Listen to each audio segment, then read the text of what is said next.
hello. It's very dramatic, wasn't it? How are we doing? Hello, hello, hello, everyone. We are going to do a little bit of gate cleansing first, because I got to do the artifact enhancement. So we'll probably spend about 25 minutes doing gate cleansing. Then a good hour and a half looking at Tag Team Arena, where if you want some advice and guidance on what you should do with your teams, where you're at, that we will have a bit of a Q&A session. I'll show you my teams, the ones that I'm using, and give you some different options. Tag Team Arena tends to be an area that a lot of people struggle with, so I figured it's a good time to do it. And we were talking about it the other day on stream a little bit as well. So, and then we'll probably do a Hydra run as well, because I'm trying to get into the habit of doing Hydra keys earlier than Monday. So that's the plan. Let me get my chat sorted out. Pop out.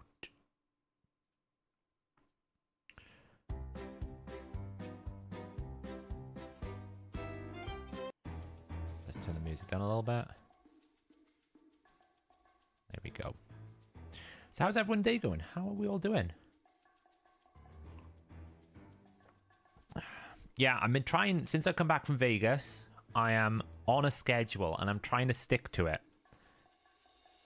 That's the plan. It doesn't always go well. I'm still fighting jet lag. I'm getting a little bit better, but yeah. Music was a bit loud, yeah, sorry. I don't know. Do you know what? I think I'm so used to having, you know, 4 dungeons, 3 dungeon diver events, 3 artifact enhancement events every single time there's a fusion. I just automatically assumed that there would be a dungeon diver event with ice golem, but apparently there wasn't. So I was just imagining things. That they've kind of like conditioned me to the worst case scenario. Other than missions, I don't see a good team. It's very, very, very, very, very, very, very important for clan versus clan, Bryce. Probably 30% of my total clan versus clan points comes from Tag Team Arena. And also, once you get into gold, you unlock sacred shards, you unlock forge charms, you unlock the really good accessories, right? So you do need to farm quite a lot of gold bars if you want to get some of these legendary books, right? You unlock those rewards. So existing in gold is actually very rewarding for Tag Team Arena. As much as it's a mission breakpoint as well, right? So people do struggle to get into it for Romantu, but it is an important breakpoint as well for like rewards, because you get a lot. Just doing some champion training here.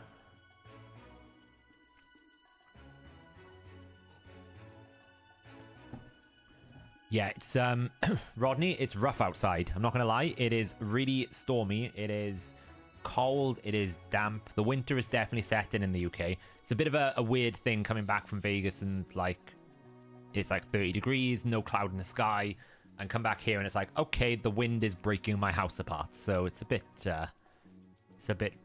crazy. It feels like, I know that Vegas is over a week ago now. It's ages time ago. Like, it only feels like yesterday in my brain. My brain still has not adjusted. I'm still like sleeping in American time zones, which is not healthy. So I'm still trying to break that. Hey, Saf, for the life of me, I cannot figure out Shogun's Grove. Any resources to recommend? So it really depends on the roster you have available to you, right? So what you need to do to defeat Shogun Grove, okay? You really need Gnut if you want to do it efficiently. Gnut is kind of like so good. So hopefully you've got Gnut. So if you've got Gnut, then what you need to do is you need to force the enfeeble target onto a target. Now, you don't have to use Riho. I would definitely recommend you go check out YST's channel, because when Shogun came out, he pumped a load of different combinations. I think he was using Wither the Crowned in the Renegade spot and lots of different things. But my Renegade here is built to be the focused target of the Horseman, right? So she's at 330% crit damage in extremely tanky builds. It's a bit of a weird build. She's also triple reaction, because what you've got to be careful of is this boss will have 50% crit rate. So you need to mitigate the initial crit. Enfeeble's very good for that. And then between the 3 of them here, I can kill it, right? So this is how my team works in essence. We start up here and we're basically going to see that first hit, that can't crit. We're using a bolster set on the Ruella. So we've got a bit of sort of extra HP. Riho is obviously really, really good because you get not just the decreased defense and weaken, but more importantly, the decreased crit rate. So we take 30% of his crit rate out. That's what this is really valuable for. Then we're just going to come in with a Gnut A3. This is why Gnut is so powerful. You take away 30% of his thing, and then Whisper is going to finish them off. Ruella's just providing the crit rate buff for Whisper, and then Whisper's here to be the missing damage dealer. Now, you don't need Whisper. You can use other enemy max HP. It's a percentage game. You've got 100% to kill. If you've got a reset like a Renegade, then Gnut will essentially take 60%. You've got to find 40% damage. Now, what you want to do then is when you've got this team set up, this Riho spot really needs to be a cleanser more than anything else, because this Enfeeble will destroy you. So the goal is, the second attack the boss does, he's going to apply this Enfeeble. You want your cleanser to come in and just basically remove them away. So now you can keep hitting the boss as many times as you want. We're going to reset this here.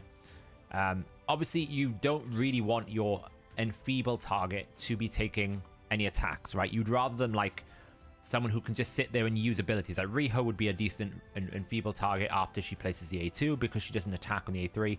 Renegade is great for this because the reset doesn't attack, so you don't increase this counter, right? You don't want anyone with Enfeeble attacking the boss. That's when it becomes problematic.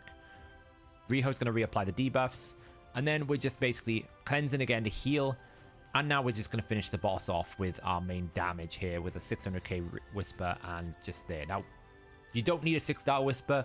I'm overkilling it, basically. I've got an extra 10-15% that I could spare if you wanted to.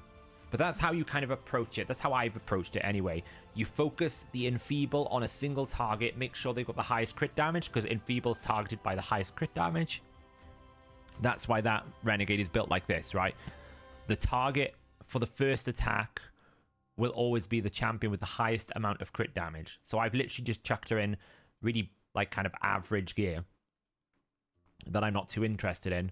Crit damage sets to just get as much crit damage as I can get. Crit damage gloves, right? And then as tanky as I can get her. As much HP and as much defense as I can get this champion. Very low speed. I just want it to be the main target. As long as Enfeeble is only on one target, the boss can't do anything. So that's kind of like how you work, right? The boss will always target the highest crit damage with the first attack, right? This ability here, where is it? I think it's this ability here, is it? No, which one is it?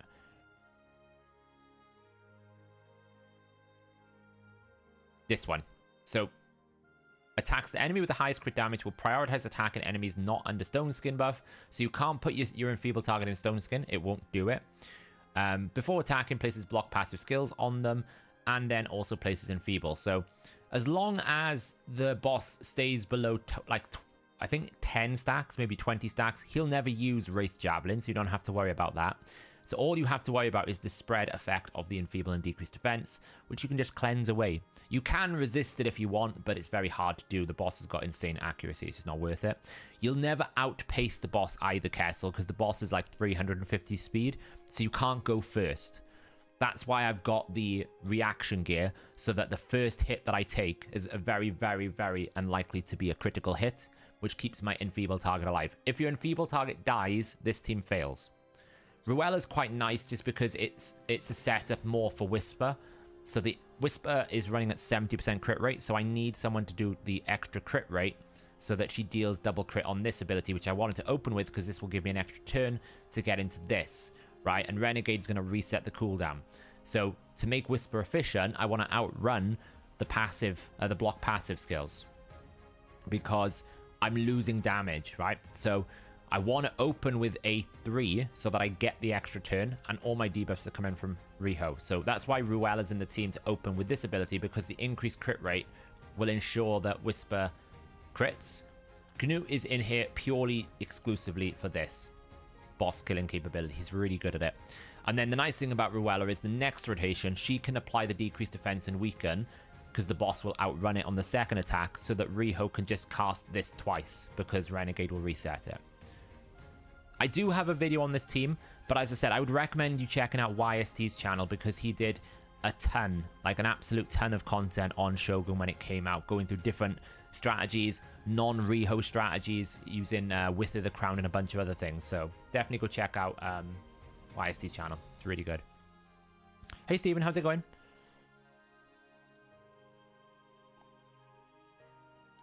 Yeah. That's it. That's how you do Acrobat. Yeah, exactly the same. Gnarlhorn is a very good enfeeble tank as well. You can do a taunt strategy as well, which is quite smart, where because taunt will override the default attack, right? The boss will always attack a target that's got enfeeble. So you can do a little clever little thing where you allow the first target to take enfeeble, and then you place taunt, which means that the boss has to attack the taunt target and then can't spread the debuffs. That way, then you don't need a cleanser. So you can do like a lot of people were using what's his face? Ambassador Lethelin, because it came out around the same time. They would use Ambassador Lethelin to force the boss to attack the Lethelin the second time, which didn't have the enfeeble, which meant that you didn't have to have a cleanse. It's very clever. Emic is very good as well, yeah. Obviously, Emic came out a month after Shogun, I think it was.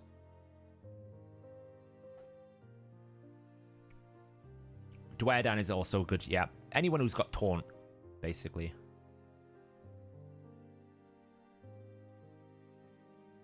Ruella's really, really good. How am I? I am not too bad, thanks, Stephen. I'm still recovering from the jet lag. I'm struggling to break it at the moment. I was up at 4 in the morning last night, not tired again, so we're still struggling a little bit on that. But I'm trying to break it. It normally takes me a while. If I get caught in the jet lag storm, it normally takes me a good month to recover my brain. What are you doing, Cat? Yeah. Okay. Life's hard, is it? Okay. I'm gonna go eat food. The cat says hello. We got 2 Gnoots. Don't have Riho. Any advice? Ruella and one-shot it. Basically. Run exactly the same team. Replace Riho with a Gnoot and just one-shot it.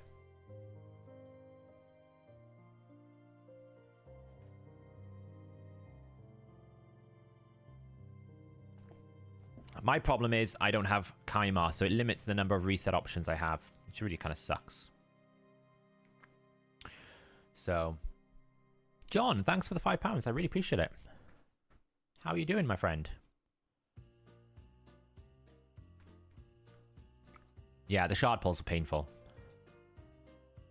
Absolutely painful. But, you know, we live and learn. I hope everyone as well caught, if you did your Kaja the Rai, the thing about the free legendary book. I used the word free. I probably should have used the word extra rather than free. I mean, the terminology police were all over me for that one. I figured out halfway through the recording they would be. But make sure you pull both Kaja the Rai and Timid the Fool from your fragments to get your free legendary book. Extra legendary book. I keep saying free. Yeah, not doing too bad, John. I'm on the way to recovery. Look at Dandabear with his purple badge, right? Because he's been a member for a year. New badges. Hype. Cool, right? I said I'd eventually get them. I'm working on upgrading all the content. I'm motivated after coming back from TwitchCon. I'm working on improving the quality of the streams, adding more features. We're streaming on Twitch now, adding more member badges, adding more perks, just to make it, you know, a more fun place to be as we hang out and do stuff. I can't make the game more fun, but I can make the experience that we have on stream more fun. So, fancy badges, I know, right? 1 year. It's crazy, Danda, honestly. I can't believe it's been a year of videos. I looked at the channel as well. The channel's nearing 600 videos. Obviously, a lot of that is live streaming as well, but 600 videos. Like, that's how far we've come on the channel. It's crazy. Shujen is better than Nekmo. I wouldn't say he's better than Nekmo because Nekmothar gives you decreased speed. She's more of a one-hit wonder kind of type of champion where you just need to get your nuker to go first. But I would imagine she's quite good as well in Hydra, but not as like, I don't really think there is actually... I'll be honest, I don't think there is anything close to how valuable Nekmothar is in Hydra. I don't think anyone comes close to it. It's just too good. So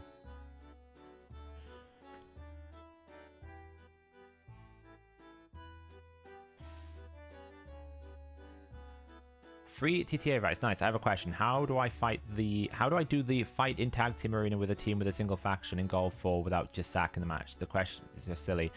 The easiest one to do it with, Dimitra, is normally either the Bannerlords or the High Elves. Because the High Elves gives you access to turn meter in terms of like Arbiter Lysandra. The Bannerlords has things like the really big new champions, right? You've got the Kaja the Rai, you've got Timit, you've got Baron, you've got Taras, Marichka. Ethos is in High Elves as well, yeah. Like what I do when I need to do the same faction is I normally pump in like Lysandra, Arbiter, and then just 2 nukers and just kill it out.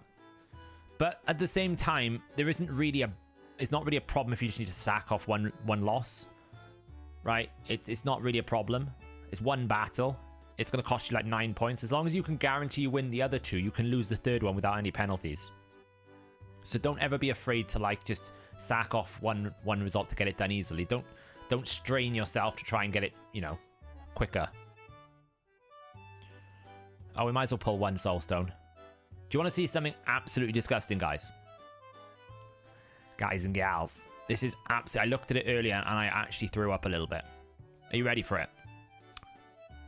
You know how Soul Chase is very difficult, right? And you can pull like loads of tier 3 stones and not really get many points? Well, apparently, according to Medui, either he's got incredibly lucky and he's pulled like 2 6-star legendary souls back to back, but my god has he wailed. 5,569.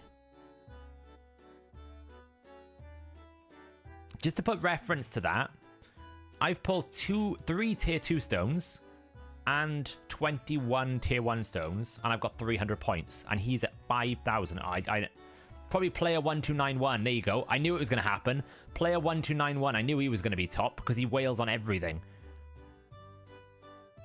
I'm pretty sure if I go to Ice Golem, it's player 1291. I'm pretty sure it's the CEO of Plarium justifying his strategy. There he is, player 1291. Like, he's probably top of everything. If I go to champion training, he's probably top of that as well. Oh, he's not. He's slacking there. Player 1291 is slacking on the training front. He's probably run out of champions to train at this point.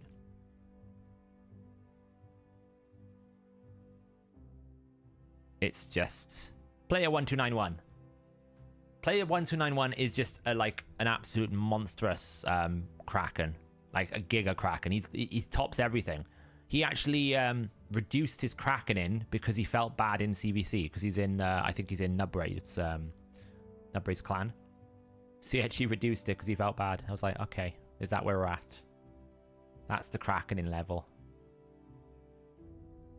That's pretty bad. Right, so we're going to do a bit of gear cleansing here, and then we'll get into some tag team. I got to do the... I've basically got to try and stretch 8 million to get this artifact enhancement done. So we're a little bit into it. We're at 1,600, but it's, it's another... I got to stretch 8 million. It's going to be hard, basically.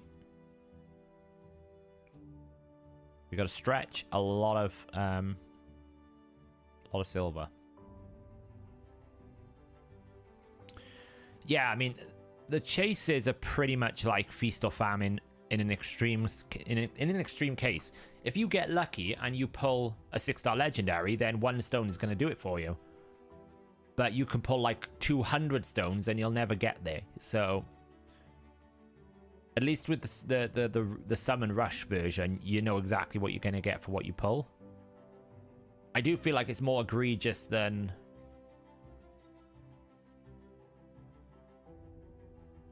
It's alright, it's worth keeping.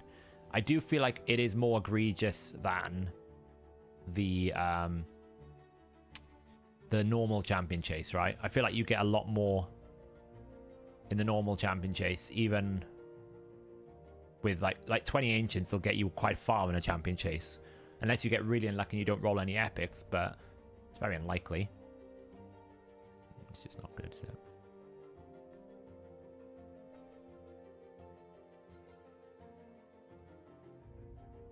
Nice. I did finish the Ice Golem tournament today, so that's good.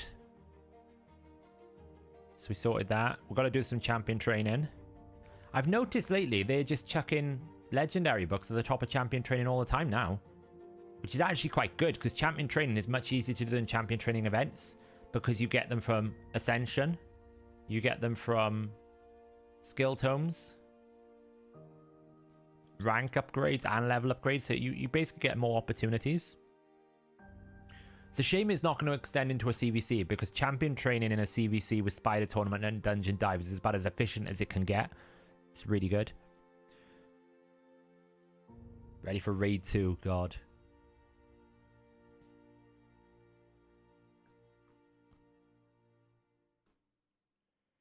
Question please, Saf. I run Gnut in my Ice Golem 20 team.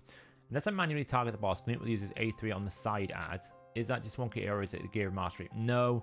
It's because the Ice Golem is one of the hardest places to AI. It's why AoE decrease attack is so incredibly valuable for Ice Golem, because 9 times out of 10 they'll kill the side ad first because the ads place the debuffs.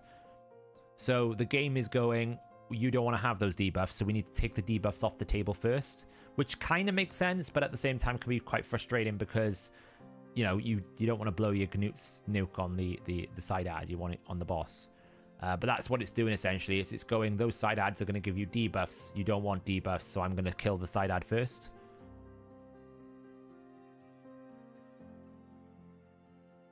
It's just one of those most frustrating areas to do in Ice Golem, no matter what you do.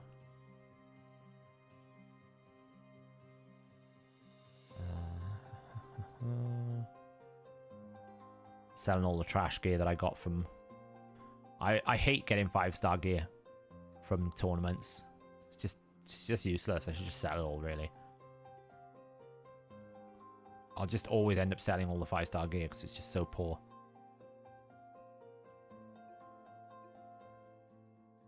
Got some heroes to collect here.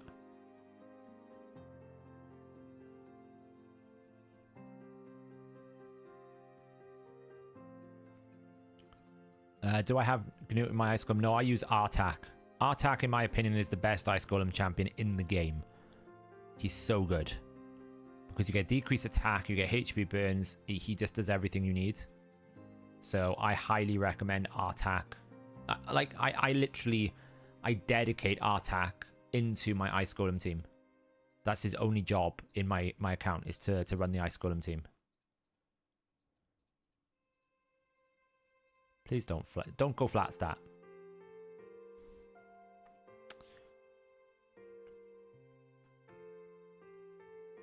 It's speed boots. I'll keep them because they're speed boots. Let's just pull out more of this gear. What else we got going on here? Anything interesting? Probably not.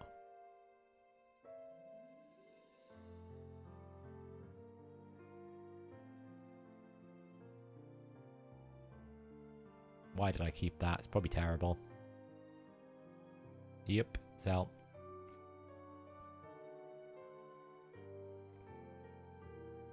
High resistance? Nope, dodged everything. Sell. The other problem with Ice Golem is you just don't make enough silver from it. I really just don't understand why they haven't fixed the silver yield from Ice Golem. This is my Ice Golem team. This is the team I run. So I basically run this team where I put Pythian in just so that I don't die to any sort of counterattacks that happens from the boss. The only problem is because Seer is like 6-star awakened and, you know, she's still quite squishy. She just tanks it all up. She doesn't die. I don't know if she has so much HP actually. She has a lot. Just because she got a HP banner, she just doesn't die. It's incredibly frustrating. It's even worse with Pythian.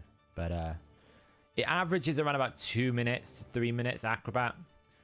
The Pythian adds 30 seconds because Seer likes killing the side ads more now. So I could technically run this at around about 1 minute, right? You can see my best time ever running this is 57 seconds. So I could run it at 1 minute, but it would fail like 8% of the time because he'll proc the boss's passive and get one shot. It might be better if I ever get a 6-star attack because I can put Ward of the Fallen and mitigate 30% incoming damage. Then it might work. But at the moment, Pythian is the only thing I could do to make it 100%. So, ever tried Sulfurion in comparison? In my opinion, he's even better. He could be. The only reason why I highlight Artak is because he brings the decreased attack where Sulfurion would not. Right? So, Sulfurion doesn't bring... What is he? I always mix these. It's a Lizardman, right? This guy won't bring decreased attack. So, if you get counterattacked with Sulfurion, you'll die. Whereas Artak brings a decreased attack, so if he does counterattack, he will have decreased attack up, so it's fine. So, Saf, so is the Madman the only thing we're seeing in Clash for the next 6 months? I don't think it's the only thing. I think Trunder's better than Madman. Trunder is naturally better than Madman, but you're going to see a lot of people running the Madman. Like, I would say Madman is better if you don't have Yumiko's. Shooter's already pumping numbers again. Look at that. So, like, if you don't have Yumiko's, I think the Madman team is better. Because you can layer in ally attackers.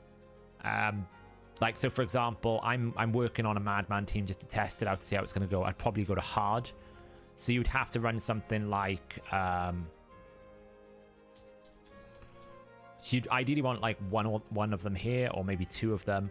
Then you want to basically have like a reset champion. So I would say Emic, for example, is your best bet because I don't have Yumiko's. And then I need ally attackers, right? So can we have that? Oh, that's pretty cool. I don't use this filter enough and I should. So you're going to have ally attackers like Longbeard or Lonotharil, right? You basically need someone here who can make sure he definitely ally attacks. Lonotharil is probably better because... this guy is only going to do... does he do everyone? Alright, so you can do him as well, actually. You can do Farrakhan, right? Then you need to basically have some core components, right? So you need decreased defense, right? We've got a weaken, but it's only single target. We've got like a support carry in Emic, which is quite good. We're going to need something like decreased defense and weaken here. So you're probably going to need to run something on this kind of thing, right? So you're probably going to want decreased defense. Oh, I can't see that. Does this actually work combined or individually? It's individually, I thought it was. Kind of sucks. Actually doesn't. It's working great. So you could run like Suzerain Catone. Like I would probably run Suzerain Catone just to get some decreased speed out. And then you probably need some turn meter control to make it work, right? So you're going to get decreased defense weaken. You're going to get decreased defense and weaken single target if you need to. There's your damage dealer. Reset to make sure these keep cycling. Then you're probably going to want some sort of turn meter control here to make this work.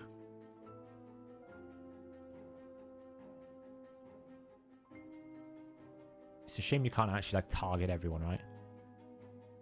Like probably we want that plus that. Like Lissandra would work. Rabbit would work great. Rabbit would be excellent.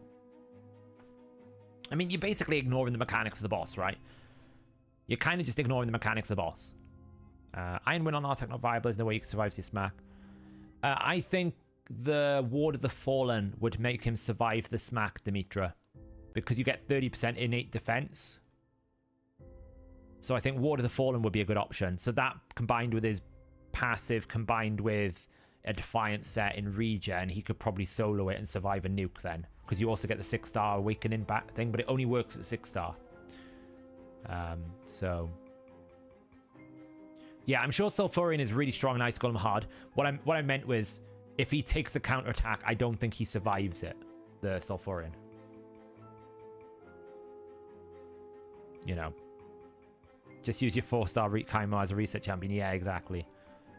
You know. What does Madman do? He's basically got Trunder's A2, right?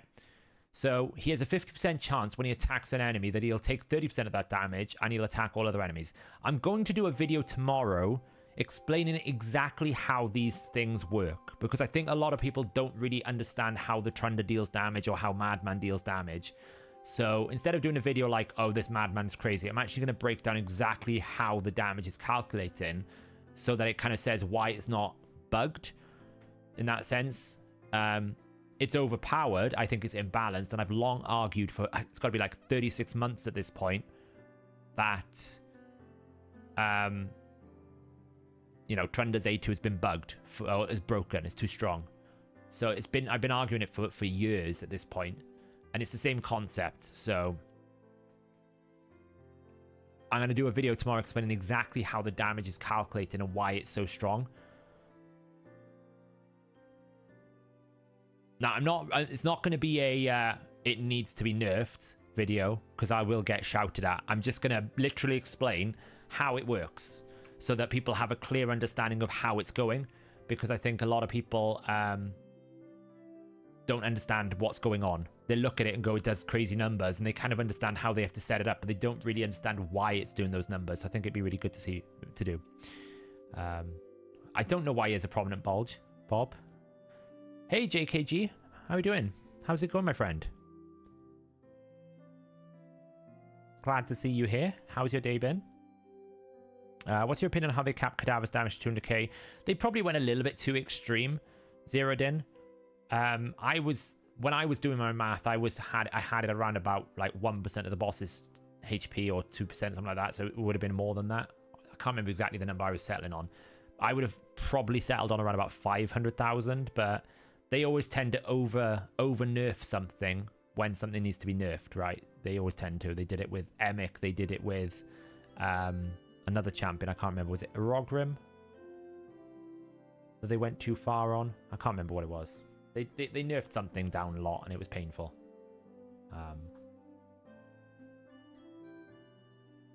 Yeah, I know they'll probably say I'm asking for a nerf. Why? And the first comment will be, why do you only do videos about nerfing a champion instead of buffing them?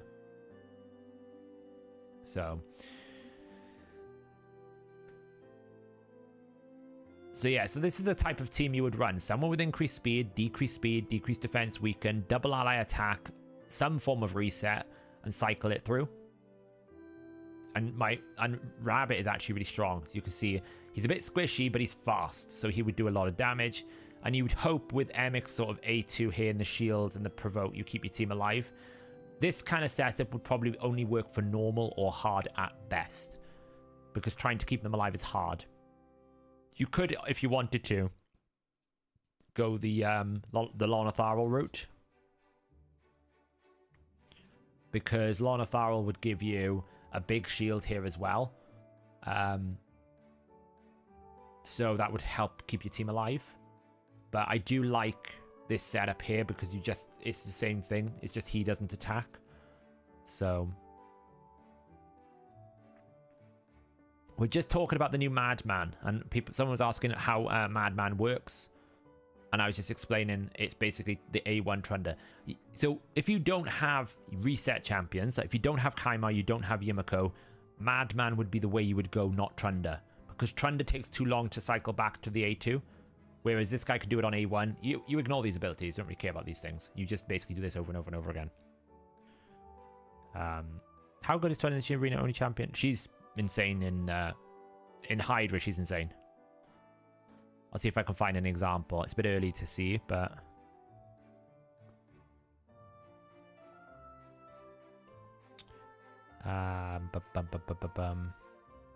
one of these will have a Trunda team. Surely one of them will have a Trunda team. Someone's got to have a Trunda team. Well, that did a lot of damage. Church of Whisper and Val. Nice one, my friend. Someone's got a Trunda team. Oh my god, has anyone got a Trunda team? Someone give me an example. No. I'm just looking to show a Trunda team, guys. Like, no.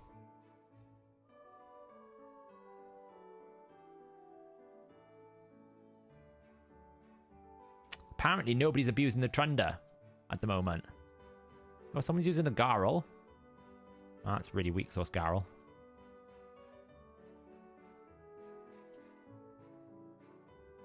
Well, I would show you the Trunda team, but I kind of can't show you.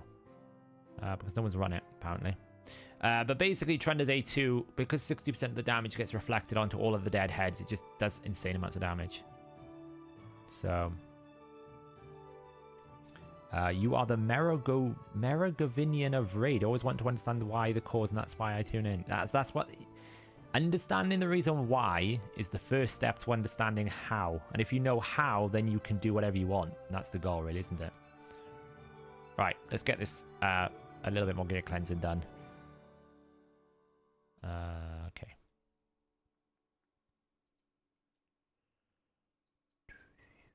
I think most people just don't bother doing Hydra this early on because they get tired of Hydra, right? I'd imagine most people just don't bother with Hydra until, like, probably the weekend. But, like, I used to leave it all the way to Monday, and I'm trying to educate myself and push myself to do it more regularly so that I'm not, like, trying to do 3 keys in one night, because that's when Hydra gets really depressing, is when you have to do everything with no time. If you stagger out each key one every other day, Hydra isn't as bad as it feels. But when you try to do 3 keys in one night, you just stress. You get super stressed. You know, and that's what I'd like to avoid. Let's see if any of these roll well, shall we? We're basically trying to stretch very few silver reserves right now to get this artifact enhancement done. So... yeah, I mean, I don't know what happened to the development life cycle of Hydra.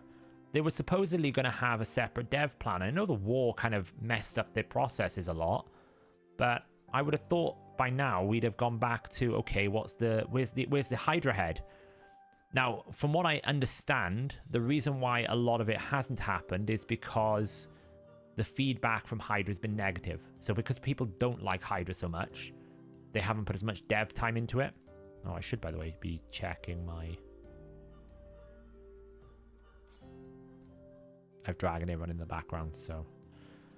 And I think because people have had a negative experience on it, I think maybe they've not put as much effort in. Now, I will say... I have another video I need to do. There is a new... There is new... How much can I actually say without really breaking my own rule set here?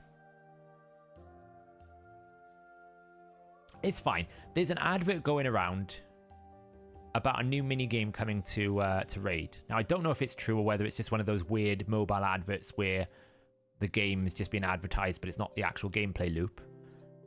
But there is a new Battle Pass type thing coming, which will include a guaranteed champion.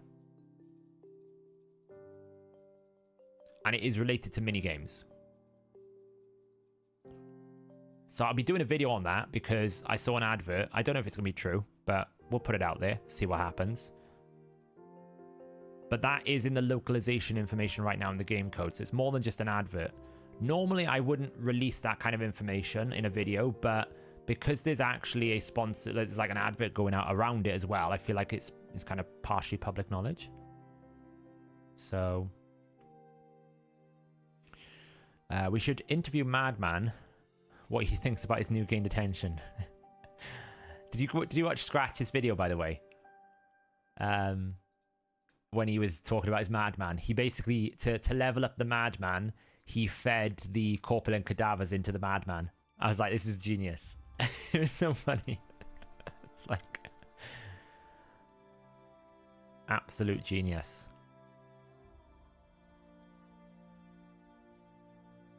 Double Acrizia is very strong, yeah. But Double Acrizia needs setup as well. Like, you still need to build good Acrizias. Her multipliers are pretty poor. The Hella minigames.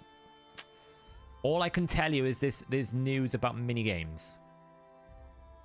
Now, I don't know whether it's related to... I don't think it's related to the new content piece. I think it's completely separate. I think it's going to be related to a new premium elite battle pass style thing.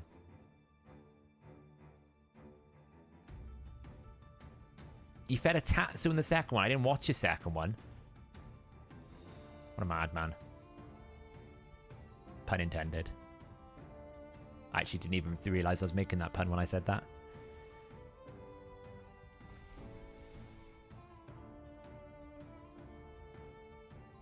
Yosef, I built Suzerain Katona and used him unbooked. No masteries on my normal Hydra team, and total damage is 243 million. Looks for now he will stay in one of my teams. Excellent, Almir. I think he's very good, isn't he? He is very good.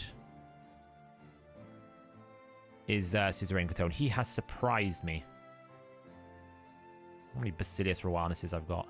I've no use for. Basilius Rowanus. Oh, look, we've got some unleveled gear here. I wish there was a filter in Raid. In the game, which basically was just like, show me all my unleveled gear. Right? That'd be a great filter. Just show me all the gear that I have in my account that I haven't even leveled. Because I've probably got stuff in here that I've accidentally knocked off the filter and it's just sat here unleveled. You know, that would be great.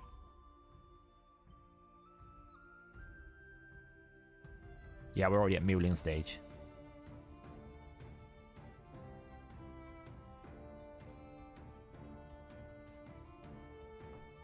What are you doing, Cat?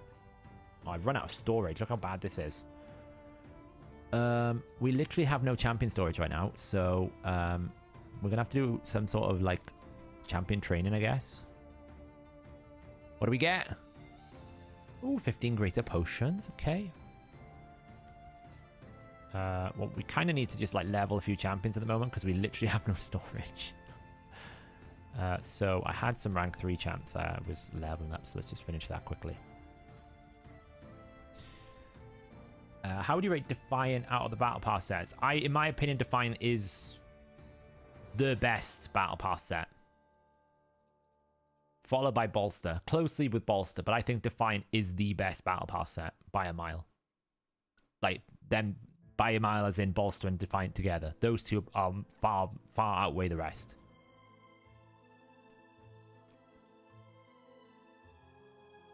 So I don't know as much details. All I know is I can look at the battle pass.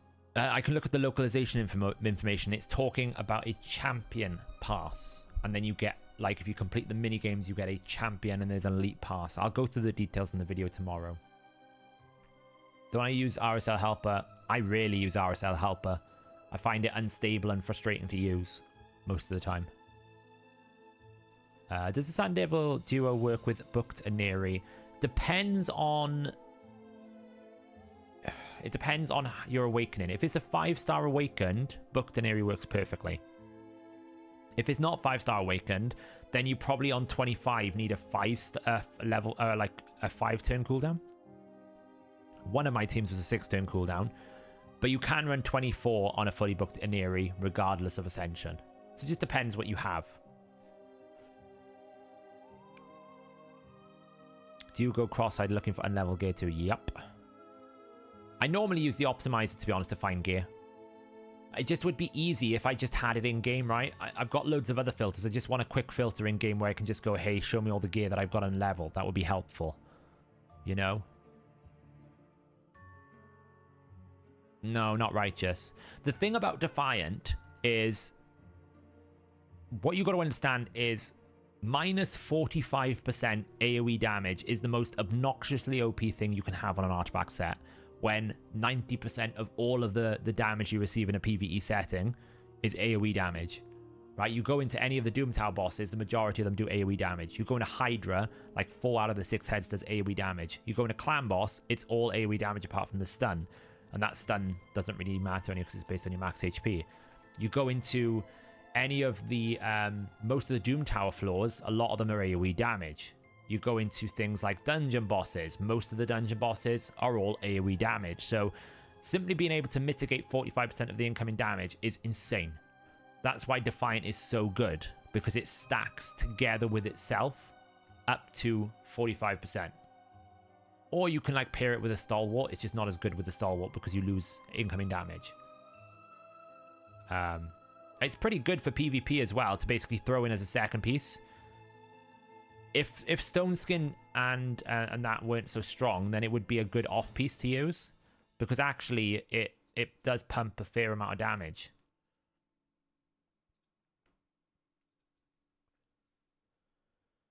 Like, if you think, Acrizia is so tanky because her passive basically mitigates 50% of the incoming damage she takes, and that's the same thing as having Defiant. So that's why I rate Defiant really highly, because it essentially mitigates incoming damage by such an extreme margin.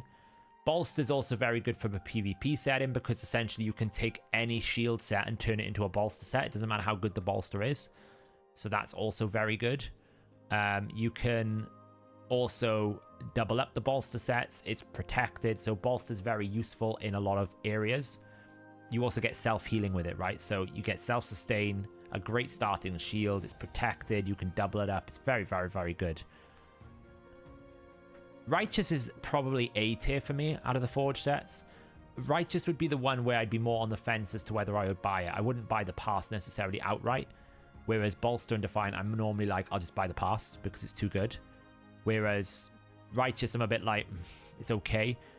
The problem with Righteous is it's resistance based, and resistance is a stat that you either need to index completely into or it's useless, right? It's an all or nothing stat. So if you don't win the resistance check, you've just wasted all the resistance stats.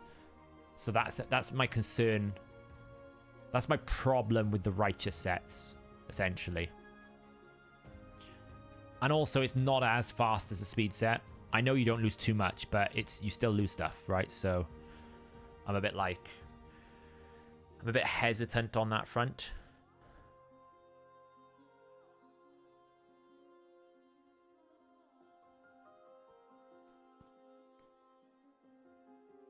So many useless champions. Look, let's take that out.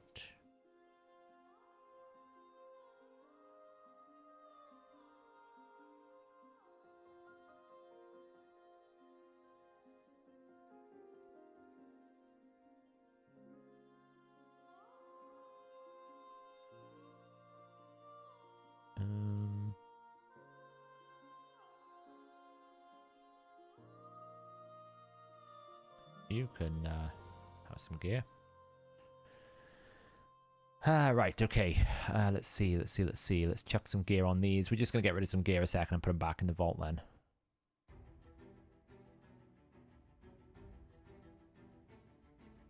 I can wear my Fury gear. Wherever Fury is there. My good Fury gear that I might use again in the future.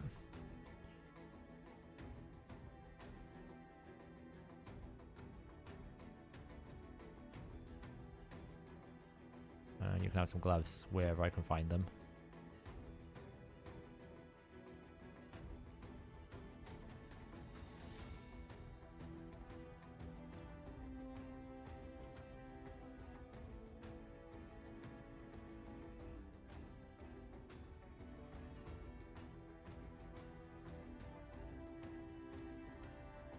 We're muling just to clear up some space. I know I should gear cleanse better, but I'm a terrible person and I can't face it right now, so we're just chucking gear in the vault. It's fine. Absolutely fine.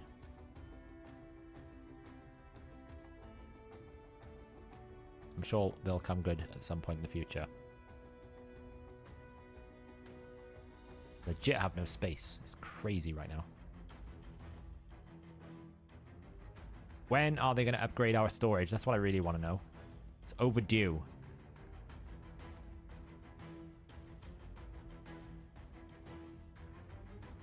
I seem to have an awful lot of chests and shields, mainly. I seem to lack... That's just a terrible piece. Why am I keeping that? Looks just terrible.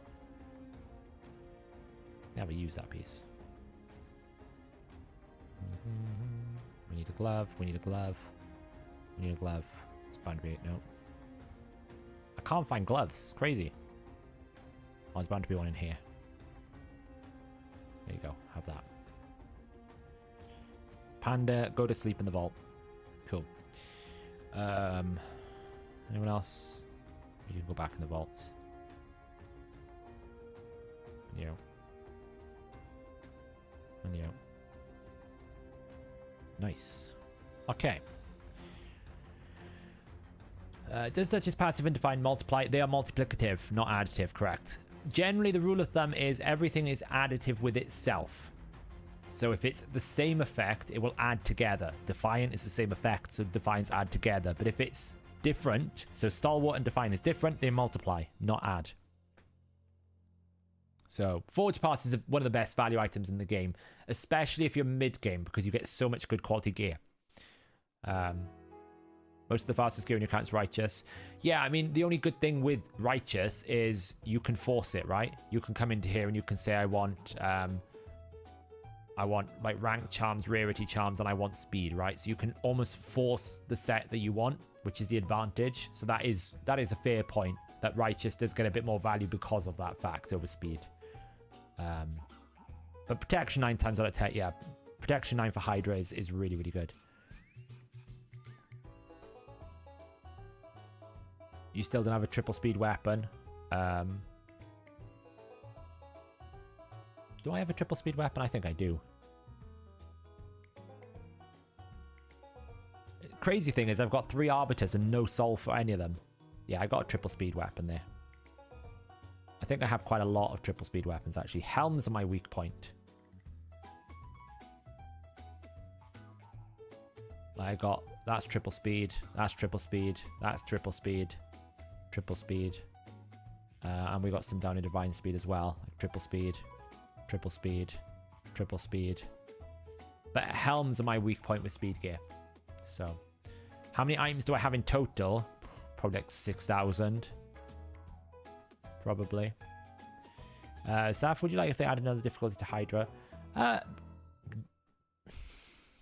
think it's difficult to scale Chase. I think the challenge would be fun. But I think the difficulty, like scaling it would be hard because it becomes a point where you've scaled it to the point where it just becomes incredibly hard and then not fun because it's so much RNG. So, imagine they're 300 spots and charges 200 gems. The good thing is they never charge us for gear storage, right? That's the one good thing. Is we never get charged for gear storage, so that is the one good thing. More than anything else. So I meant Defiant with regeneration sets over Immortal. Defiant is better with regeneration than Immortal, correct? It's more effective HP. Most of the time. I have a triple speed for everything. Yeah, I have triple rolls for everything. The new Night Rev Mythical is godly candidate for the Righteous set. I would gear up with triple set for... well, because of a passive... This is champions. I guess. The main problem is, though, with all the stat bloat, you don't really need the passive anymore. The advantage with Mithrala is it goes the other way. You put accuracy on her and it becomes resistance. I suppose this works exactly the same way. Maybe, I don't know. Yeah, maybe. Maybe I'm just... Maybe my brain is not computing. Yeah. I guess it's pretty good for her. So how does Affinity Breaker work? Like, if I build Machinaki in Affinity Breaker, will he land debuffs on Poison Cloud or only if the weak hits chance? So, the way that Affinity Breaker works is... I attack a target. If I weak hit, I have a 50-50% chance. Like it's like roll a dice, flip a coin. Even it's even better. Flip a coin. If I land positive, it doesn't weak hit. If I land negative, it does weak hit. So that's the way it works. So when you think about Poison Cloud, it's a 100% chance to weak hit, which means that there's now a 50% chance you're going to weak hit instead, right? It just halves the rate of weak hit chance. When it's normal, it's a little bit different because you're only ever going to weak hit 35% of the time. It's a 35% chance to weak hit. So the 50% is basically 50% when it hits the 35%. So you have to actually roll the two together. So you're almost saying, okay, what's the chances of me not weak hitting? Would be, well, it's 0.65 times a 0.5. So, and then you minus that and reverse it. So what you would actually end up with is, if I don't butcher the math here, a 67.5% chance. Have I done that right or have I done that wrong? I always butcher the math here. I think it's right. 67.5% chance that you won't weak hit. Is that right?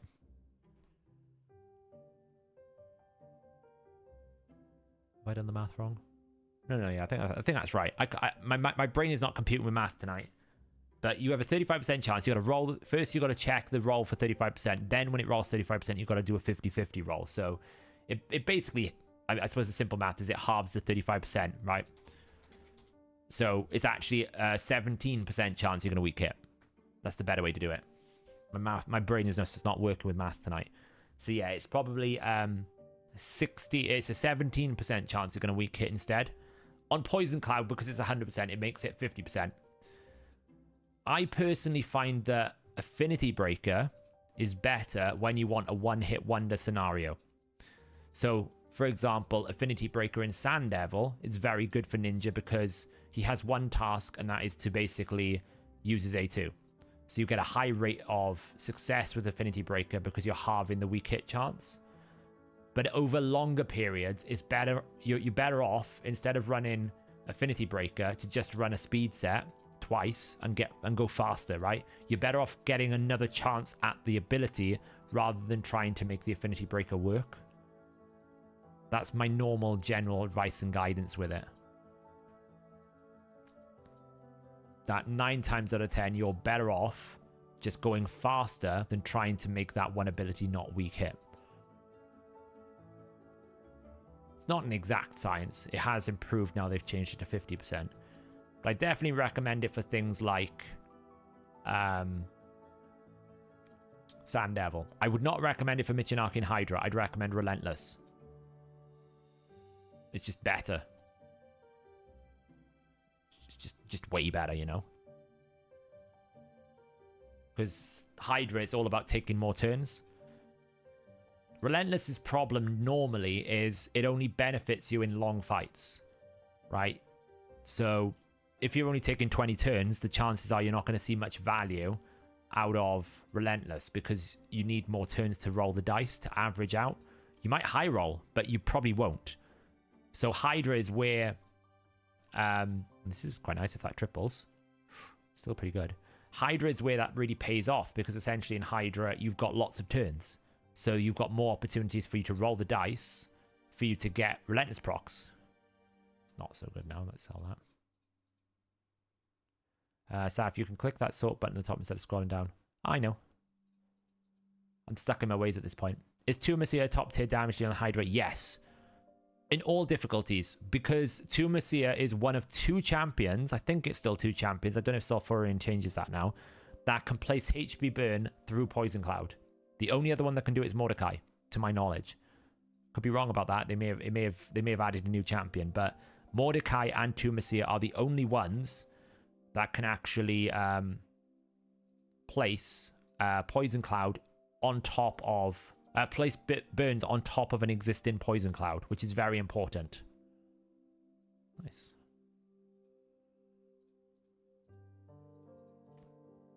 I'll run Tuamacia in my team in a bit now. We're going to do tag team after I've done this cleansing. And then we'll run a Hydra team. I'll run my hard team so you can see Tuamacia in action. No, Ignatius can't. Ignatius won't place it. He'll weak hit. He's guaranteed to place it only if he doesn't weak hit. If he weak hits, it won't work. Mordecai can. I don't know if Sulfurion does. That's the only one I wasn't sure of because you have to basically place it without attacking. It's the only way to get around it. And I don't know if Sulfurion does that.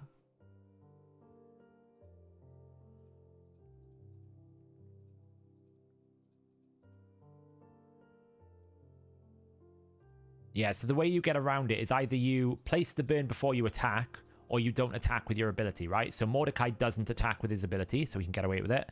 And Tuamacia does it before she attacks.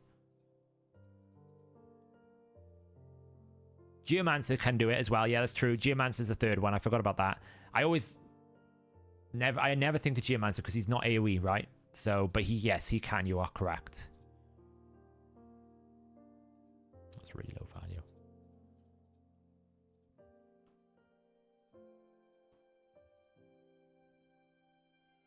Riho. No, Riho will weak hit. Doesn't work. Rio doesn't work.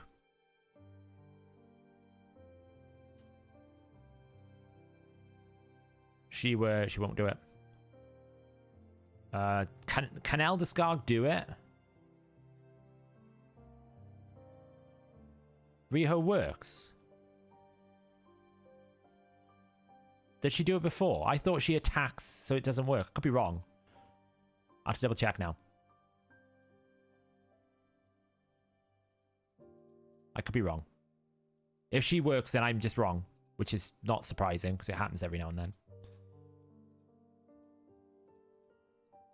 I thought she attacked at the same time, which meant she weak hits, but if she places the debuff first, then it's fine.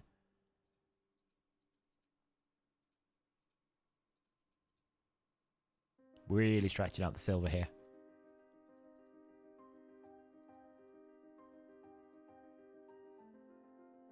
It's after. Okay, then it will work. That's fine then. I was just, I was misunderstood.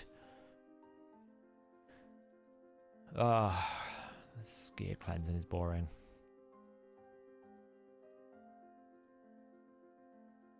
Basically after speed, really. It's the only stat I care about here is speed. Anything that doesn't roll lots of speed gets sold.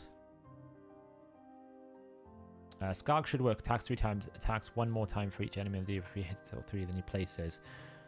It's whether or not the attack 3 times will work if he weak hits. That makes sense.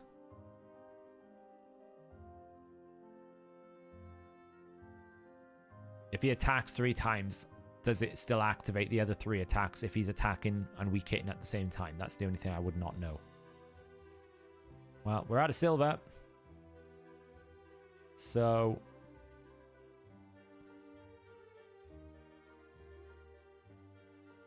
we're going to have to farm some more before we can get any further. Have we actually finished it?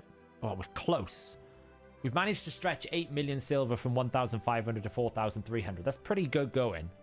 So I'll probably just have to farm a bit of like silver in campaign or something to catch up. What? You woke up? Hello. Clan shop. Yeah, we could do. I got to do the champion training anyway, so I'll pick up some silver from champion training.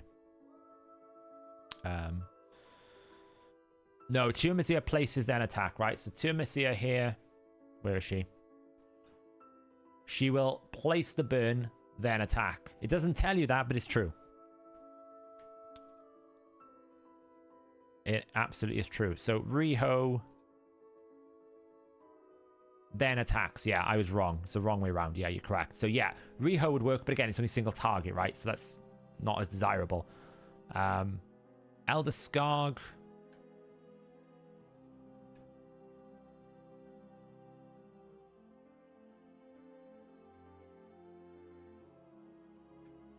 It might work. Yeah, it might work. It depends if he attacks extra times if he weak hits.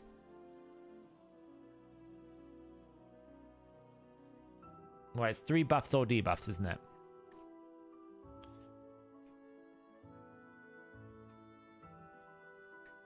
It's not so much a feature. It's actually because the description doesn't match what the skill does. With Rector Wrath, it actually is just bugged. Just places decreased attack when it shouldn't. Whereas this is just the way they've written the description doesn't match the way that the skills are configured. So actually the bird places before she attacks. It should say that in the description is all. Whereas Rector Wrath actually is coded the way that it's written, so it's just bugged.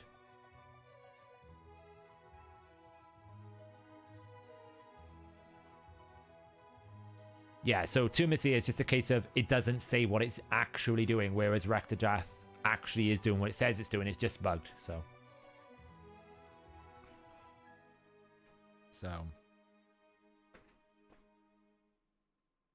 Well, Skarg, you should ignore the word placed, right?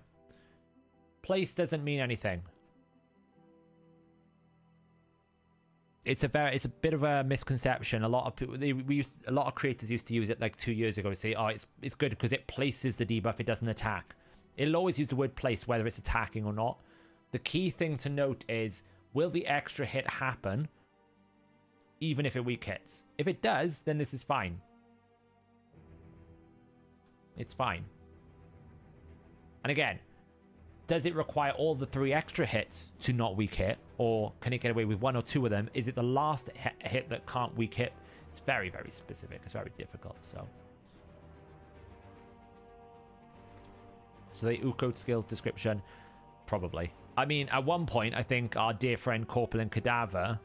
Where is he? He's down here somewhere. This used to provoke for 1 turn. I'm pretty sure that for a very long time, the debuff... the description used to say 2 turns, when it only ever used to do 1 turn. And they fixed it quietly. Sulfurion...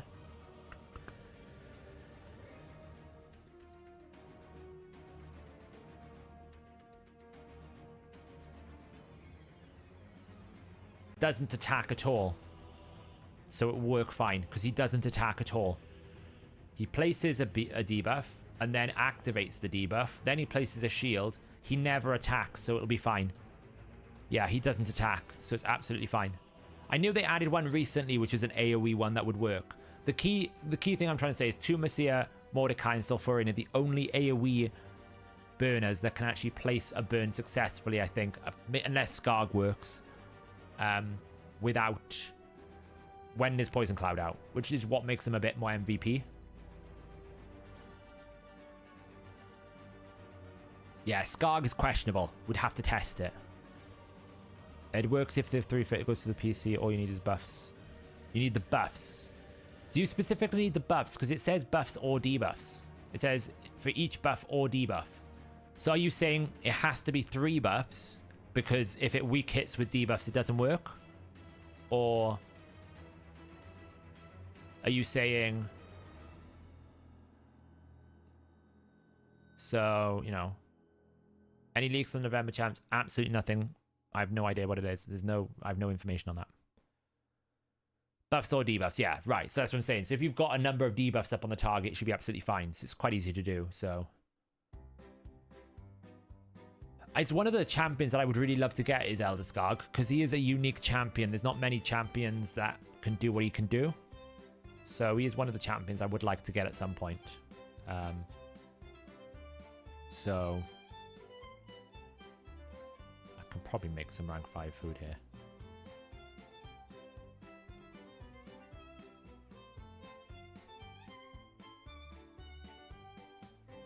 Geocan, yes, but he's single target. We were talking exclusively AoE.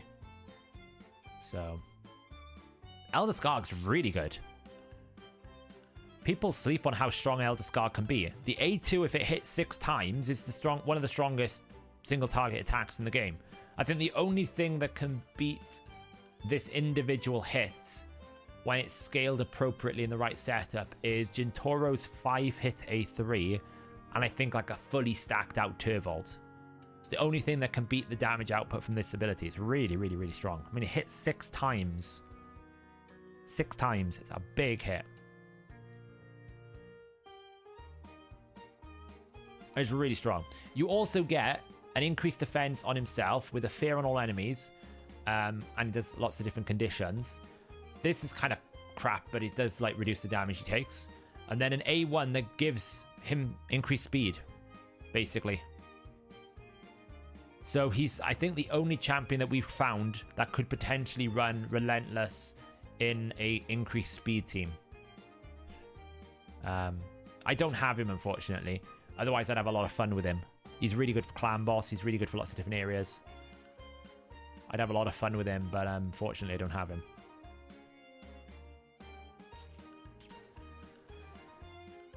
Such is the case. Oh, by the way, I have fixed my Hydra, my clan boss team.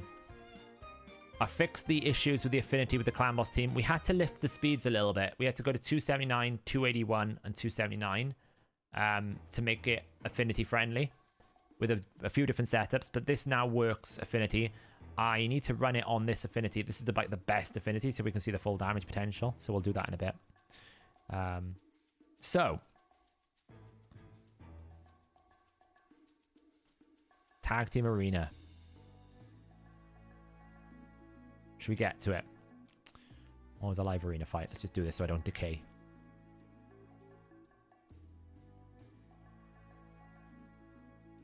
Do I use Cantra? Not as much as I used to. I used it a lot in Hydra for a while. I've kind of moved away to Morley a little bit, just so that I've got a little bit more consistency. More turn me to control, essentially. I tried to use Whisper in a slow double ME comp, but it seems that her extra turns pushes her out of sync. Any idea how to fix it? Just check your speeds that they're correct, because she should fit into a man-eater comp if it's right. Just check the speed ratios. They should be fine if she's in the right slot. How did the instant canvas feel when in Vegas? I didn't play Raid when I was in Vegas, Dimitra. I will be honest, I probably need to retract my statement a little bit.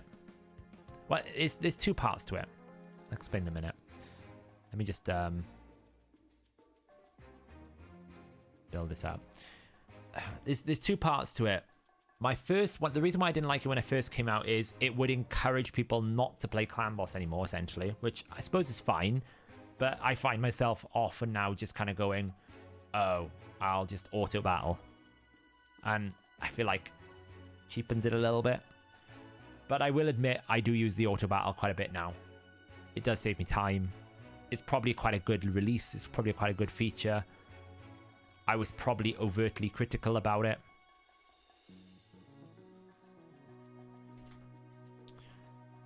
So, yeah.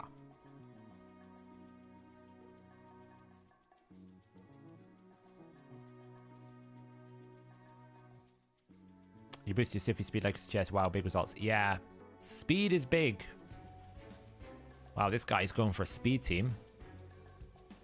I kind of messed up. This person knows I don't have a damage dealer.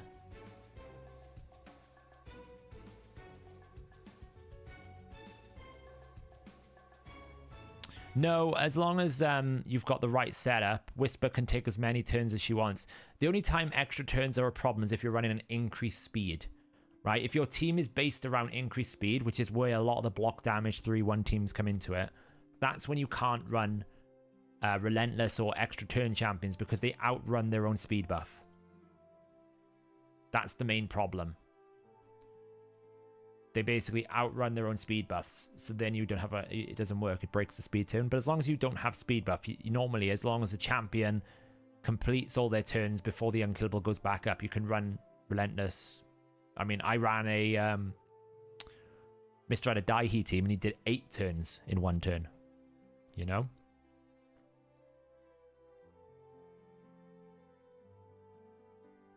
So, thoughts on Neldor? Who is Naldo? He's one of the newer champions. I've got to remember what he does. Take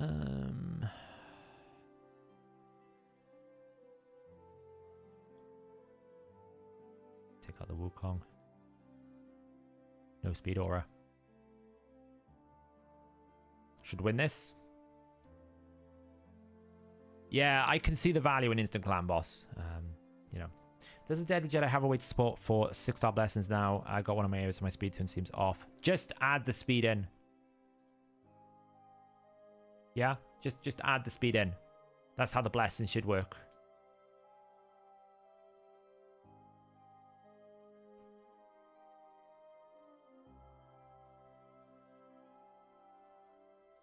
He's gonna cleanse. He should have cleansed. Damn. Tanky boy. Oh, you got stunned. Strip the buffs. That's why you should have cleansed. Kill the Rhodas. There we go. Easy. Ease.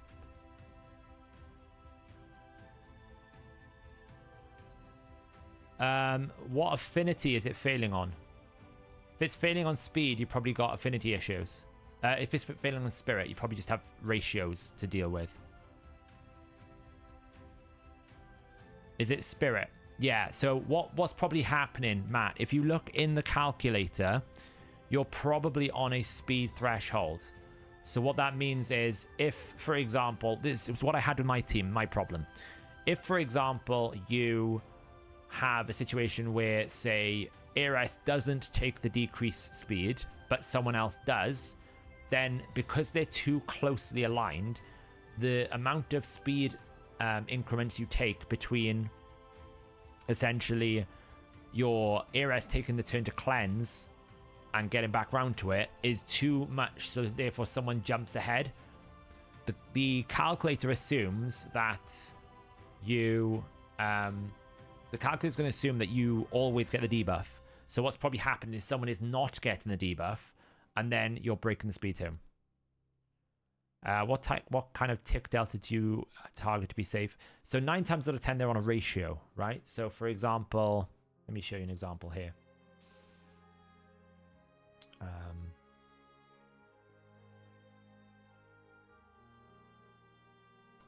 Just make sure this is working. Yeah. So this is the problem that I had with my speed tune that I built the other day. We had an issue where essentially Jintoro and Demitha were so close together that if I think Jintoro didn't take the debuff but Demitha did, he jumped ahead and it broke the speed tune, or vice versa. So what I had to do is actually come in here and work out different ratios, right? So I've changed it now so that Elva is above at the start, which means I don't take the debuff anymore, where I used to before. So we still have the issue here, right? You see that Demitha will lose the debuff, so will Fushan, so will Jintoro, right? So these three here and Seeker, they're all without the decrease, without the block debuffs, which means between AoE 1 and AoE 2, they will take the debuff. But it should be only 1 tick, but 1 tick without the speed debuff can sometimes break it if you're incredibly close, right? If you see here, for example, here, right, these situations here, if one of these ticks is actually with a debuff, it could be the difference between 4 to 5. So what you have to do is figure out what the ratio is as an equation that would allow it to work. Now, I'm not very good at it. I normally go to Short on skills. He is my go-to guy for these sorts of things. So I asked him this exact question, and he came back with what did he say? Got all Short on skills. So in this team, for example, there's a speed ratio between Fushan and Seeker and Jintoro and Demitha, right? So the Seeker true speed of 211.67 times 7.3 divided by 5.15, okay?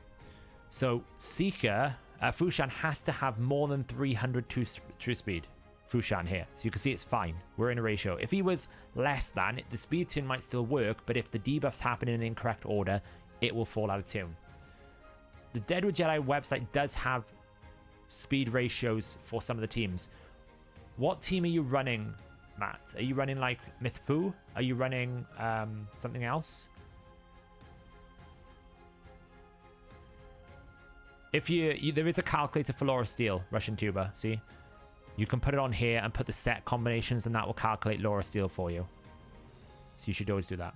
Mythfu. Right, so the Mythfu, I'm pretty sure Deadwood has got the ratio. Yeah, here you go, look. Okay. Notes for Spirit Affinity. ARS has to be greater than 282 true speed. And the DPS has to be less than Seeker's true speed times 7.1 divided by 7.8, right? That's what you need. So run your numbers through here, Matt. If they're not corresponding, just fix them. Okay? The DPS has to be less than this, and the ARS has to be more than that. As long as those two are in place for Mythfu, should be fine. I don't know if this is the 3-1 variation though. This one is potentially. Let me check the Discord for Deadwood, because often they'll put extra rules in here for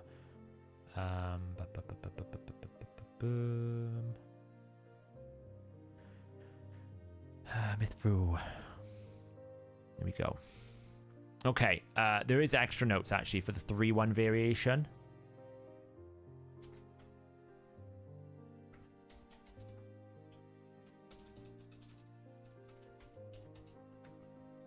So you need to follow that. I'm guessing you're using Ninja, are you? Are you using the Ninja one?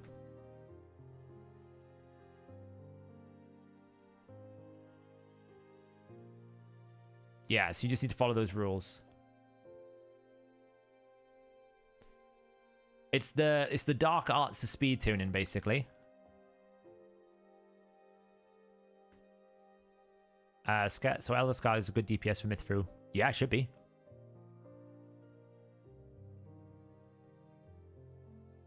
The only thing I would say is you don't have any debuffs with with Elder Skarg, so keep that in mind. You need those debuffs, right? So you will lose decreased defense potentially, so you might have to find it elsewhere. Wait, no, Mythfu. Mythfu's got a decreased defense. You lose the weaken, but that's normally okay. You can sacrifice that. Hey Trance, how's it going? Welcome, welcome. How's your day going? Yeah, Ninja's slightly different setup. So those are the ratios for Ninja. Razin works still really well. As old as he is, Razin is still good. He's just incredibly low. So, right. We've talked long. Let's get to Tag Team Arena.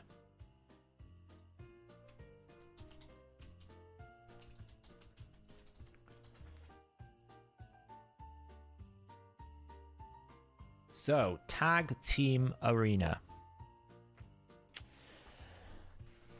I'll do a bit of an overview, and then I know someone sent me... I can't remember. I forget people's names. I'm really bad at this. Was it Acrobat or someone sent me? I get so many messages. Someone sent it to me. Who sent it to me? Acrobat. Yeah, Acrobat sent me his teams. He wanted me to go through them. Trying to see if I learn anything for Tag Team. You've come just at the right time. We're just about to start. Vegas was very good. I'm still recovering. I know it's been like... I know that sounds silly, but jet lag is kicking my butt right now. I'm feeling a little bit better, but I still got a bit of a cough. But I'm on the road to recovery now. I just got to fix my sleeping pattern. So, yeah, Razin's one of those champions that needs about 5 base speed minimum and 1 turn off his ultimate at least. Like one of those reworks, you know?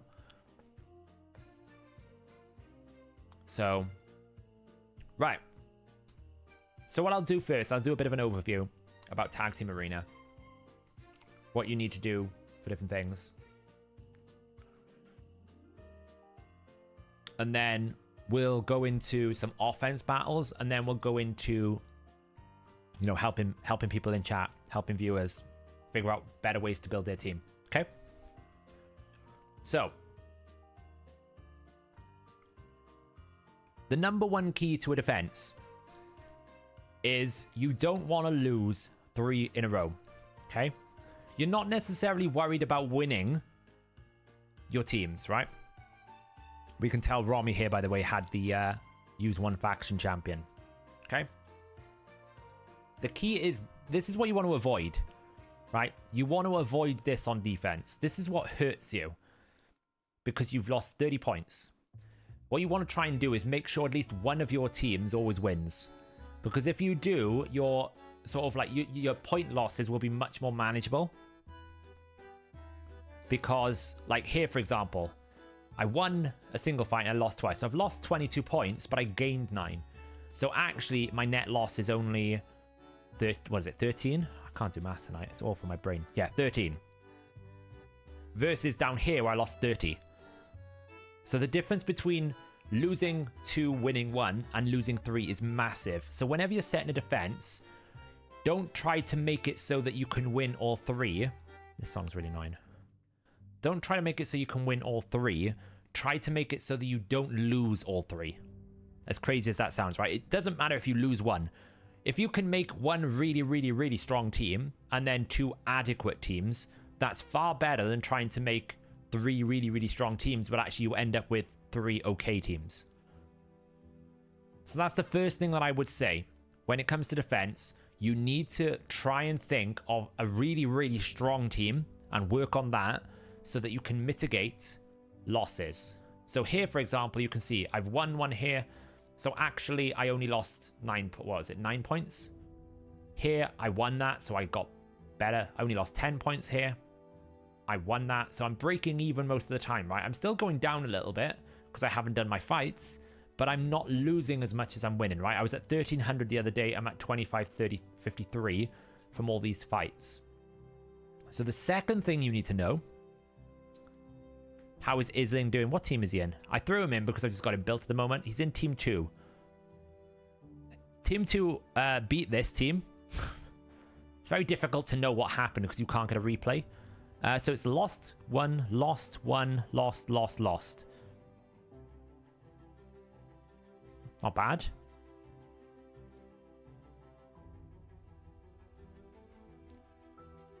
So the other thing you need to do with defense is psychology.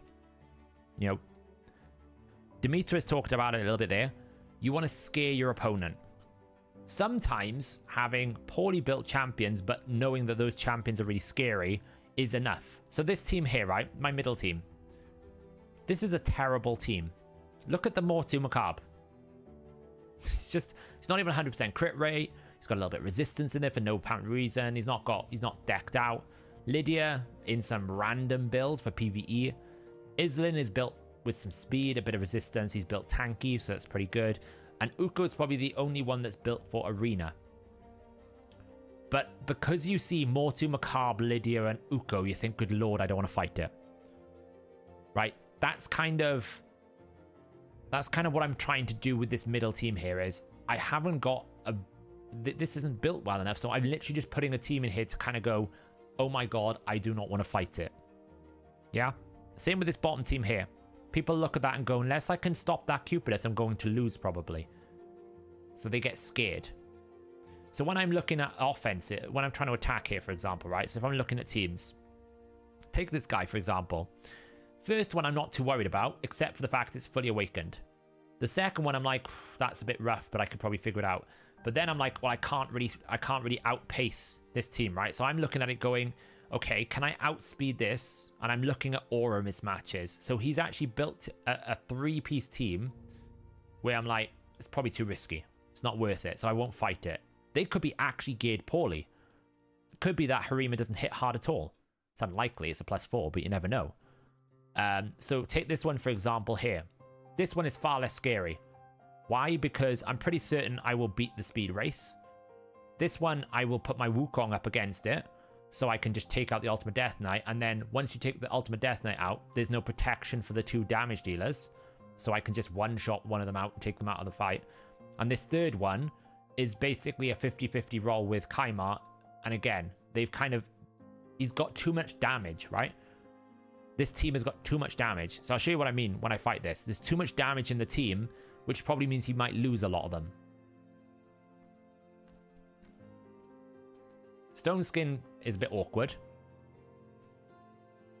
because we're going to have to tank this a few turns now. But it should be fine, because we can steal a bunch of buffs. Just put protection up for now.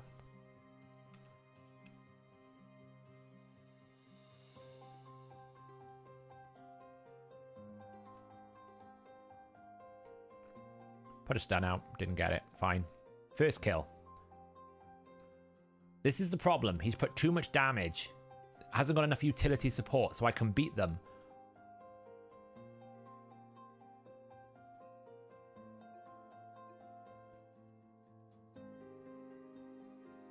Like, I'm not too worried about him dying because he's going to come back alive. Killed. Yeah, too much damage, not enough support. Needed a second reviver in there. This team, he wants me to hit the Hefrak. So it's basically a 50-50 dice roll. Probably going to lose now. I can risk it by trying to kill this. I need to basically kill the Hefrak first, because he wants me to attack with the Hefrak so that he can counterattack with the Hefrak and get 2 A2s. As long as Lissandra doesn't get stunned, it should be fine. We can do that. It's always a risk. That one was always going to be a risk if I couldn't get rid of the buffs. But this one is fine because we won the main issue, which was Kaimar needed to not steal the Stone Skin. They're just going to kill themselves on my Cupidus. So as long as I didn't lose Stone Skin, this was always going to happen. Why? They haven't got a reviver.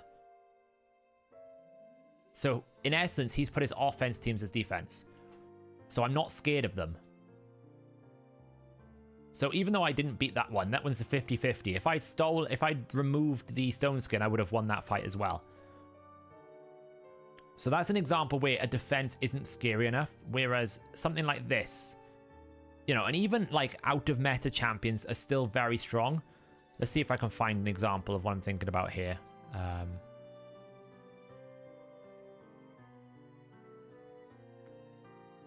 I find an example of what I'm thinking about? Probably not. Like, people don't use Torment on... Here we go. This is a great example of a defense. the fact that Torment exists means I automatically cannot run that team there, because I will instantly freeze everyone. So this forces me into an immunity team almost instantly, okay? What I would say is that needs to be a damaged Torment for this to succeed, which it probably is. Now, Team 1 is going to be probably super fast, but the problem is he hasn't used an aura. So actually for Team 1, I can probably just do that and win. So long as they haven't got reaction, I can just take away their passives and one-shot them because they haven't got enough speed. I'll always win because an aura mismatch, right? In 9 times out of 10, yes, Sify has a higher base speed, but if there's an aura mismatch, I'll always win the speed race. And then this one, they're trying to rely on Stultus, but again, I'm going to be faster because of my team matchup. So the example of what's good here is he's used Torment to basically force you to have to do something. So for example, if there's a Torment and a Hegemon and then a Rotus team, you're limiting someone's options because they have to pick for the counter, even if they're not necessarily meta anymore. Just having Torment in this team means you can't run a speed team into it, which means you have to run something else. So we can try this team here. This is how I would approach this. I should beat the Sify. See? I'll always win the speed race. Now that I've won the speed race, it's just a question of do I take the Stone Skin for Pythian? I don't, but it's fine. I can probably just still like one-shot this. So there'll be a revive, but that's fine. I haven't used my Sky Piercer yet. Just stop that from taking a turn. Now all we need to do is just keep his health low. Probably put a bit of a fear over here, and now I can just run this again. I probably should have just Sky Pierced there, to be honest. That was a mistake. I think that was a mistake. The Krisk is a bit annoying. Right, we can get rid of buffs. Boost. Sky Piercer. So now we just got to kill him. It's very tanky. It's a very tanky resistance Pythian. This is whether or not we can kill Pythian before he has a revive. Should be okay. But man, he is tanky as hell.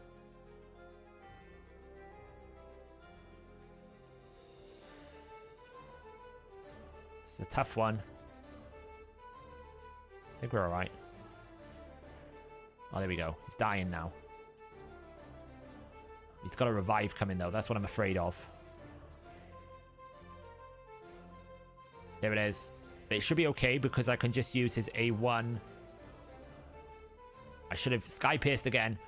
What am I doing? Make sure this can't take a turn. It's fine.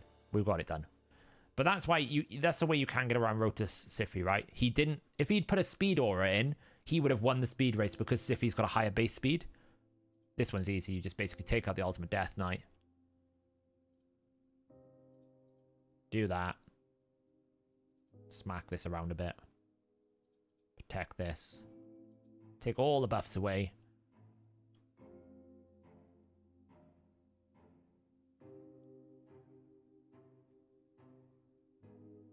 And then just keep taking away the Ultimate Death Knight. Ultimate Death Knight, when I've got Wukong, is basically... he's useless.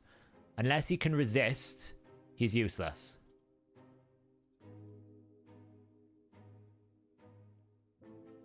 Because he can't... He basically can't stop getting polymorphed. Like, put to sheep. The only thing that can stop my Wukong is high resist.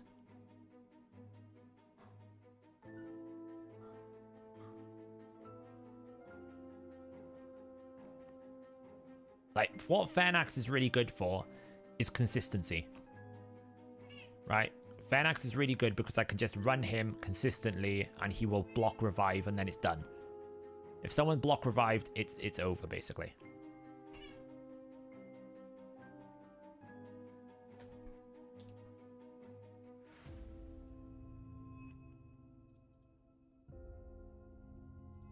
Keep stealing it. So you can see, because he's so fast, I can just keep constantly cycling his abilities.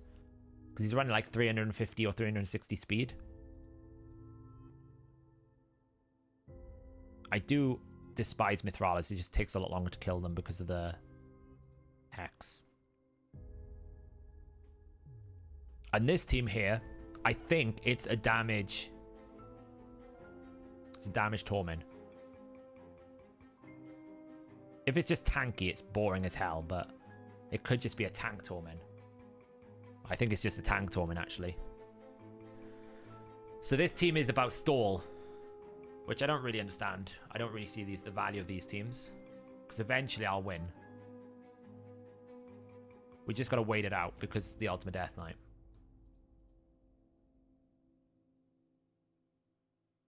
I don't really understand the point of this team. I was like, every team you build, here's rule number 3.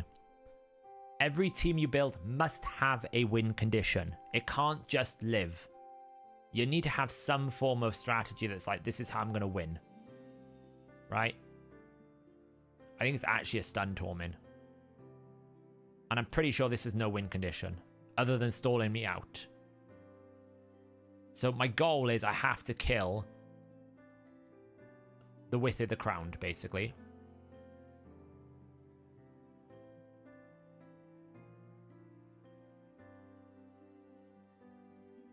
Because he's built this team to basically permanently stun. But it's never going to work because I'm too tanky.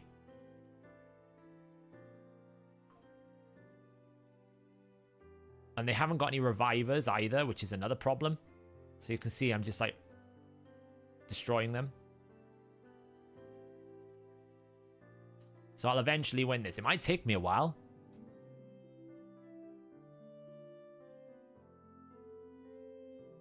It might be Ultimate Death Knight's the last one left. Once Withered the Crown is dead, we're good. But Torment's probably going to die now because he's built him in such a way.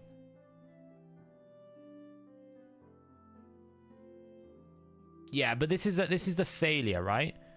This is the failure because, as I said, every team should have and always should have some form of win condition. If you're going to build this type of team, you need a reviver, right? Someone has got to be a reviver in this team because you can't just rely on Withered the Crown. She's not going to be able to out-heal this. She's eventually going to die. Might take me a while. I hope I can kill her, actually. I may not be able to. Because she is feeding damage to...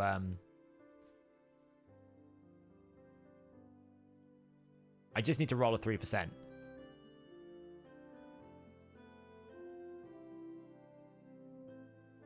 They are feeding damage to him.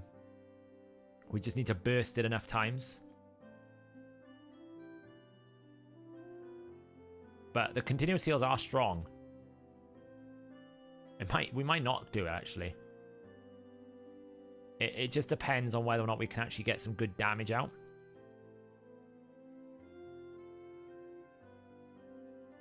My Venus is built poorly, which probably isn't helping. Like that burst needs to one-shot, basically. Oh, he's so close. Kill it. Yes, right, now we're good. It's annoying because it's taken so long, but... You can win by just like scaring people off time, but essentially, that's not what you want to happen. You don't want to lose all 3. Had he put a speed aura instead here, he probably would have won this fight because he would have gone first. He would have had control of the fight and I wouldn't have been able to match up my speed team, which meant I would have had to go for the tank team, and the tank team will lose against this because it can't kill the Rotus quickly enough, right? This is a good option for a Torment, but he needs a reviver in this team. Or, like, you need some way to bring people back to life. Because once I've killed one of you, it's useless. There's a lot of healing, but once I've killed one, it's done. You know? So, like, for example, yes, if you had Marichka, you probably put Marichka in that first team. So, my defenses are actually quite poor.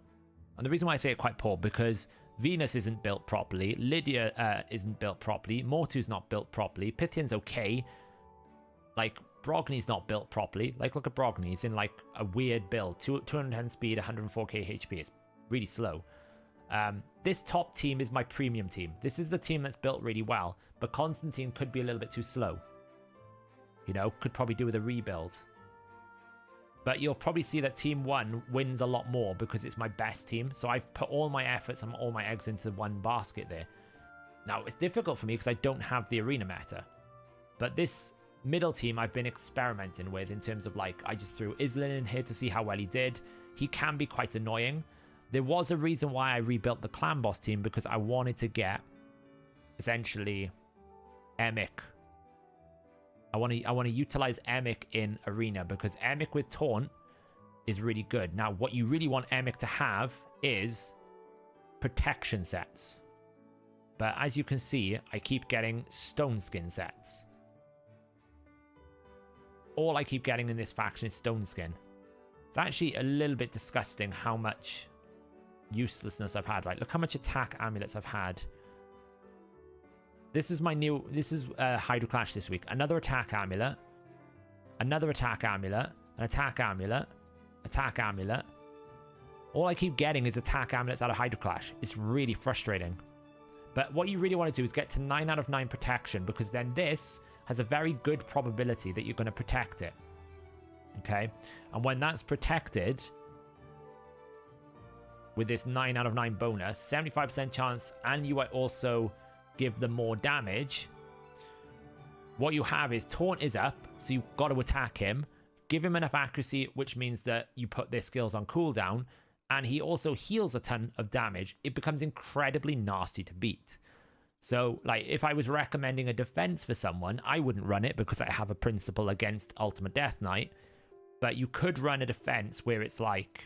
Let me go to my arena. It's easier to build here. You could have a defense that's basically... Emic... Ultimate Death Knight. Oh. Yeah. Pythian. And then someone like Candrathon. That is horrific to fight. Because you can't attack the Candrathon, so you have to attack the Ultimate Death Knight. You build the Ultimate Death Knight tanky, and they keep... You basically use Emic's taunt and this A2 to bring back the continuous heals more often, whilst also healing with Pythian. It becomes incredibly difficult to beat. I actually fought a combination like this, and I couldn't beat this trio. I beat the win condition. I couldn't kill this trio, because just as I was about to kill Ultimate Death Knight, a revive came up, and then Emic fully healed him out. Because a reset came up here, and the shields just kept cycling through constantly. It's brutal.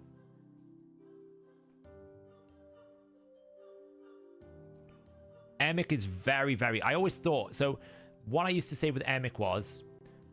If you can keep the taunt on him, he's incredibly good. If you can't keep the taunt on him, he's not. And keep in mind, you get unkillable as well, right? So if you protect the unkillable, you can't even kill someone.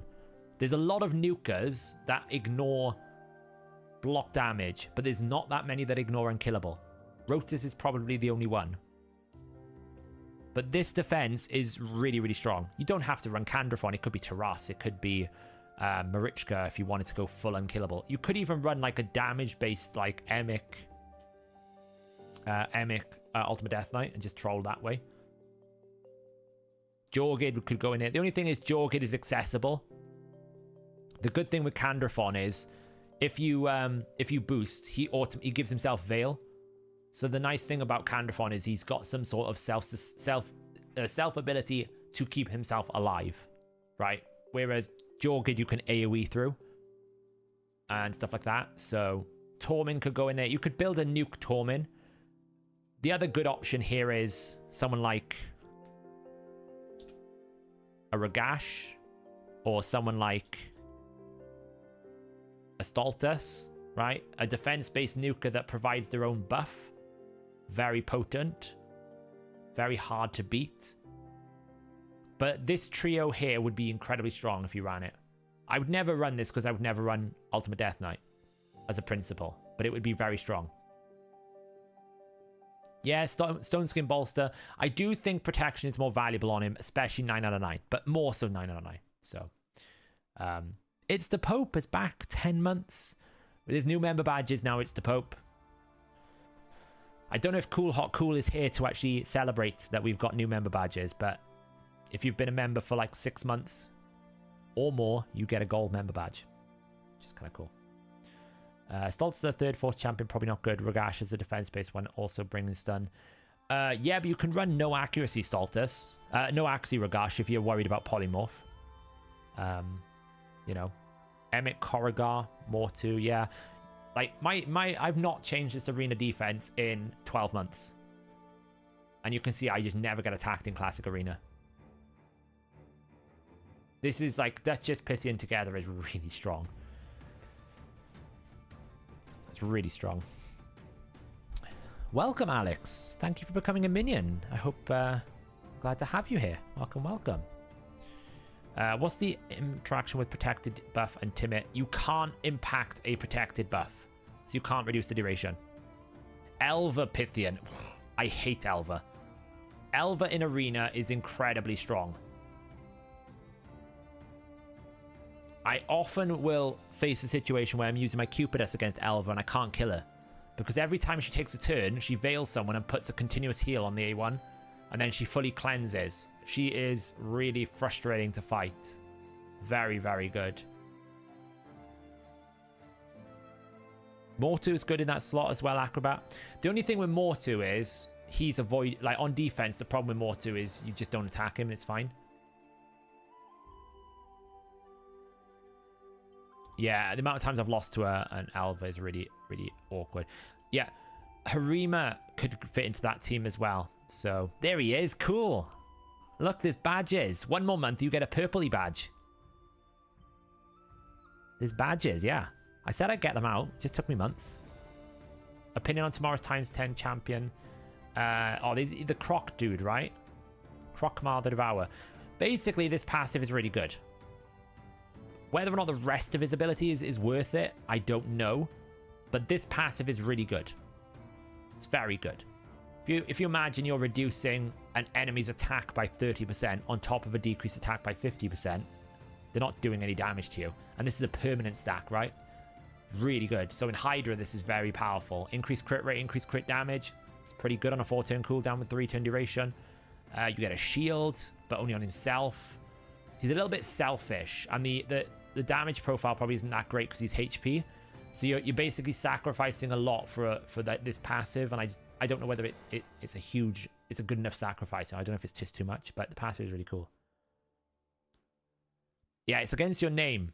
It's the Pope. So there's like one, like Alex has got like the 1 month, I think, or the 2 month, or new member one. And then there's one at like 3 month. I think there's one at 1 month, 3 months, 6 months, 12 months, 24 months, 36 months. So yeah, it's basically, this is 100% uptime. Cool. It's really good. This is really good. These two are not so good.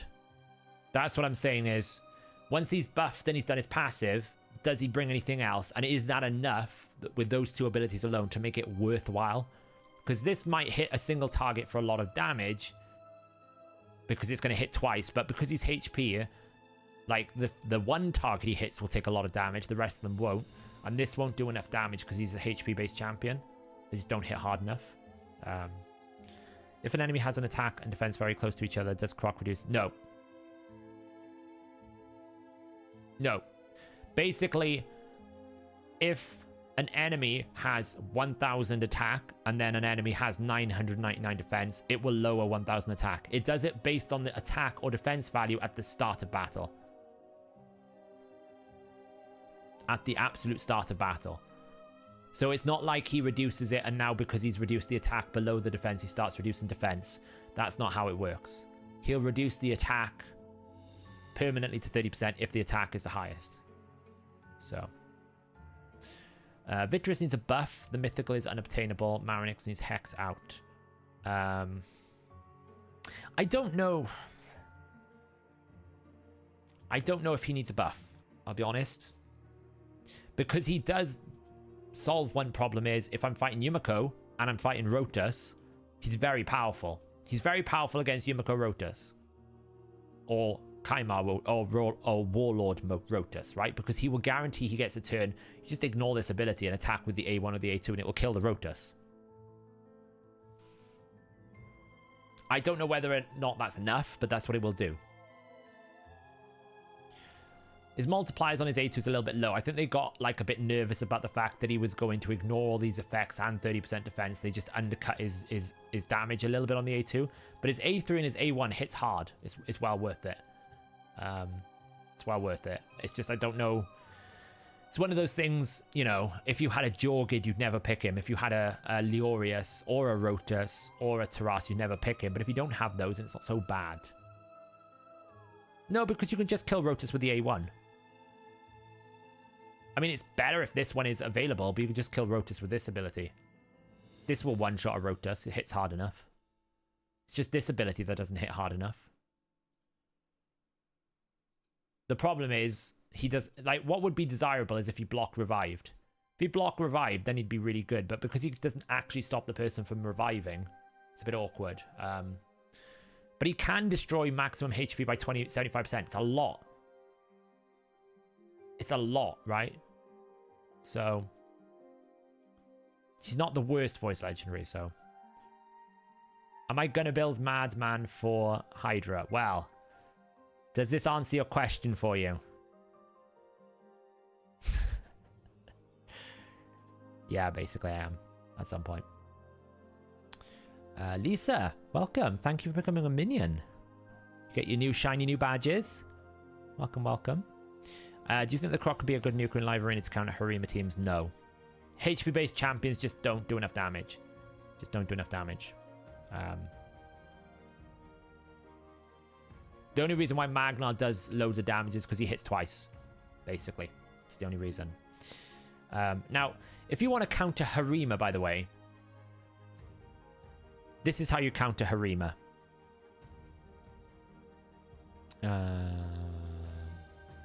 Oh, rule number 4. Never put your speed team on defense. Never. It's the worst thing you can do is putting your speed team on defense. The reason why I say this, either the enemy's going to go, if I outspeed you, I win. Like me right now, I'm looking at this, I'm going, well, I know I'm very fast. I've got an equal aura to you, so I'm probably going to win the speed race. So either I outspeed you, or I just put a tank team up here and know that you've built super squishy because you've built speed, and I'll just out damage you, right? So either of these teams is going to be a guarantee win. This one is more risky unless I don't win the speed race, right? Now, the only awkward thing about this defense is I'd want to put Wukong up against the Harima, because Wukong is a very good counter to Harima. But that means that this first team is going to be awkward to beat, because Cupidus is not a very good counter to Rotus. So I could just do this, because this dude is a very good counter to this, because Angar will eventually die on the shields, because I'm running double bolster, right? I'm running bolster.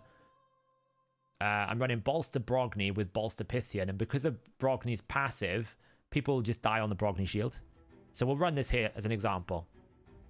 Okay, so this team is awkward if I can't get rid of buffs. There's a double stone skin, bit of a problem.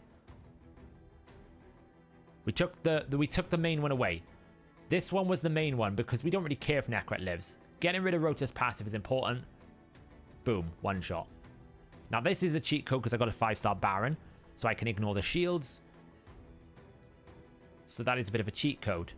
But getting rid of the Pythian Stone Skin was the win condition there. If I couldn't get rid of the Pythian Stone Skin, I wasn't going to win that, because the revive would come in and then it was going to be awkward.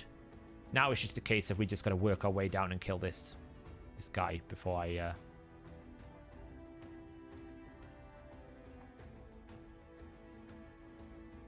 you go. So this team, you watch now, they'll die on the shield. They'll just die on the shield.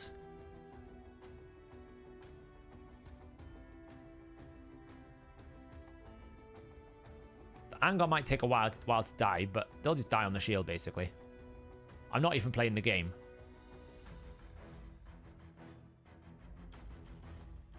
Because they put too much AoE in the team, right? Kimmy's AoE, Arbiter's AoE, Trender's AoE, Angar's AoE, they just died on the shield. Now, here's how you counter Harima. First things first, take out Ultimate Death Knight. Next thing, you just need to keep smacking her, right? Smack 1. Smack 2. Don't let Harima scale. That's where people fail, is they let Harima get going. If she can't get a turn and you kill her outright, problem solved. And this is why I highly recommend, if you don't have lots of meta options, Fenax is a great alternative because he is consistent. I've won this fight because I just took out I just took it out. It's block revived. I've killed the Harima. They can't do anything. So I highly recommend, if you don't have a Fenax built and you don't have the arena meta, you build a Fenax, because he will give you the most consistent ability to win matches. Because most people will only ever build a single win condition to their team. It's either a Rotus or a Harima. Like here, it's all about Harima. He wants Harima to get a turn and then he'll win and one-shot you. If she was able to get 2 or 3 turns going, I'd lose. Because she will scale her defense to such an extent that I won't be able to kill it, and she'll start dealing lots of damage. But because I was able to jump straight in, hit it with one ability, then hit it with a counterattack, I win. Now, yes, I've got Necret. Not everyone's going to have Necret, so keeping Fenax alive is difficult. That's when you would go towards a Bolster team, or maybe a super fast like Arbiter or Duchess or something to try and get yourself ahead of the curve. It's all about picking your fights. But that's how you deal with Harima. Kill it early, get it out of the way. That's how you defeat Harima. If you let Harima scale, you will lose. Have you ever built a nuker that needs resistance? I haven't, and I wouldn't. So, yeah, I'm using, obviously, Necret to enable that. But you could just run an ally attack as well, right? If you know, like, this team here was never going to beat my turn, right? I don't need, like, Void Legendaries on, like, a 900 speed to beat this team. This team is never going to get a turn before me. So I was able to go my Wukong, built my nuker at 210 speed. I could have just run an ally attacker instead of Necret, like a Longbeard or a Lonothariel or a Farak in the Fat. Kill off the Harima. Once the Harima's dead, they don't have enough combined damage to finish you off, and you just slowly beat them one by one. You want to see the Fenax? Yeah, yeah.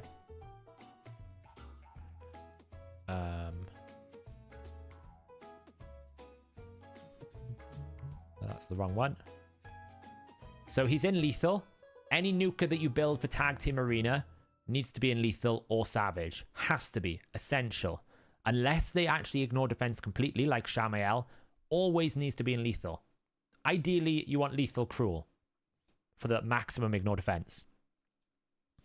So he is built with 6.1k attack, 267% crit damage, 210 speed. And you just basically want an A1. It's consistent. Now, be careful with Phantom Touch. Phantom Touch will not proc this thing. So if you kill someone with the Phantom Touch, you won't block revive. So to some extent, Phantom Touch is not ideal, but there isn't a better option really, because all the rest are kind of trash. I mean, maybe Crushing Rend when you get it to 6-star, but at 1-star, it's basically give me like 1.2% ignore defense. It's really poor. But I would definitely recommend you avoid Phantom Touch. Don't do what I did. And then just build him with counterattacks, right? I've built him counterattack. This mastery, by the way, if you don't know, is super, super important. It's the only way to counter Siphi. It's very good. I build it in almost all of my arena champions. Like you'll probably see if I go to some of my arena champions up here.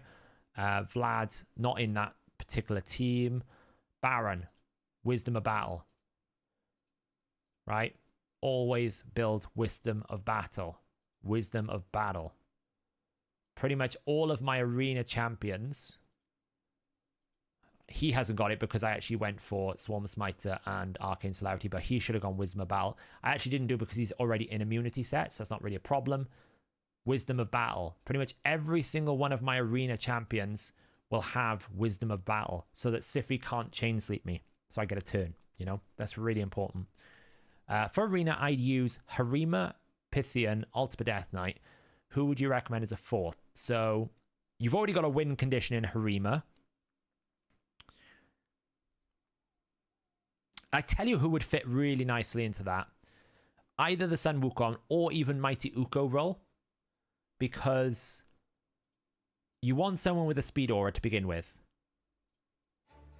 Okay? You want someone with a speed aura. It could benefit from increased defense, yeah. But doesn't Ultimate Death Knight do increased defense?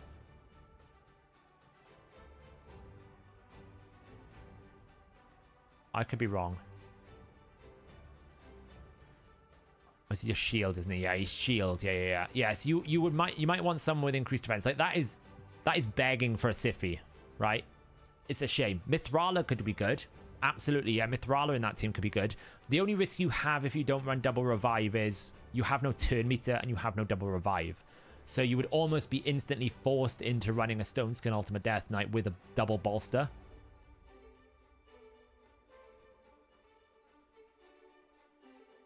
But Mithrala actually in that team would be really good. Because Mithrala will guarantee you can cleanse as well. So if anyone puts like a stun set on you or something of that nature, you can cleanse. So yeah, I agree with chat. Mithrala would be really good. Yeah, but double bolster will stack, yeah. So the way that bolster works is even more crazy than that, right? So if I have, for example, okay, if I have a champion here, right, and this champion has 10,000 HP, and I put bolster on it, okay, that will give me a 3,000 shield. If I then say go to, I don't know, let's take Renegade here, right? Renegade's in a shield set, right? Let's say my Renegade had 80,000 HP. So that shield, or 100,000 HP, that shield would give me 30,000. The 3,000 bolster shield gets added to the 30,000 normal shield and then makes the entire shield protected. So a lot of people were concerned when bolster came out because they were like, oh, well, bolster's going to replace all my shield sets. It's not the case because you can use bolster to make your really powerful shield sets protected. The bolster doesn't need to be anything good. It could be the worst bolster set in the world. It will still protect the shield. All sources of artifact shields then add together. So if I'm running a shield set with a divine, like cruel set or a divine critical rate, then I'll get the benefit from the AoE shield plus the single target shield plus any other shielding. All goes together. You can also increase the shield value by having rejuvenation. So when the shield gets cast on you, it increases by 5%. You can also have your bolster champion with shield bearer, which will increase it by another 5%. So you can really scale these bolster shields up to be quite an incredible amount. That's why when you saw my Cupidus team, we've got the bolster Brogni. He's sitting with bolster here, 30% shield, yeah, at 100,000. So we're getting 30,000 from his bolster. And then up here, we've got a Pythian somewhere around here. He's also in bolster. He's at 94,000. So we're getting like a 28,000 shield. So we're basically combining the two together to make a 60,000 HP shield. On top of the fact that we're increasing the strength of the rejuvenation by wearing these shields as well. Right, we're growing the strength of those shields. So we're actually creating a very, very strong initial hit, right?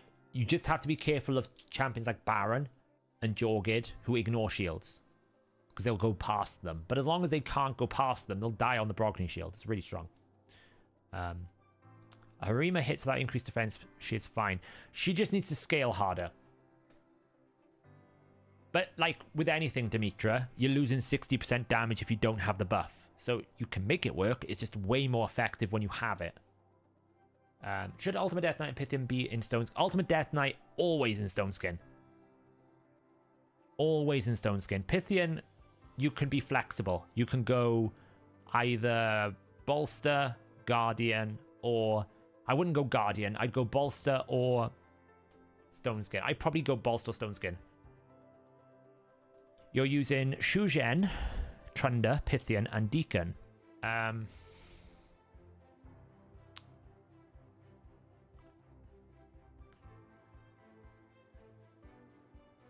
Honestly, I'd be looking for a better turn meter controller than Deacon Mage Sight. Someone like a Morrigan, someone who can influence, like even a Sylar Mage Sight. You just want to, like, it depends. I mean, you should win as long as Shugen goes first, as long as they're not tanky, right? You wouldn't play that into a very tanky team because Trunda can't get rid of, can't beat the Stone Skin. Yeah. Saf, what do you think about building Venus in Bloodthirst? Bloodthirst? What the hell is Bloodthirst? Bloodthirst?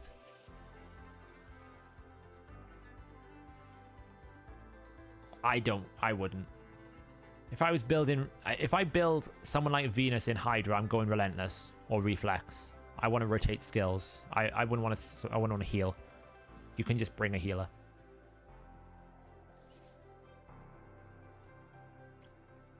I wouldn't use it. No.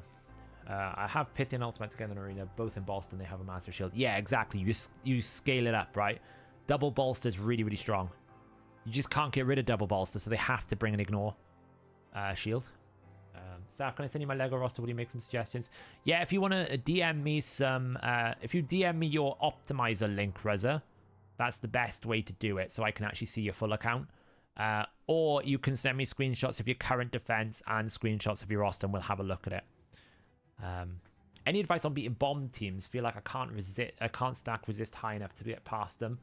Mithrala is the ultimate counter, Sam Guy. So if you've got Mithrala, you put Mithrala in there, because they normally won't have enough accuracy.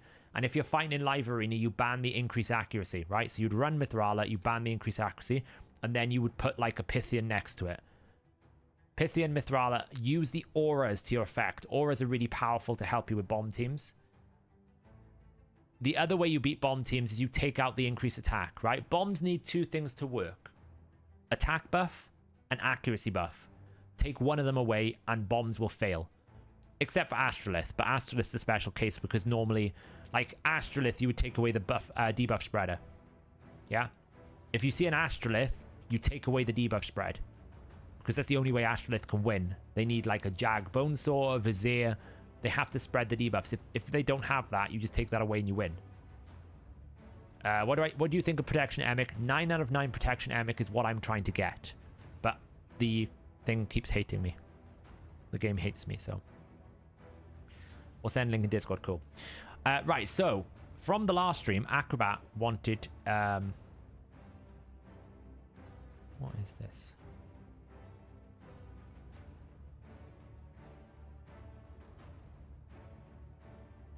One second. Sorry, guys. I just need to check something.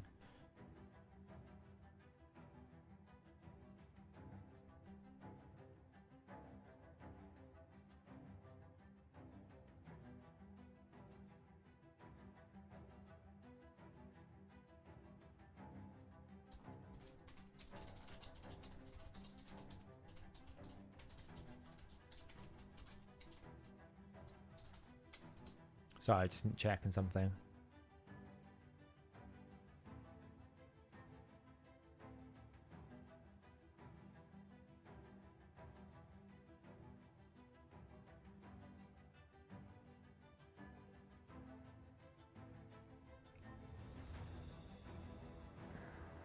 What day is it? Today's second, okay.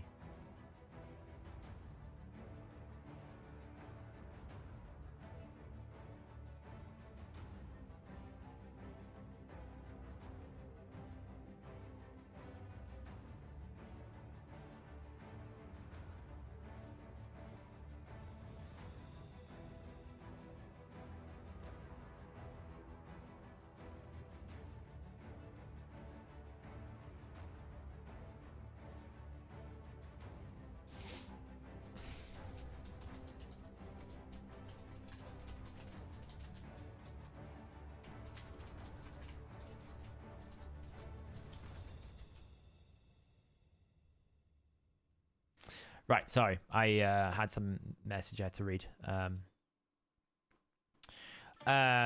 Mage Sight, thanks for becoming a minion. Welcome, welcome.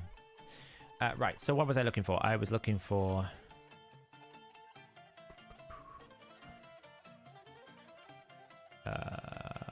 Acrobat. Open that.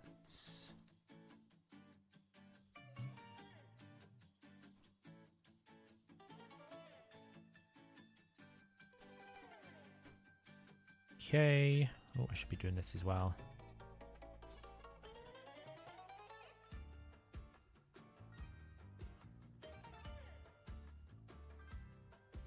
Right. Okay. Where am I? Sorry. Distracted. Right, so Acrobat wanted some advice on his tag teams in terms of his defense, and we've also got his optimizer link, so we're going to have a look at those. See if I missed any questions here. Chat thinks that Shamael Wukong interaction with Ultimate Death Knight Taras isn't a bug. What say ye, Bug Guru Saf? What's the interaction, Gaza? You'll have to give me some TLDR on what the interaction actually is, so I can understand it.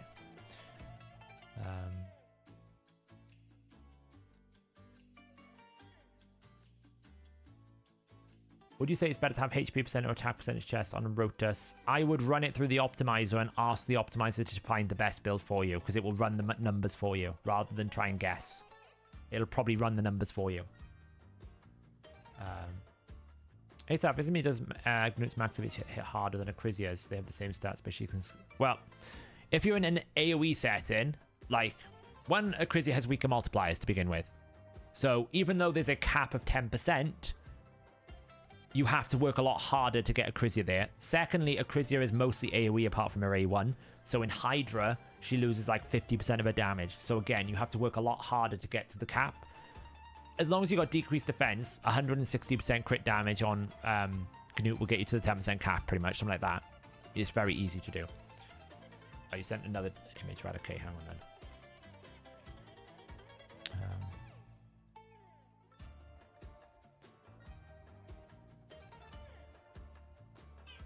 Okay. Look at cat.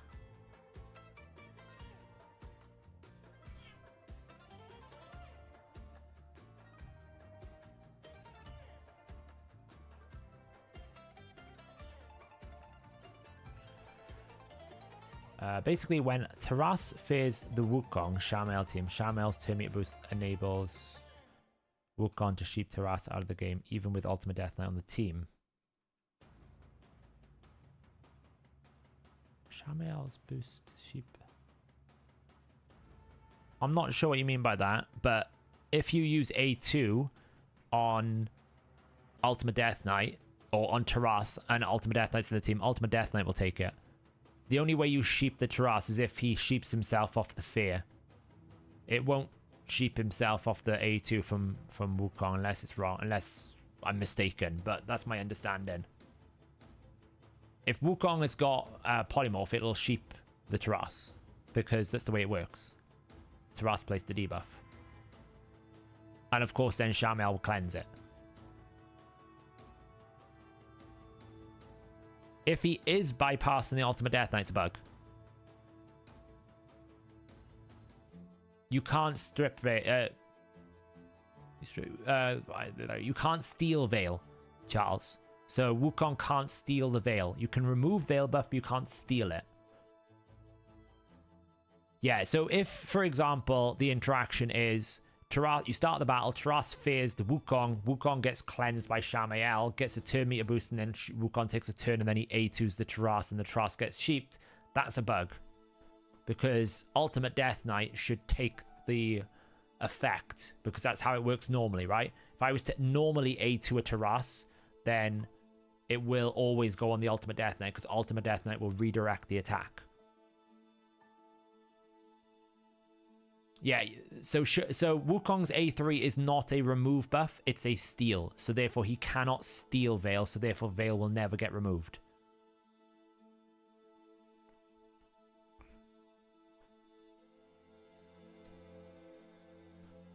I don't really understand that. That sounds bugged. Because, like, for example, if you were ally attacking, then fair enough, because the second attack doesn't count. But like, I don't really understand it. I'll have to do some investigation, but I'm pretty sure that's bugged. Gaza. I would argue that that is the definition of a bug is something that is happening that is not meant to. And I would argue that Ultimate Death Knight not protecting the Taras in that situation is an interaction that is not intended.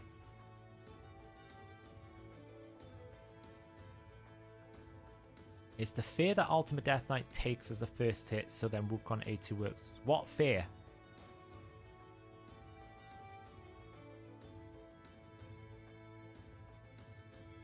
It's acting like an ally attack when Wukong boosts and it allows him to attack anyone. But the boosting is not a turn. I don't understand it either. Taras Fair proc Shamel counter. Yeah, I get that. But the Wukong, when his turn is up because his turn meter is filled, is not part of the same attack flow. So therefore, it's a new turn, which means that Ultimate Death Knight passive should still be active.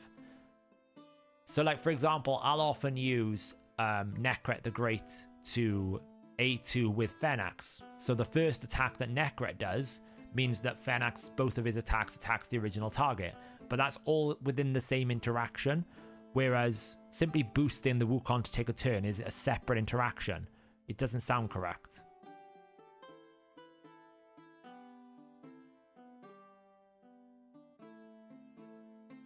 Yeah. I'm not saying your explanation was wrong. I'm saying it doesn't sound right. It sounds bugged.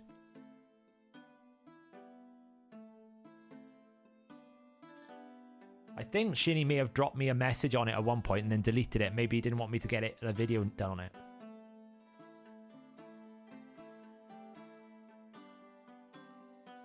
So I remember Shinny dropped me some messages and then I think he removed the messages. So maybe he didn't want me to get it banned.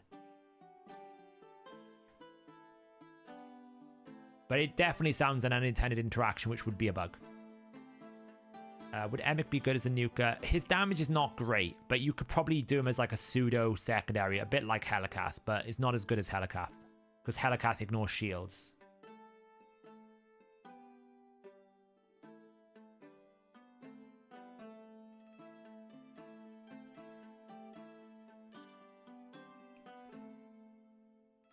Yeah, it's not. I don't think it's meant to. Taras also has a bug on the A2. He double attacks on the sheep targets, directly kills them. I'm not sure that's a bug. What does he do? Deals double damage to enemies. No, he's probably just killing them through the stone skin, maybe. I don't know. I know if I double attack with Fenax, if I do enough damage when they on the second hit that they would die after 50%, I kill them. But I'm pretty sure Taras has probably been bug fixed, maybe. So, do you think they will get? We will get the buff to Wukong so he depletes turn meter on the champion he sheeps.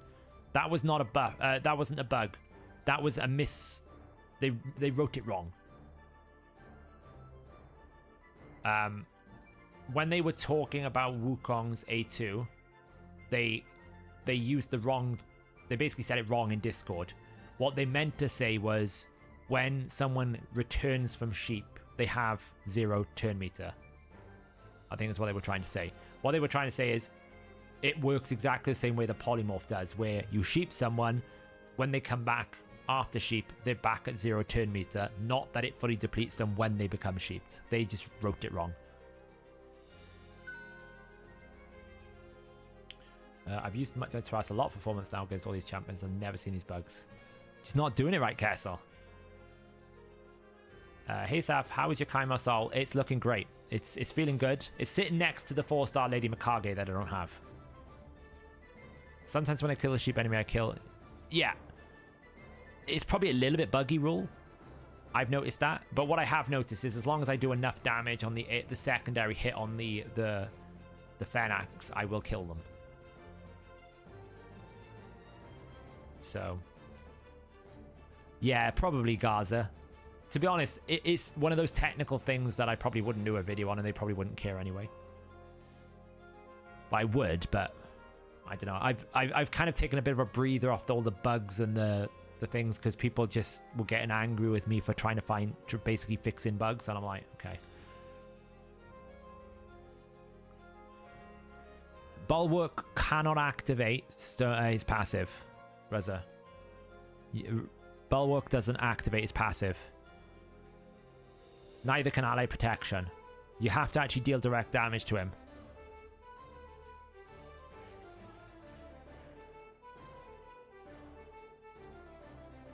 Yeah, no, but that's why I did the Kaja event in the end. Everyone's like calling me a Kraken for doing the Kaja event. It was like, I didn't do it for Kaja. I did it for Kaima, and I still didn't get my Kaima. It's painful. Saf, do you think I should build Alsgore and Jetney for my 3v3 defense because I'm using my speed team in one of my defenses? Yes. Jetney is very good when Alsgore's on the team. Just like Timit is very good, I think, if Kaja is on the team. But without them, they kind of suck. Alsgo is actually a great champion. You get block damage. You get a lot of turn meter control. Very, very good. Who is better, Madman or Lua? Madman. For that effect, Madman.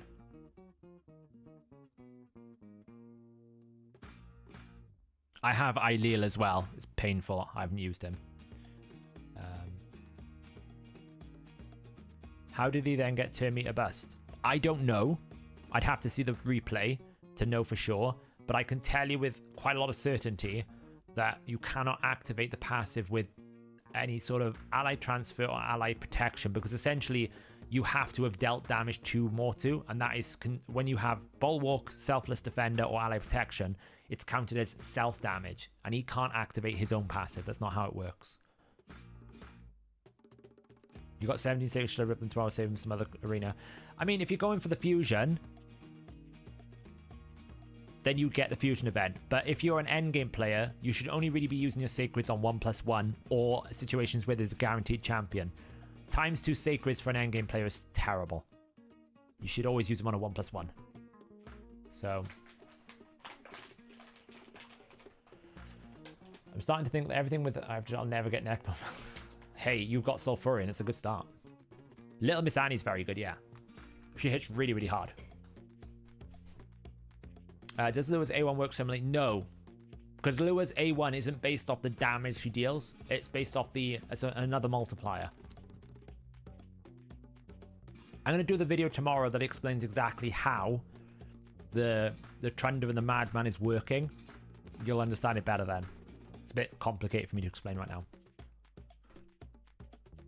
You think they're changing Mortu for Blood Gorge and Stone Stone? Is that a better idea? Blood Gorge multipliers kind of suck. If you gave me an option between Blood Gorge and Phoenix, I'd choose Phoenix every day of the week. Blood Gorge just doesn't hit hard enough. Yeah, Karato's good if you've got Yumiko. He needs Yumiko. Karato with Yumiko is very good. Karato on his own is quite awful. It's quite poor.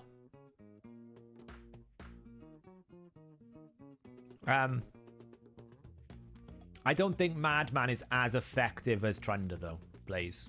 Right. I think it's good, but I don't think it's such an edge case that it's nerfable at the moment. At least from what I've seen. I haven't seen any big keys yet. Maybe when I see more, it'll be there.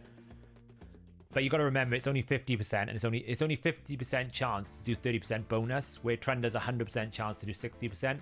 It's more likely they will look at targeting the Yumikos and the reset champions before they target that. Yumiko is probably the problem, not Trunda more than anything else. So yeah, but it's just not as effective. That's the thing, right? Madman is good, but it's just not as effective as a Trunda. You're doing it because normally you don't have the Yumikos, or you don't have the Kaimar, or you don't have the Trunda, right? You're doing it as an alternative, not as a desirable. Yeah, I've probably seen it. We're getting distracted with chat, so I want to go over acrobats and then I'll do yours afterwards, Rosa.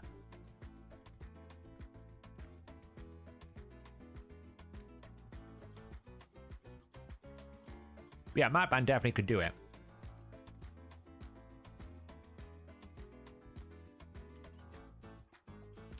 You can send me, yeah, if you drop me a DM, we're going to go until about 11:20. So we got about 45 minutes of suggestions for people for 3v3. So if you drop me a direct message on Discord, ideally with your optimizer link, but if you haven't, a screenshot of your current defense or offense if you're struggling with offense, and your roster. So would you spend 100 Eternal Essence for a 5-star Constantine? Yes. 5-star souls are very powerful. I think LMA is my unsung hero for my account. Everyone underestimates her. LMA. Little Miss Annie, yeah. Took me a while then. But how many other champions can one-shot an Ultimate Death Knight? Yeah, Little Miss Annie is an incredible single target damage dealer. The problem with Little Miss Annie is, what do you do after she does a single target hit? And previously, single target damage dealers were not as desirable, but the meta shifted a little bit more towards supporting them. So... right, so let's go through Acrobat's defense here. This is Acrobat's latest defense. So my understanding is, what tier are you in at the moment, Acrobat? What What tier? That's correct, Acrobat. Yeah, that's all right. Is it duplicate non-authorial at all? Subjective, Kingston. The best thing about a duplicate non-authorial is plus 10 speed for your Arbiter. So you're in silver 4, so you're trying to get to gold 1. Right, okay. So, are you finding you're losing too much, or are you finding you're winning too much? Not enough, right? So that's the first question. Whenever we're looking at this, it's always about, are you struggling on the defense or the offense? Are you struggling to beat teams, or are you finding that your defense is getting railed? That would be my first question. Because the defense here looks pretty solid. I will admit I'm not a fan of Arix. You got Garl. Garl's the one that I want, Matthew. Garl's the main mythic that I really want.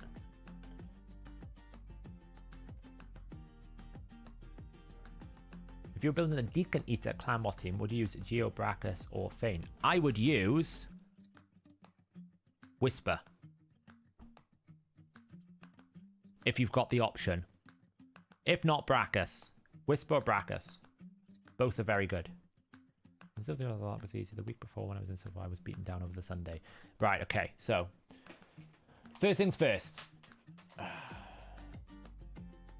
Okay. So, I'm not a massive fan of Arix in Team 3. I'll be honest. I'm not. I've not really seen many Arix. It's one of those champions that are like Paragon. You know, it's like, oh, it's cool if it works, but 9 times out of 10 it doesn't. So I'm not a massive fan of Arix, I will admit. And I feel like Stultus is good enough on its own. I would bring someone with a little bit more quality.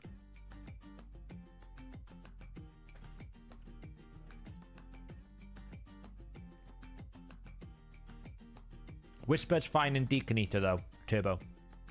Whisper's fine in any clan boss team that runs Man Eater without... Most 2-1 Man Eater teams can support Whisper because they're not running increased speed, so it's fine. Yeah, honestly, Silver 4, Gold 1, and Gold 2 is the hardest difficulties in Tag Team Arena. Gold 3 and Gold 4 is much easier because nobody fights anyone.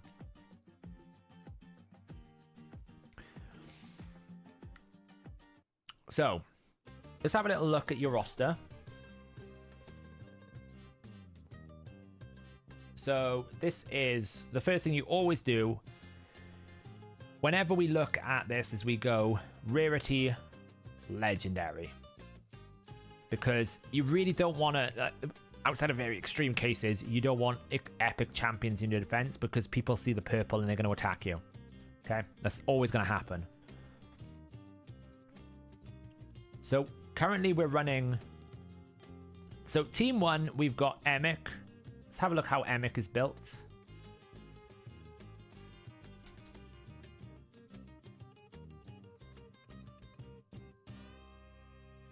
Okay, not bad. Banner could do some work. I see you've got the 1 protection. I'd much prefer go protection than guardian. Yeah, much protection. So I can see the value in you going protection, Emic. Duchess should be in stone skin.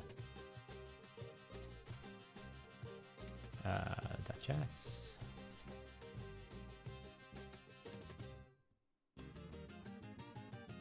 Right, you got way too much defense, not enough HP, and it should be in stone skin. Okay. This amount of defense is useless. Because anything over 4,000 is just pointless. And if you get decreased defense or someone's got like 50% ignored defense, this ain't doing anything for you. If you've gone over 4,000 defense, you're just wasting stats at this point. So I would get rid of some defense. In its place, I would look for stone skin. 2-turn stone skin with these level of stats would be perfect. Because when you put her into stone skin, you've got everyone in Veil. They can't do anything for an entire turn. It gives you a good turn. And then Emic starts taking over as well, so you keep resetting. Ethos is a bit weird, but it's fine. And Mountain King's a little bit weird. I would prefer another Reviver and pick one of these nukers. So you can keep Ethos if you want. I would potentially drop the Mountain King, and I would be looking for a Reviver. ideally, you always want to have 2 revive champions together, so if one gets nuked, the other one can survive. So, like, the obvious choice here is Pythian. Pythian, Emic, Duchess, Ethos. As long as you veil the Ethos, or you keep the Ethos alive, you should be fine. Now, if you can't keep the Ethos alive, swap the Ethos out for someone else. Okay? And we have got some interesting options here. We have got someone like a Candrathon. Your Candrathon should always be paired with Duchess, in my opinion. You could put Arix in here, yeah? You could basically take the Arix in Bolster. But again, if you want Arix to deal damage, it shouldn't be in Bolster. It needs to be in Savage, right? Any damage dealer you want to use has to be in Savage or Lethal. They won't do enough damage otherwise. You have to have them in those. Your options for Nuker on Team 1 is Ragash.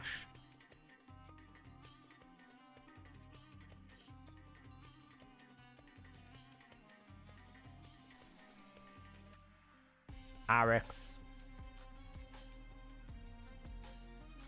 Stultus, or Candy. You can even run Helicath if you want. It's really annoying then. I just pulled him. Yeah, we'll be up next if you see. Okay. Okay.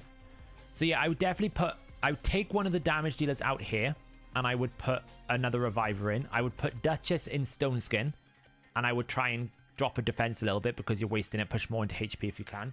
Remember, her self-shield as well is based off her own HP, so it's really good. Emic, ideally in protection if you can over Guardian, because you'll just help protect the buffs. And then run someone who can be a damage dealer. The only problem with Mountain King is he is single target. So if you're going slow, you might find a situation where Mountain King just can't get enough turns off to kill anyone. You know, if there's no ally attack, or if you haven't got any turn meter boost in, then Mountain King just can't get going. So you might then want to bring... Like, the nice thing with Ragash, by the way, is... You can't see the skills here. He gives you increased speed as well. So he helps you go a bit faster. So if you just want to veil as, you know, if you just want to put that increased speed and strengthen on, that'll help him go. So I would personally go Emic, Duchess, Pythian, Ragash, Team 1. Yeah? Emic, Duchess, Pythian, Ragash, Team 1. Team 2, I like being led by Uko. Krisk, I absolutely hate. Brogni, I like. Candy, probably not bad. I don't like Krisk. And the reason why is you're just asking to be block debuffed by Kimmy. When I see Krisk, I go, let's bring the Kimmy out. Because it's just a guaranteed block buffs. And it's a problem. So I would potentially be looking to replace the Krisk. And again... You've only got one reviver here, so if they kill the Uko, you haven't got a chance to revive. So I'd be looking again, going, okay, can I squeeze a second reviver in instead of the Krisk in this position? Which you've got plenty of great revivers.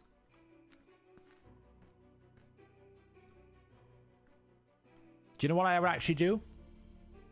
This is a situation where I'd actually put Siphi up here.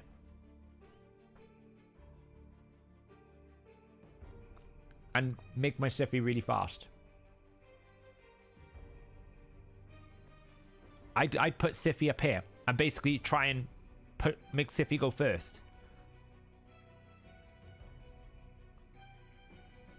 So you go Siphi into Uko into Brogni and just boost. No. Because you compare Elva with Marichka. In all honesty, though, you don't really want... I'm a strong advocate for an AoE reviver alongside Marichka, not a single target. I'd prefer the Blind Seer, for example. The reason why is Marichka will revive everyone, and then Siphi could revive Marichka, I guess. I suppose it's not really a problem. Yeah, maybe I'm just overthinking it. Like, the thing about the second team is you don't really need the increased defense. It's hard. But then again, I suppose, actually... No, you were right. Yeah, right, actually. Because you've got Candy, you want to actually pair the Veil from Elva with the Candy. So I would put Elva in Krisk's position here. You get that message, Almir, when it's figuring out the builds. That probably means, if you're seeing it for a long period of time, it probably means your request is too big. You're asking for too many stats. You need to narrow your request. It's Nuke Brogni. No. Bolster Brogni. Am I gonna cringe when I see this build? No. It's not Nuke Brogni. If it isn't in Savage or Lethal, it's not a damage dealer. Rule number one. Rule number one. If it is not in Savage or Lethal, it is not a damage dealer when it comes to Arena. Change him out. Put him into Bolster Brogni. Make your Candy do all the work. Candy is the only one that I would say Swift Parry is okay for. But you could probably get away with just running Savage Swift Parry. Savage Candrathon now. Because you've got a good support here, right? You've got Bolster Brogni. You can go Bolster Elva. Uko should ideally be in Provoke or Stun. Yeah, Stun's fine. What's this doing? What's the resistance on Uko for? Like, what is going on here? You use Elva for Clan Boss. Okay. What is this build? What's this banner doing?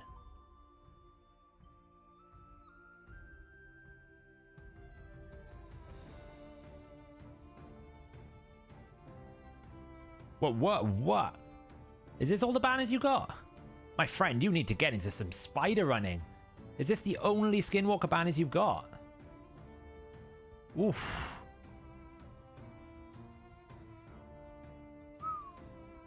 That is... Your homework, Acrobat, is to run lots of Spider for CVC. You've got CVC coming up Tuesday. Spider. Spider. How do we get a link or work on mobile? I'll show you how you can share a link now. That makes sense why you're using that, because that's probably your second fastest banner. Spider. You do nothing but Spider. This is all you've walked away with. You are selling too much gear then. Like, let me just show you what I've got in, like...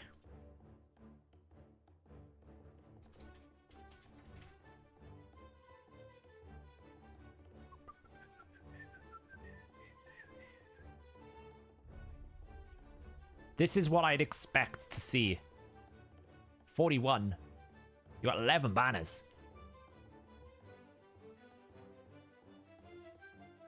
It's a lot less. You're selling too little gears here. I'm a bad example, I know. So I would be looking. So in the Uko build is good. In the sense that you've got stun set. You've prioritized a bit of accuracy. I would be looking to make him tankier, faster, and drop resistance. I'd want an accuracy banner so that I could then eventually go into a defense percentage chest. Ascend your boots. You're missing 12 speed here. Go through your stun gear, ascend your boots. This is like, it feels like you're in a transition now between the late game towards the end game gearing model where, you know, speed isn't matter. Like if I show you my Uko here, you can see the difference, right? 44,000, 2.8k defense. I've got 70,000, 4.5k attack. I've actually got too much defense here purely because I've the ascension is all gone defense. So you can see I'm actually getting like 40 plus 8 plus 160. So I'm getting a lot more defense than I need. But 273 speed and 352 accuracy. So you've got the right stat points. You just need to get more of it. And a lot of it will come from ascension. Really, you want like the speed ascension here, right? This banner is not very good. It's actually a terrible banner. I shouldn't be using that. But I'm just using speed set, And then speed. Okay, the helm is really fast. The rest of this is not very fast. It's just double rolls. Yeah, provoke is better. It's more consistent. Like, if you've got the provoke gear, I would prefer provoke over stun. But it can still work. The key thing is he has to stay alive, right? Because he is a reviver. This is a little bit squishy. But it's purely because you've had to go actually chest, because you've got a resistance banner. If you can take the actually put it on the banner, you can put yourself with a HP percentage chest. That'll boost your HP up. Then if you ascend this, you'll get yourself more speed. That's just how you scale it. Okay, so Team 1. Duchess, Emic, second Reviver, which I think we agreed was going to be Pythian, with a damage dealer of some sort. Right, it could be, I think Ragash is a good fit there, right? So that would be Duchess, Ragash, Duchess, Emic, Pythian, Ragash. This team would be Uko, Elva. Let's have a look at how Elva's built.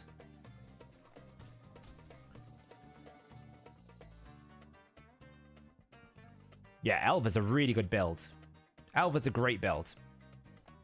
It would be nice if she was in bolster, but Elva's perfect. You can use this. This is really good. So Elva goes into this team here in place of Krisk. Brogni, put him into a bolster Brogni, and then get Candy to do enough damage. That's your win condition. And this team, again, I think Sify, Marichka, perfect. I just don't know if I like the double nuke here.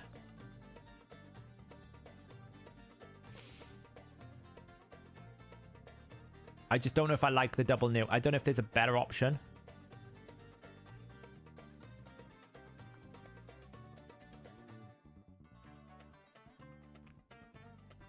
Like, I just feel like Marichka would be better as one of them. Not Marichka, Mithrala. Or even like Ultimate Death Knight. Just like, I feel like this would be better served with having a utility.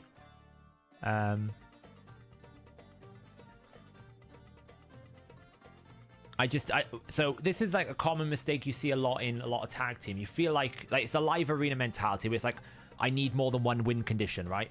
Because what happens if I lose my Stultus? Where actually what you should be doing is building everything possible to keep your win condition alive and then making sure your utility works. If you put Ultimate Death Knight here, it's going to be hell. They're not going to want to fight it because they're never going to be able to touch your Stultus. Even if they do, you've got a double AoE nuke there. You've got a Sify and a Marichka who's going to make it really hard for you to kill. The only way you stop this is if they Romantu you and you've got Polymorph. So it's not a good idea to bring Romantu, so people won't bring it.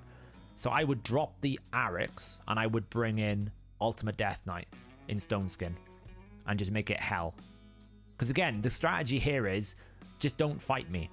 Because if you fight me, you're going to either hate your life or you're going to lose.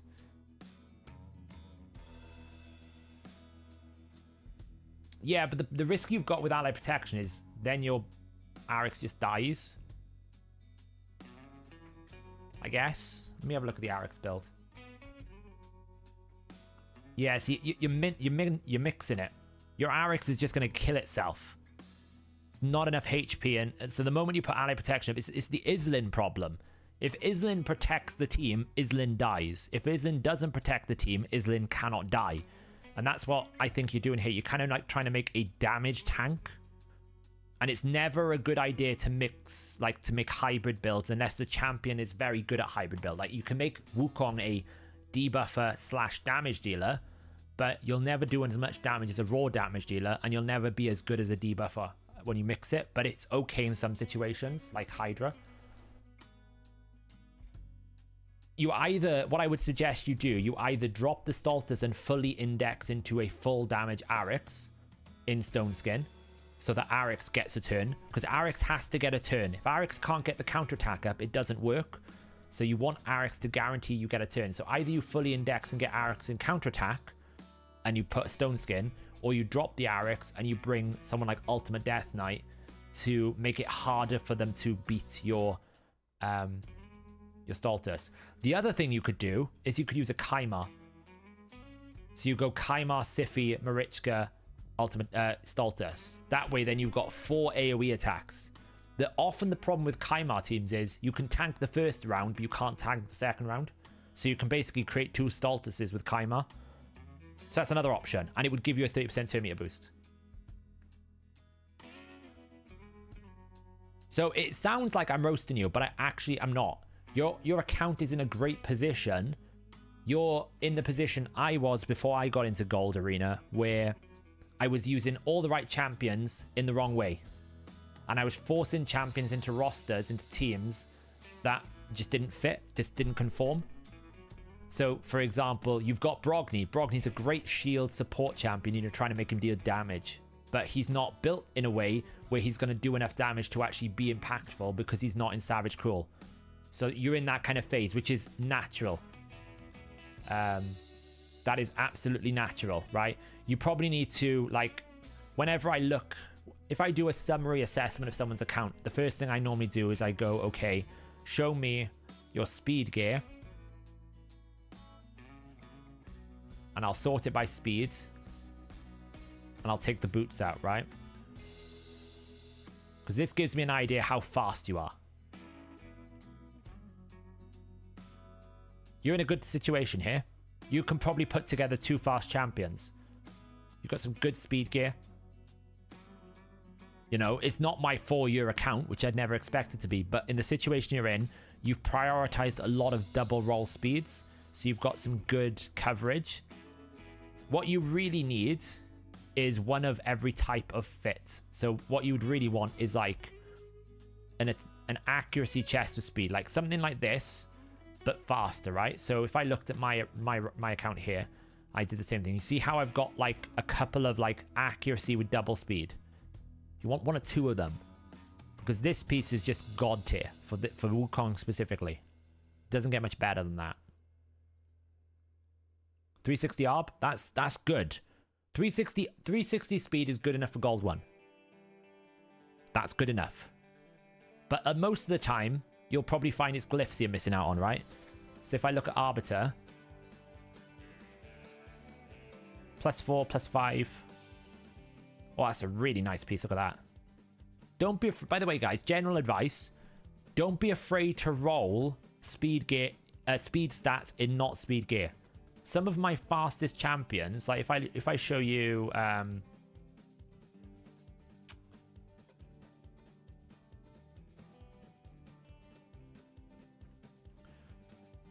let's see. Rabbit is running at 312. Why? Because I've got Cruel with 22 speed. I've got 17 speed and a shield piece there. I've got 24 speed and a fury piece. Don't be afraid to keep weird sets that have rolled a lot of speed.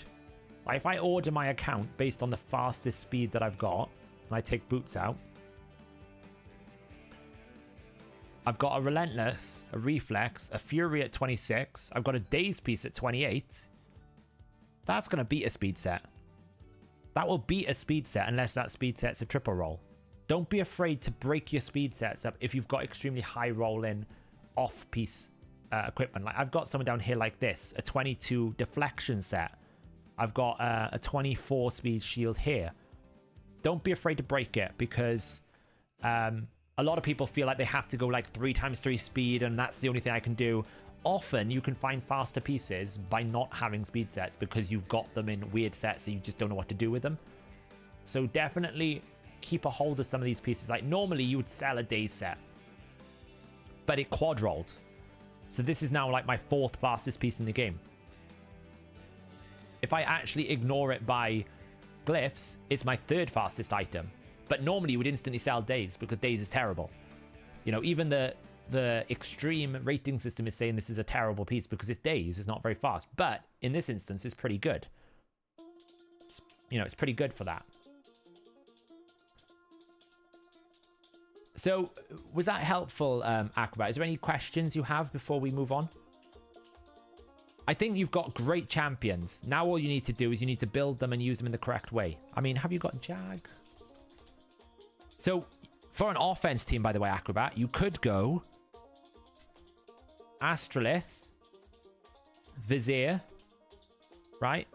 Bring an increased attack champion,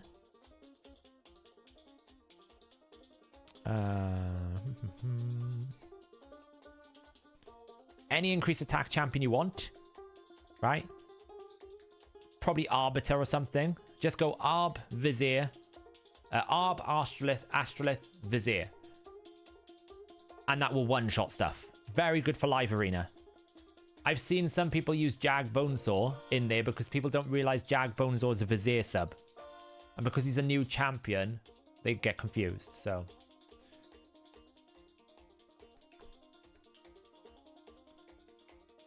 But yeah, I think you've got some great champions.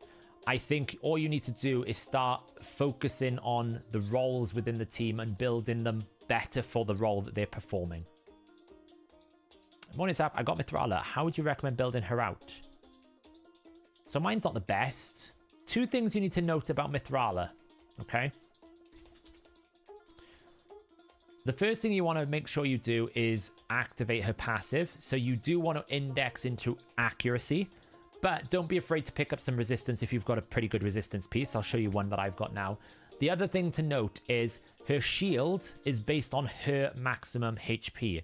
So you do want to build some HP into a build. Like my build here is not that good for HP. I'd prefer something like 70,000 because the shield that she's going to give you is based on her HP.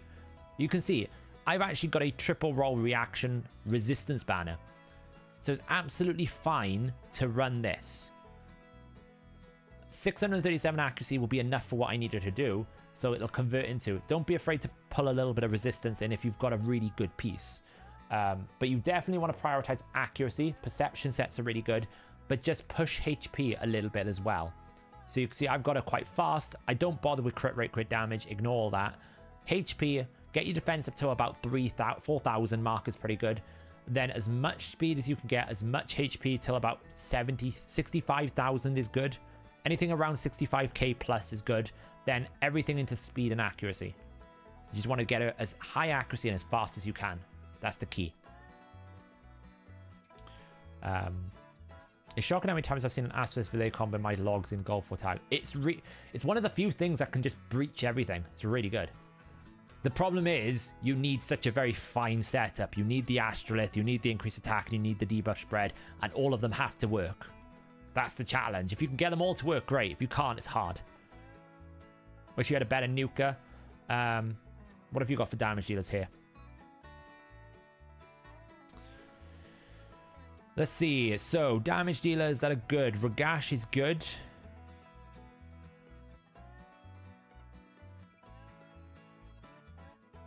Astrolith obviously is a bomb option.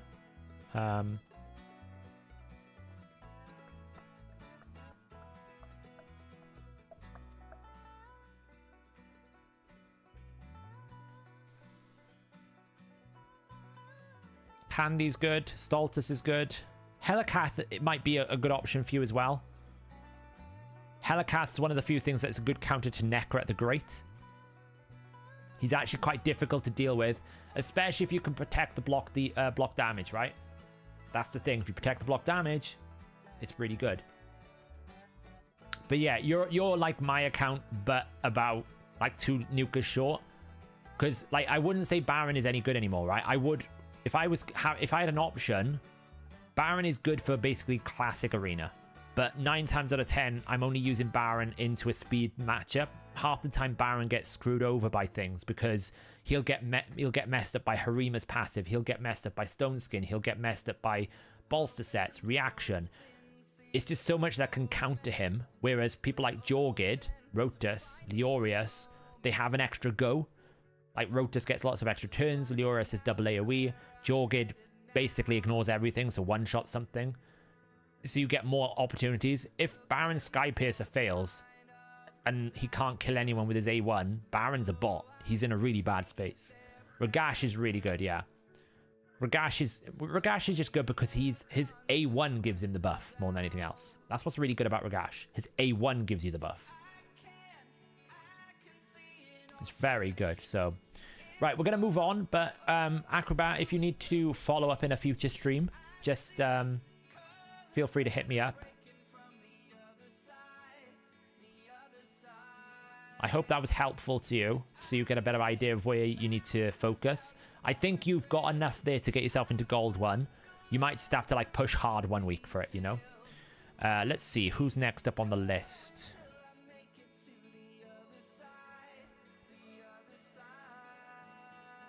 Oh, someone sent me a Madman setup.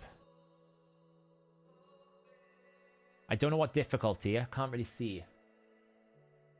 So whoever sent me that, thank you. Can you tell me what difficulty is? I think this is what Scratch was running somewhat, right? This is a bit similar to what Scratch is running. So it's like 1.3 billion. Really, the failure here is Michinaki. I would not have Michinaki in here. I'd have another ally attacker. I just triple down on ally attack. And just maybe run like Lydia in Hex or something. Or Cardial in Hex. So you just get more and more opportunities. Or like a reset champion like a Kaima would be really good here. But you can see what I mean. Like, it's nowhere near the strength of a Trund or a Cadaver team. So it is much less. So... yes, getting a turn with Sify is the first part. If you can get a turn with Sify, it really makes a difference. So...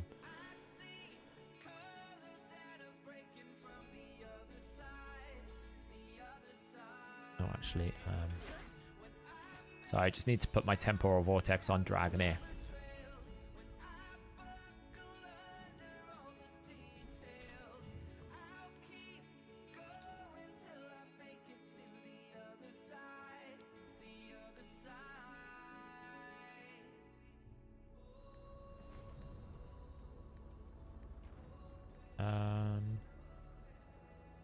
Probably not going to land. We'll find out.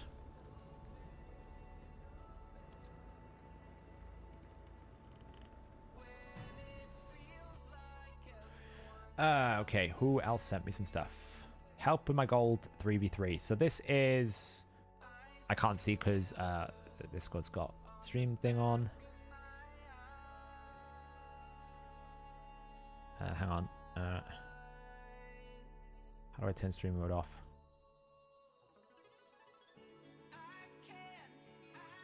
So this is Blaze Inc.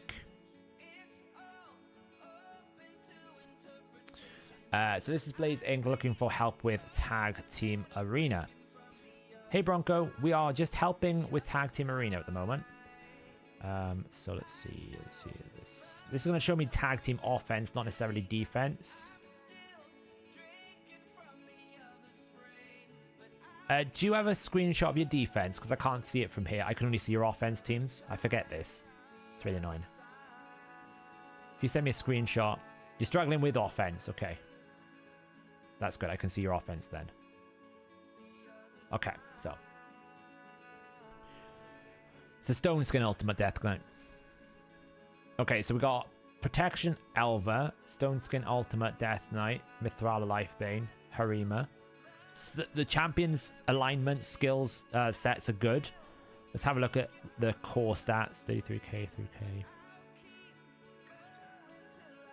It's fine. I would take about 1,000 of this defense and about 10,000 of this HP, and I would pump it into accuracy for Ultimate Death Knight, because a high resist Ultimate Death Knight is essential now. Blaze. So if you're using Ultimate Death Knight, I wouldn't recommend you use Ultimate Death Knight on offense, if I'm being honest. But definitely, I would recommend you take some of the defensive stats out of here and put it into resistance. Because having resistance on Ultimate Death Knight stops the Wukongs, stops anything from being able to strip the stone skin and stuff like that. It's helpful. So...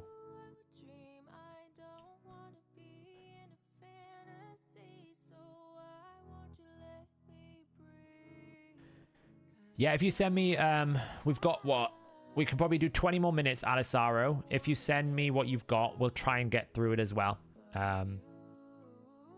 Send me what you've got. We'll see how far we get. Yeah, absolutely. You can use him as a counter. James is correct. You can use him as a counter if you've got Rotus or single target foes you're fighting, like Turvalds, then it's fine. What I'm saying is it's more you would use him on defense and offense, but it's absolutely fine. What is this? Is this just Optimizer Blaze, or have you got a 99% Harima? No, Reza, I'm guessing you are in my pending. So I've got you next on my list. You went into my pending. It's just because Blaze came up first. Is that 100%? Is it just the optimizer's not calculating it properly? Or is that 99%?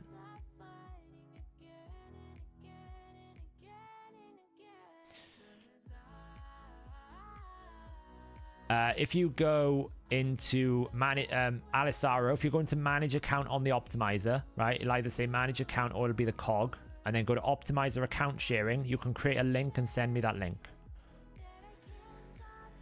That's a major problem. It has to be 100%.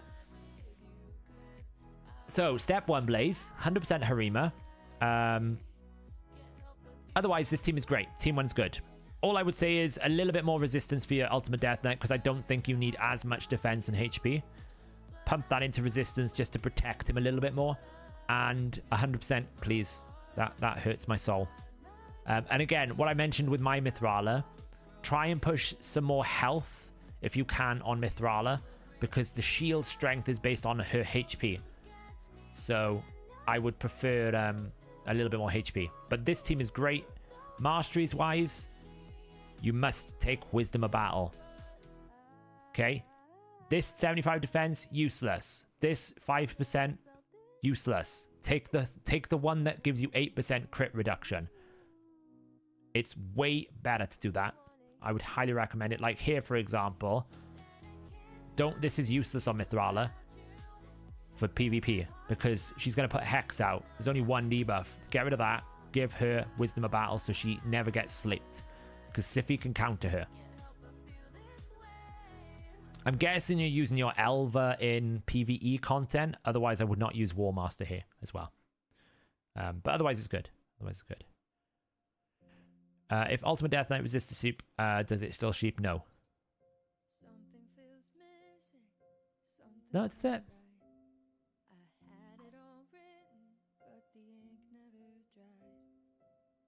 I think not. I'm trying to remember back to the video I did with Scratch. I'm pretty sure we determined that it had to actually place it. Could be. Yeah, I suppose the only risk, like if you're using him in offense, it's fine. The risk is if I see that and I've got my Wukong, I'm just going to blow through your Stone Skin and then he's useless. He's a bot. If you can't protect his Stone Skin, then it's a problem. Right, okay.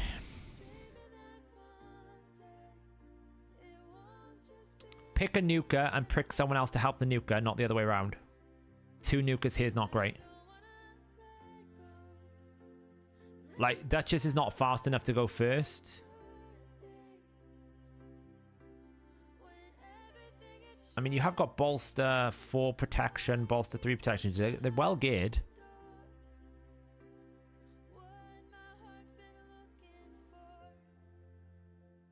I just think 2 damage dealers is always a problem.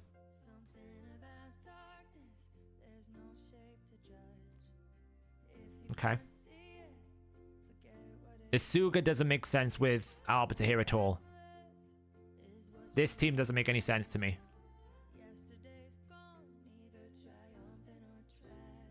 Okay, so I get a good idea, right? Okay, so Team 1 is great. Team 1 is good. A few tweaks to the builds, like that really should be 100%. This has got a few much, absolutely fine. Team 2, I think 2 nukers is too much. You don't need it. Savage, Cruel on your Candy, or Swift Parry on your Candy. This doesn't make sense. So what I would be looking for in Team 2 is who have you got that can do increased turn meter? Actually, I want someone who actually can do increased speed more than anything else.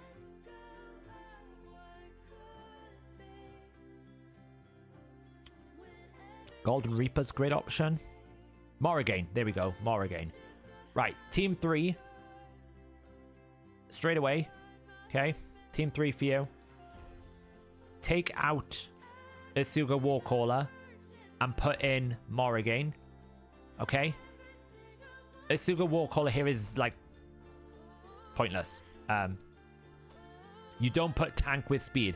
The purpose of this team is to go first and then win the speed race. Now, 335 is a little bit slow to be going first, so we would need to look at your speed gear, but this isn't speed tuned, right? So Arbiter's going to go first, and then you're just going to lose because these guys aren't going to go next. You're going to get cut in.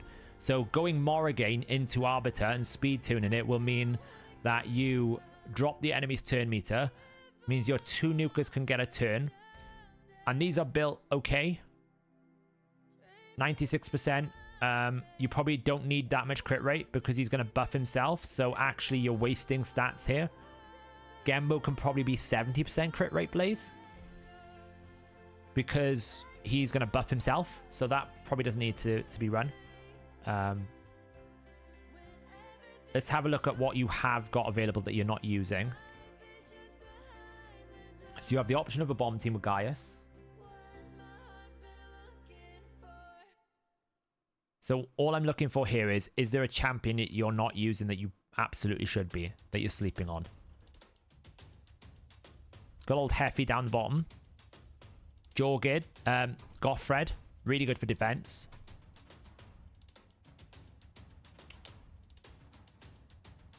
We've got an Astrolith as well, so you could actually, you've got a very good option for bomb teams. You actually got 2 Goffreds. It's really good. What else have we got here? Errol's not bad. Supreme Elhain is probably actually a lot better than most of these.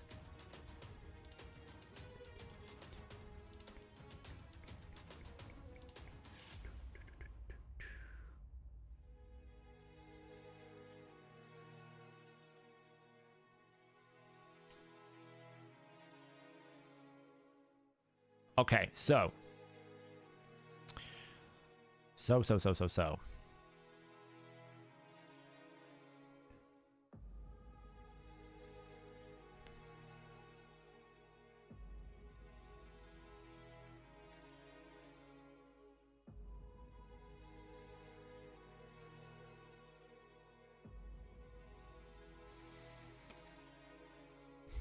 I'm thinking.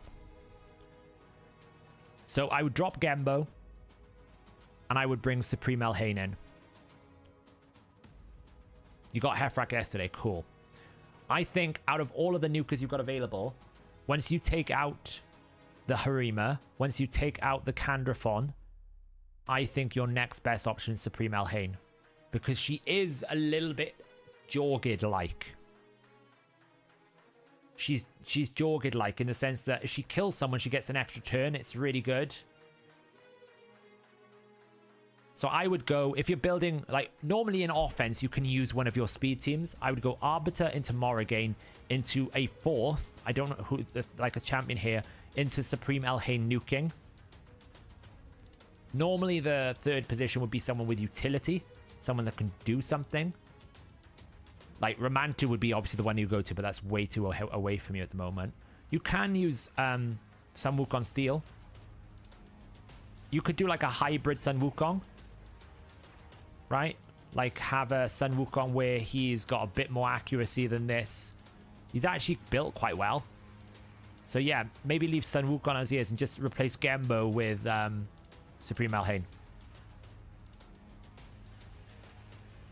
So, yeah. Elhain is very good into Necret teams. But this Asuga doesn't make sense, right? Because the whole purpose of this team is to go first. So Asuga's designed to go second. I would potentially take the Asuga Warcaller and replace the Anithri Blood Twin here. And put basically put a tank absorber in here. You could even put another bolster if you wanted to. Just go triple bolster and go Asuga Warcaller to protect the team with Duchess and Pythian, and Candy will eventually just kill everyone. Okay? And then all I would suggest you do is, again, what I would normally do when I look at people's accounts, I come in here and I go speed, show me the fastest gear that you've got. So you've got a 29 perception. That's insane. That's really, really good.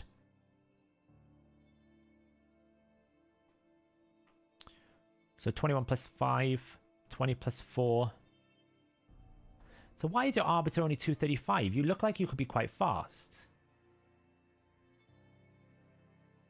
Okay, so We need to find some boots with speed buff. That's the first point of call. Why are you so slow? Am I missing something?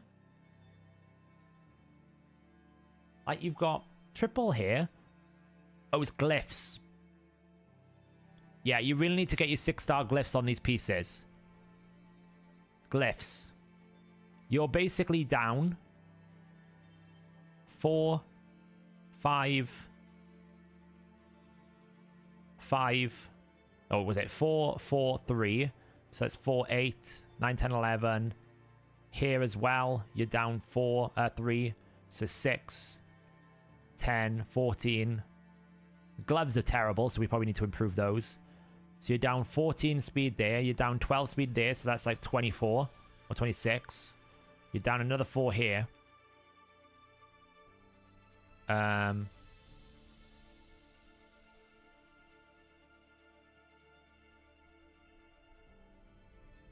Yeah, I would be moving some of these over because it's the glyph differences, right? When you ignore the speed, it's the glyph differences. So you can get yourself +6 here.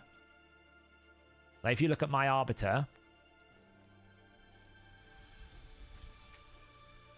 she's 394 because it's 22 +8, +8, +8, +6, +6, +12, +8. So it's the glyphs you're missing, basically. That's what you need to do with your account there, is just glyph up your pieces, because the gear you've got on here is great. That's a fantastic weapon. It's a really good helm. It's an okay shield. I'd be looking for a better shield.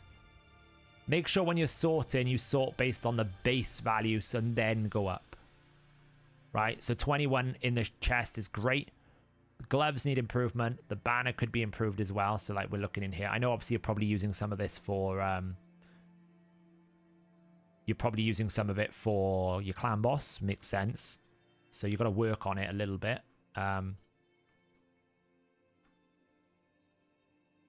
Yeah, so you probably need a better banner. So that's just farming. That's just getting there eventually.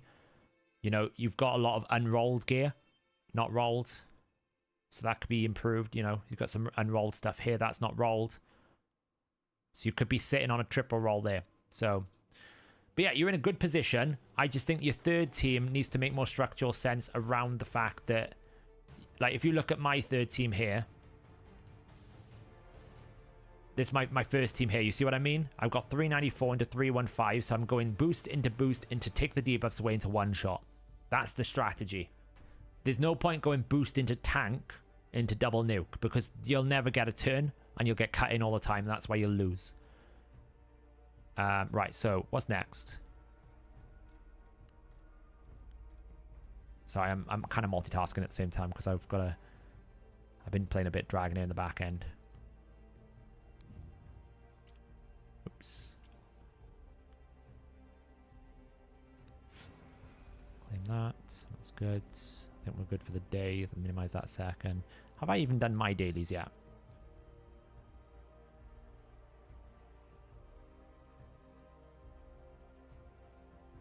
I have not. Right, give me a second. I just need to do 2 more fights in here, and then we will look at other people's accounts.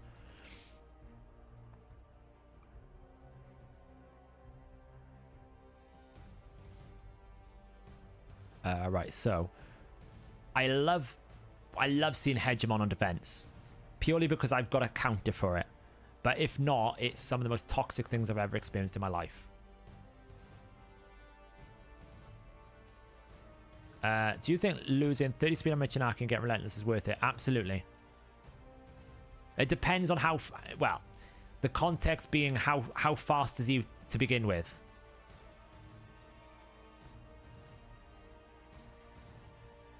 Yeah, more to a Hedge. That's what I'm saying.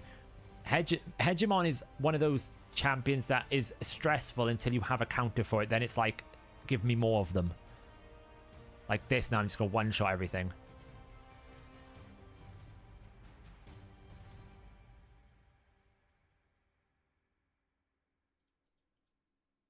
He was 2-8. Yeah, it's fine. If you're using him at Hydra, anything 250 plus is absolutely fine. The Relentless is well worth it. Because if he can relentless back to his hex and get the hex on the decapitated head, that could be the value of like a couple of million. So it's absolutely worth it. Do we get rid of the stone skin? We do. One shot time. Nice. This is why you should get your Amantu. It's really strong. I know that's easier said than done, but highly recommend people go for it. Okay. This is the value, by the way, of having stone skin Duchess.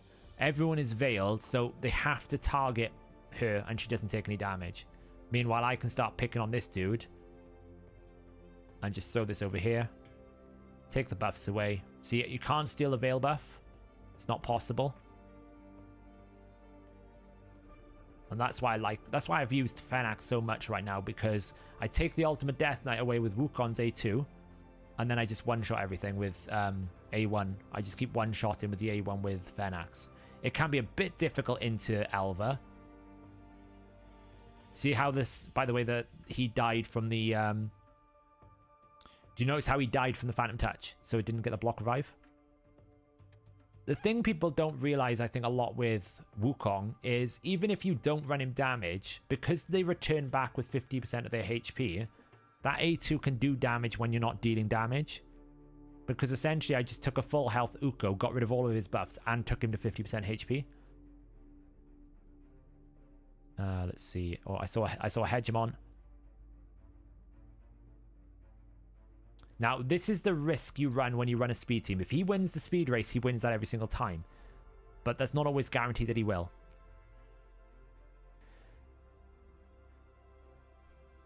You got to do more Hydra. Is 4-piece enough? Yeah, one turn.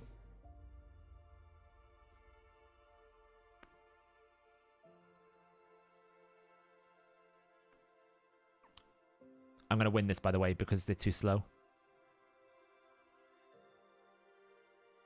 So, one shot.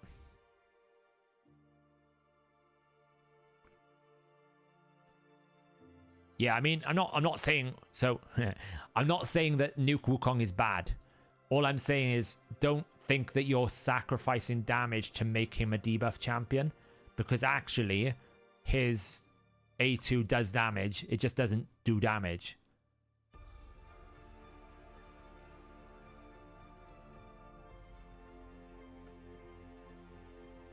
Wukong allows me to counter meta, right? So this situation here, I could, if I want to, just do this. So now the whole strategy here was like, oh, I'll just revive. Actually, I'm in a little bit of spot bother because this dude is...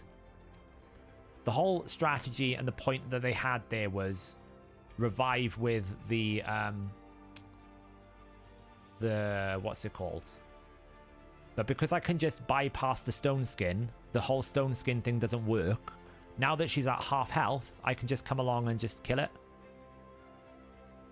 Because it's probably built slow. Because people are like, oh, well, I've got stone skin, I'm fine. Wukong comes in, doesn't have to worry about the stone skin 50-50 check. So now we're fine. The only thing that's annoying here is the Wukong is causing me a few problems in terms of block buffs.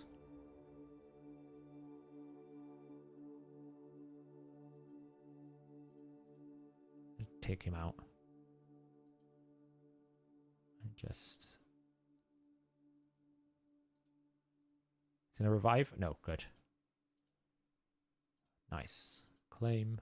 Okay, I've got to just do faction wars with rare champions. Cardinal, yeah, sorry, I couldn't think of the name. So you got Duchess in 6, so you can't get above 230 speed even if you don't ask for resistance. So is 4-piece enough?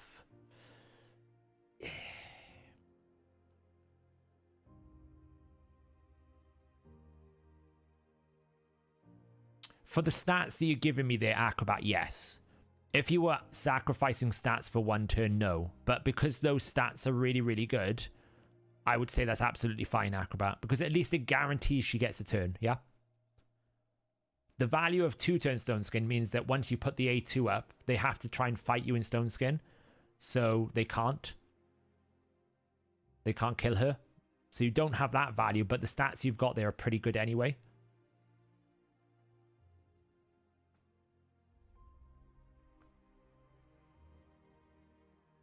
Fernax is just monstrous, honestly. He's a bit better than Constantine now because the meta has shifted away from the factions that Constantine is normally quite good at. Because Constantine is good for like Undead Hordes, Demon Spawn, and Night Rev. The problem is the meta is shifting more towards Bannerlord, Sacred Order.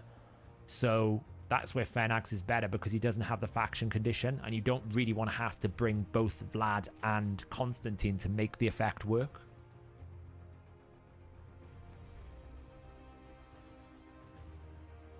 Right, while this is running, Ruzza, you're up next. You were one of the first people. Teams are used for attack and defense. Okay, so thank you for waiting.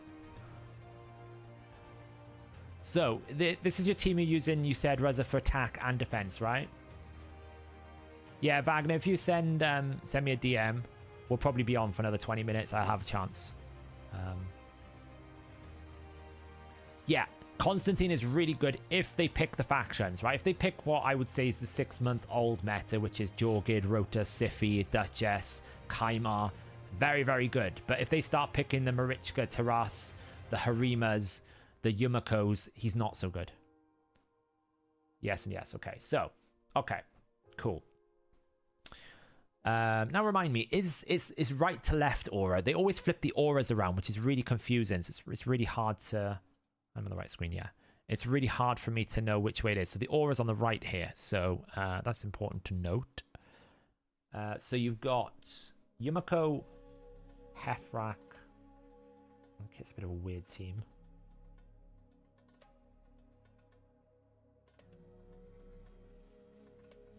No, I think the right's aura, surely. It's got to be. He's not using Candy's aura over Arbiter, is he?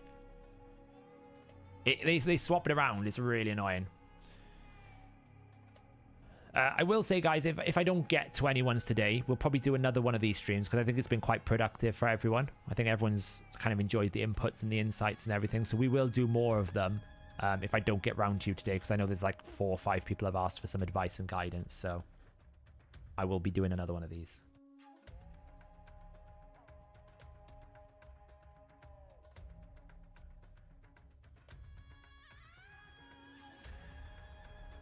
Okay.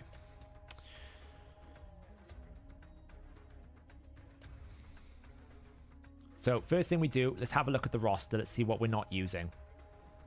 See if there's any outliers or any champions we feel are very, very good that we should be using that we're not right now. That's the first thing I always like to check, because there's so many champions in Raid now that often people struggle to keep on top of all of them, and they don't realize they've got something good when they have.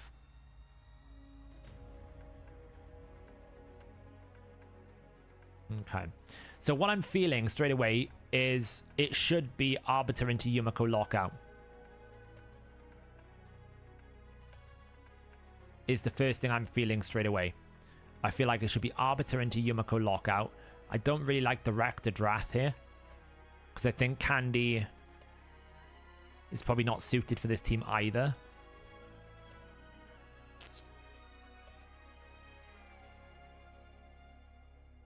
Do you know what? I need to build a tool where I can build teams for people. That would be really helpful.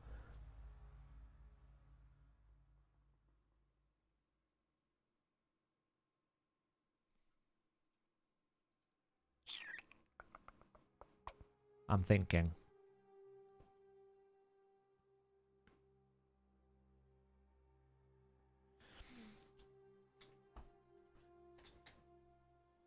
Yeah, it would be helpful, wouldn't it? I'm going to do one in Excel quickly.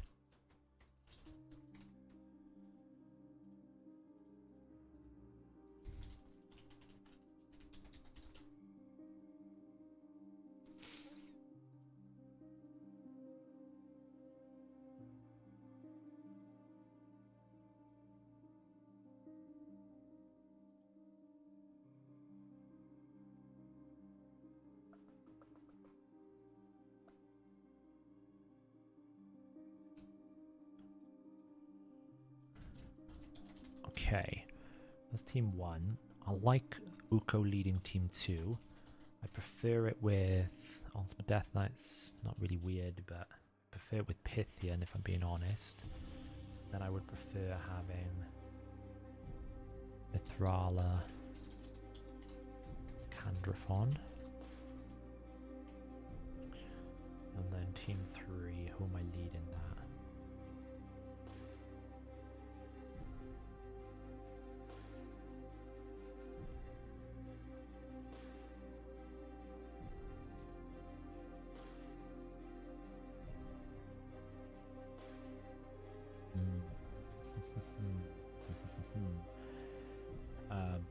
Bolster Brogni stat suggestions. HP, 3 to 4,000 defense, good amounts of speed, resistance not that important. If you want, you can build him with 100% crit rate so you can get his A2 to grow the shield as well. That's not a bad shout either.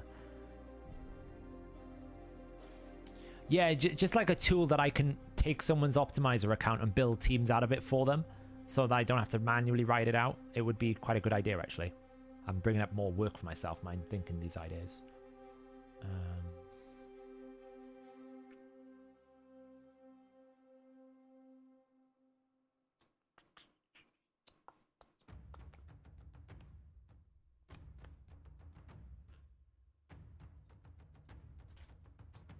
There is an Emic. That could be quite good.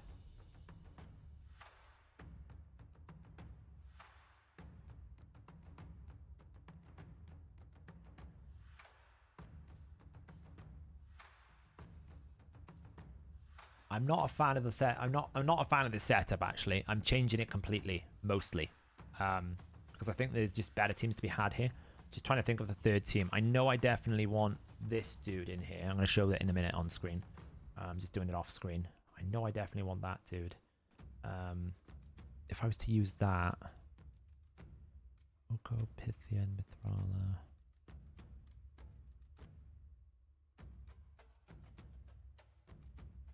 I mean, it would be good, but Solus would be really good into that. But yeah, we could do that. Solus over there. The problem with Candy is there's no Duchess. I'm talking to myself now as well.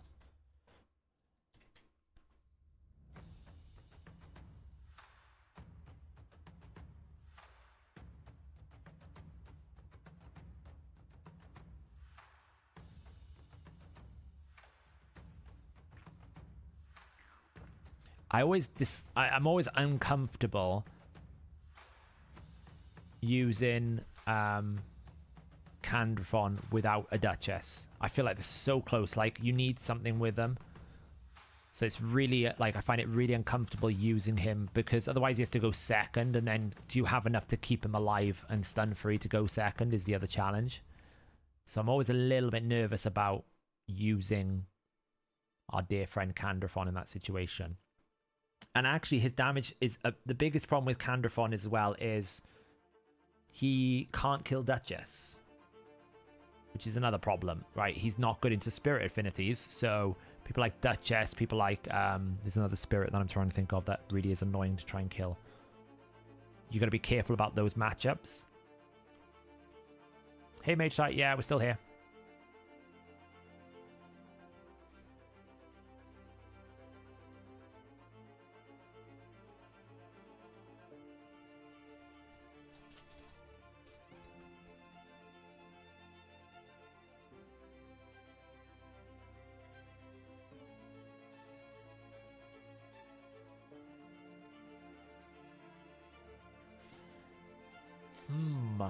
Ponderous, thought-provoking challenge, this.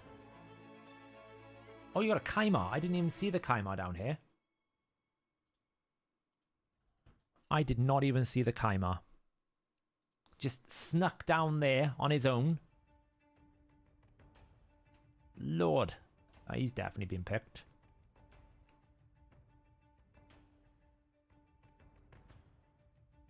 I mean, I know what I would do, but I don't know if you've got the capability of doing it. Because you need to be have like incredible gear for it, probably. So here's my thought process, right? Here's my thinking process. So if I just do this and I kind of like shrink this. Yeah. Okay, so right now. Whoa, what am I doing?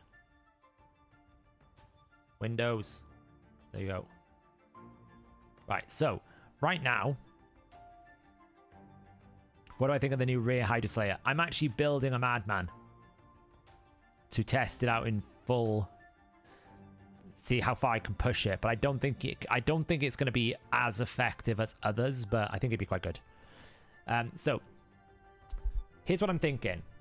Arbiter is really nice into lockout, right? So we can go Arbiter, Lockout, Kaimar. You can even have them go either way, right? It doesn't really matter. You can go Arbiter, Sleep. I just prefer Arbiter, Lockout, Kaimar, Reset. So it would actually be like this in terms of a team order.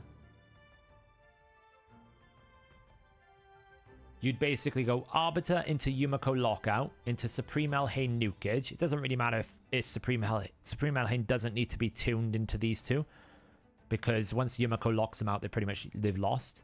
Supreme Elhain then comes in and nukes. And then Kaimar will reset. Arbiter boosts back. Lockout again to reset. Just like reset like this and just nuke again. Boom, boom, boom, boom. So that's team 1. Team 2 would be Uko Pythian. Double, like a bolster here with Mithrala's shield. And then Mithrala's A2 should give the defense buff to enable Soulless. And Soulless is really nice. Soulless just needs an increased defense buff. That's the main problem you have, is you didn't have, like, it's the only one. But it's this last team I don't know. I'm like, Emic Hefrak or Emic Candrathon. Let's refresh this a second so it's in mobile view. It's in a weird size. It thinks it's in mobile view, but it's not. Let me just...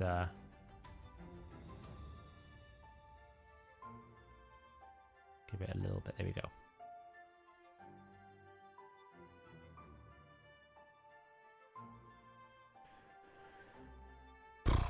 This last one. Yeah. The only thing I worry about is, like, part of me is like, I want to make someone die so we can activate Hefrak. Like, Hefrak would have to be in Stone Skin here, right? So if we were like if we were doing sets here, it would be like Speed, Ack, Savage, Stone Skin, like something. Doesn't really matter. Uko would be like Stun, Speed, Bolster, like Perception, Savage. Then this would be Stone Skin. Ideally, you would do it Stone Skin Savage, but if you haven't got it, just Stone Skin. Emic would be Protection. So it's like, who do we actually have leading that team? That's the challenge then. We could... So here's one strategy you could do, depending on how fast your gear is. You could absolutely go for like a 350 speed Helikath and just bait them out. But that requires a ton of speed, which you probably don't have. You know, we're probably expecting, like... I mean, it's not bad. You're in a pretty good situation. But it starts getting weaker down here, yeah? So it's just who do we actually get to lead that team? You could just put Helikath in here and try and tank out a turn. And just run like a bolster Helikath or something. Or Stone Skin Helikath. Could go Wukong. Yeah, great idea, actually. Wukong. Because if he dies, he's got to self-revive. Great idea. And then Wukong would just be like... So you can either make Wukong like super, super fast, or you can make Wukong like damage. Up to you. You can either build him the way that I've built him, or you can build him the way that other people would build him in damage. It doesn't really matter.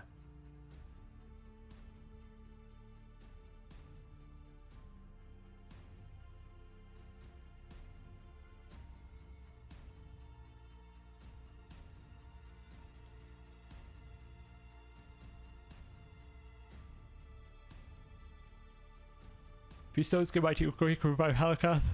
I don't think that's needed. and it's not in the same team. I think this is a better setup. Uko's here just to basically allow solar, so you basically get a lot of buff stripping, a lot of damage. That's how I would build your teams from this. But I wouldn't put this team necessarily on defense. I would take the Arbiter out and put the Kaimar in and do something different, maybe.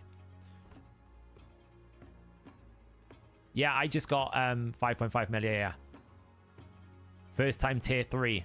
Tunnel Onland needs, like, upgrading, but my Flame Domain sucks, basically. That's what's nice. Yeah, that's the big thing. I agree, Taiku. That's what I didn't clock. Was like, well, if Wukong dies, he revives, but when Wukong dies, you activate Hefrak. So that's what I would build. Here we go.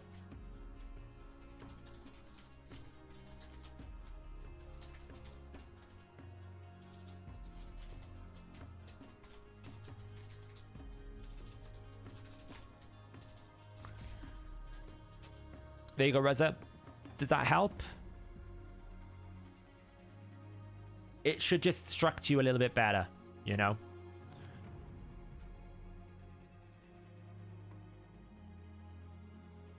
Does Kaimon need books? Not for Arena. He's only going to fly it once. Doesn't need books. Unless the A2... Does the A2 require books?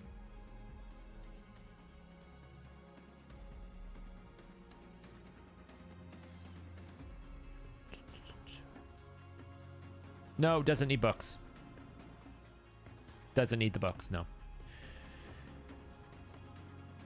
You will want to book him, but he's not essential. You can build this team without needing to book him.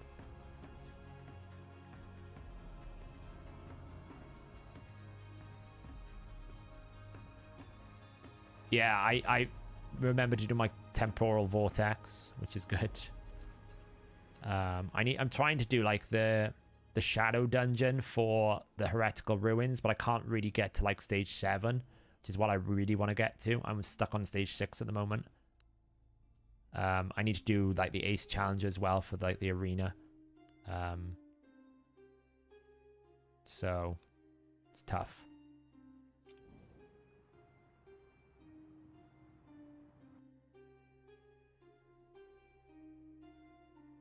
So there you go. That's your teams there. Yeah, Mortu does need books. No, Mortu doesn't. All right, what have I got here? I've got loads of messages from people. Let me see. So we've got Trooper Fox. I don't know if I'm going to get through with everyone. If I don't get through to you on stream, I will definitely try to reply to your direct messages. Okay, so we've got Trooper Fox. Wanted to get some advice for 3v3 teams. I have champs, but I think gear is a big letdown. Fastest champion is 323. I'd love to know what you think as my trash account. I usually use the same offense and defense teams. Okay, so what do we got here? So we've got Void Boys. I love the name of that. Kaimar, Constantine, Vlad, and Siffy. All right. We've got...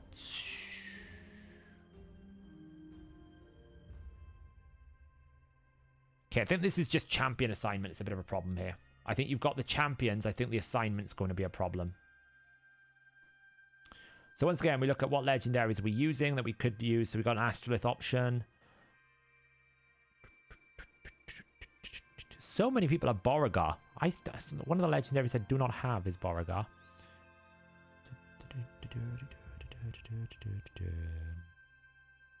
Wukong. So the good thing is you've got Kaimar, you've got Siffy, you've got Yumeko. It's really good.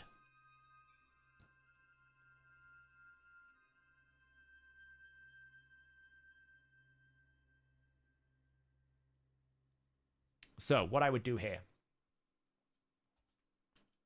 Oops.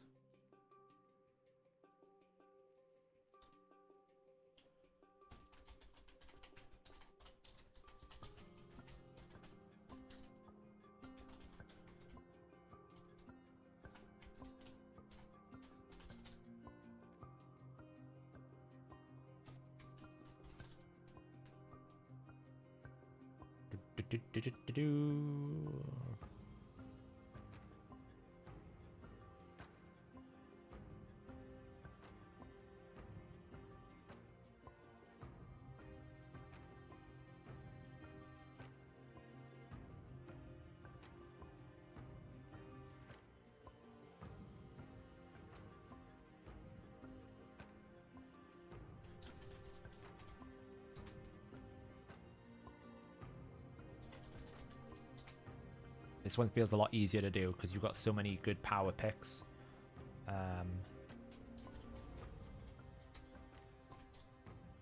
Would like another revival with Uko if I can. Have we got a Pythian? Yeah, Pythian, there you go. That's what I would do. Who are we looking at here? Trooper Fox. I don't know if you're still in chat, Trooper Fox. Are you here, Trooper Fox? Is that you, Alex? Trooper Fox, is that you?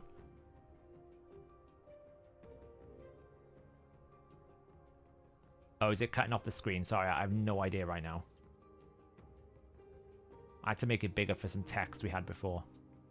There you go. That's you. Cool. So what I would do is, right now, you've kind of got the right champions all in the wrong place, right? So, for example, you can't protect these two champions on their own. So I like to put Duchess with them to hide them. Okay? So you can run a fast Siphi, use the Duchess aura to basically boost into a Duchess hide. You should be able to tune that up, and then they're protected, at least, from single targets. They won't be protected from AoE, so they could get shut down, but that's where reaction comes in. So I would prefer to put Duchess with Siphi and Vlad and Constantine there. Make sure these have got decent speed, like 220, or they're just going to die. Team 2, I would run Kaimar lead with Yumeko. Kaimar and Yumeko are really nice together because Kaimar can reset the Yumeko, so you basically get like 2 resets. Then I would run Hegemon just to make sure that you get a turn, but that is an optional position. I don't think you need to run Hegemon there. You could run anyone you wanted to, basically. You could run a Gothred in there if you wanted on defense. You could run literally anyone you want to like help you get to the Trunda, and then let Trunda one-shot. Trunda should be able to one-shot as long as she's built strong enough. And then the final team, I would run Uko Pythian. Again, bolster Pythian, shield Mithrala, let Ragash win that one for you, and just use the Uko and Ragash to chain stun. That's what I would run here. Yeah, so Duchess would be Stone Skin ideally. Siphi would be Speed. Vlad would be Speed Ak. It's a hybrid. Savage. Okay. Kaimar would be Speed. You want to open with Kaimar. Speed Ak.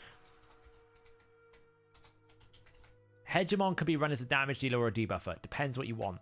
Really up to you. You could run him as an A1. I would go full damage, personally. I think it's better. Full damage. Okay. Uko, you want stun. Pythian, bolster. Mithrala, perception. Ragash, you just want to be like savage. Okay. That's what I would do. If that was me. Now, you were mentioning your gear's a bit of a problem. Let's have a look. The speed's not bad. Let's have a look at some staple pieces here. Let's have a look at your Duchess. Okay, so you decided to go for bolster Duchess. It's the right structure. I would put a little bit more resist on her, just to make her a little bit tankier. Siphi, faster. Try and get a double roll helm. The banner's pretty good. Try and get some boots with speed ascension. Otherwise, it's all glyphing now, look. You can get a +3, 6, 7, 8, 9, 10. There's 10 speed of glyphs that you're missing that are not even 6-star glyphs. So 10 speed plus there's 20, that would get you to 340. When it comes to 320 range, an extra 20 speed is really big. Okay, so 20 speed, don't sleep on the fact that you got 20 speed. It's a massive increase. So just make her faster. What else we got here? Kaimar. Yeah, he's about right. You just need a lot more speed. Need to go faster. What have we got? Constantine.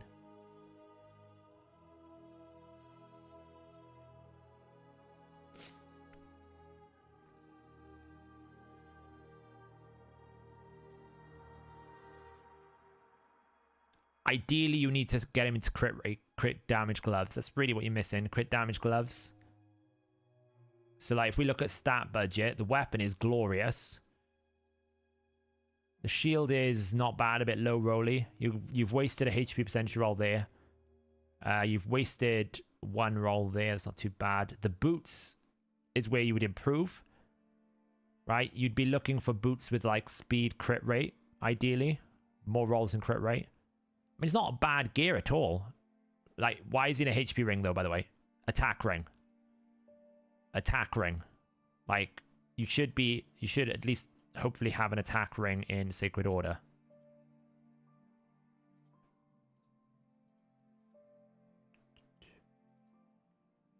Roll them. If this double rolls attack, it's so much more damage. So much more damage. So if you want Constantine to do it, that should be an attack ring. So definitely fix that up. Vlad. Yeah, that's good. It's not bad. You're basically sacrificing crit damage for some speed and accuracy. Again, make sure it's 100% crit rate, though. Again, don't put HP. That's a waste. Okay, it's a waste. Get attack. With this level of number, that 4,000 HP, he'll die anyway, so it doesn't really matter. Just put attack. It's just not worth it.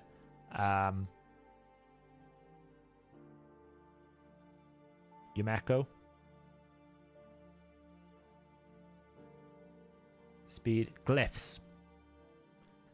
This Yumeko is crying for glyphs.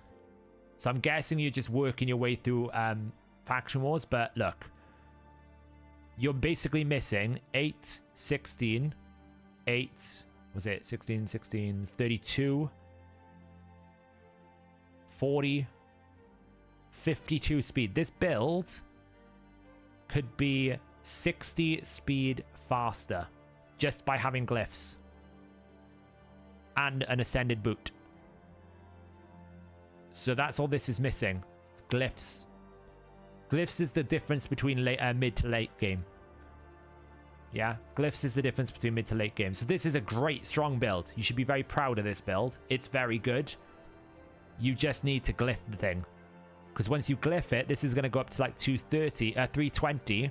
And then all of a sudden your Yumeko is going to start doing a lot more. Because the accuracy is in the right place. You'd want to push more, but it's absolutely fine. She's a little bit tanky than she needs to be. But I think that's just a consequence, I guess, of having... you know, double roll defense percentage gloves. It doesn't look like you've indexed into defense. It looks like you've ended up with a high defense. This is exactly what you want to build Yumeko. Super fast, good accuracy. You're just missing out on the glyphs. So it's really good. I'd be very happy. Oh, you're waiting on the glyph mission. That makes sense. Yeah. I'd be very happy with that build. It's a very good build. So yeah, I think generally it's just like get some glyphs going. Restructure your teams around this. Definitely look at putting, like, where's your Trunda, for example? That's a good build. That's good. And again, you're basically on the border. So you're on the border becoming a late game build with your glyphs. And then the next step for you to be doing is going into Sand Devil and Shogun, right? You want to get your damage dealers with 12% bonus crit damage, 20% bonus crit damage, 20% bonus attack, 20% bonus attack. You want your speed champions with plus 12 speed. Plus accuracy, right? Sand Devil and Shogun is so much stat. I can't like emphasize it enough. How much stats you get from those two areas is so important for building champions. 100% recommend that once you get your champions in the right structure, this is what I would call the right structure, right? You prioritized a good amount of speed. You've tried to avoid accuracy. I would try and basically where you get accuracy from at the moment. Here, right? So this would be one piece I would be trying to fix with Trunda because you've rolled an accuracy. It's really awkward. You've got crit damage, attack. You prioritize the right stats. You just need to now push them, right? You need to push the build to an extreme. It's min-maxing. So I think you're in a great position. It's just, I think where you're probably struggling is you're not using the right champions in the right combination. Tag Team Arena is a bit like Hydra. They're very sensitive. If one small change can make a big difference to your team. Your Yumeko is 273 and 642 accuracy. Push more speed now. So what you want to be doing now in your build, Reza, is looking for more speed than accuracy until you can get up above 320. Then you can start balancing it out again, you know? Yeah, if you prioritize your progress mission, guys, absolutely, that's a big PSA. You're on Sand Devil 15, haven't touched Shogun, just got it. So even if, Alex, you just farm Sand Devil and Shogun stage 7, just to get everything to +2, right? That's still like 5% crit damage, 4 speed, like 6% crit, 6% attack. It's like 4% crit damage, right? Even if you're just farming stage 7, that's better. That's something where it's worth putting a little bit of energy into at the moment, because you'll only get the lesser oil. You're not really wasting anything, right? Because if I looked at your speed boots, for example, ascend. I'd be looking at all of these rank 5s going, which one of them is going to give me +12 speed? And that's the one that's going on Arbiter. And that's the one that's going to go on Yumiko, right? Especially if you've got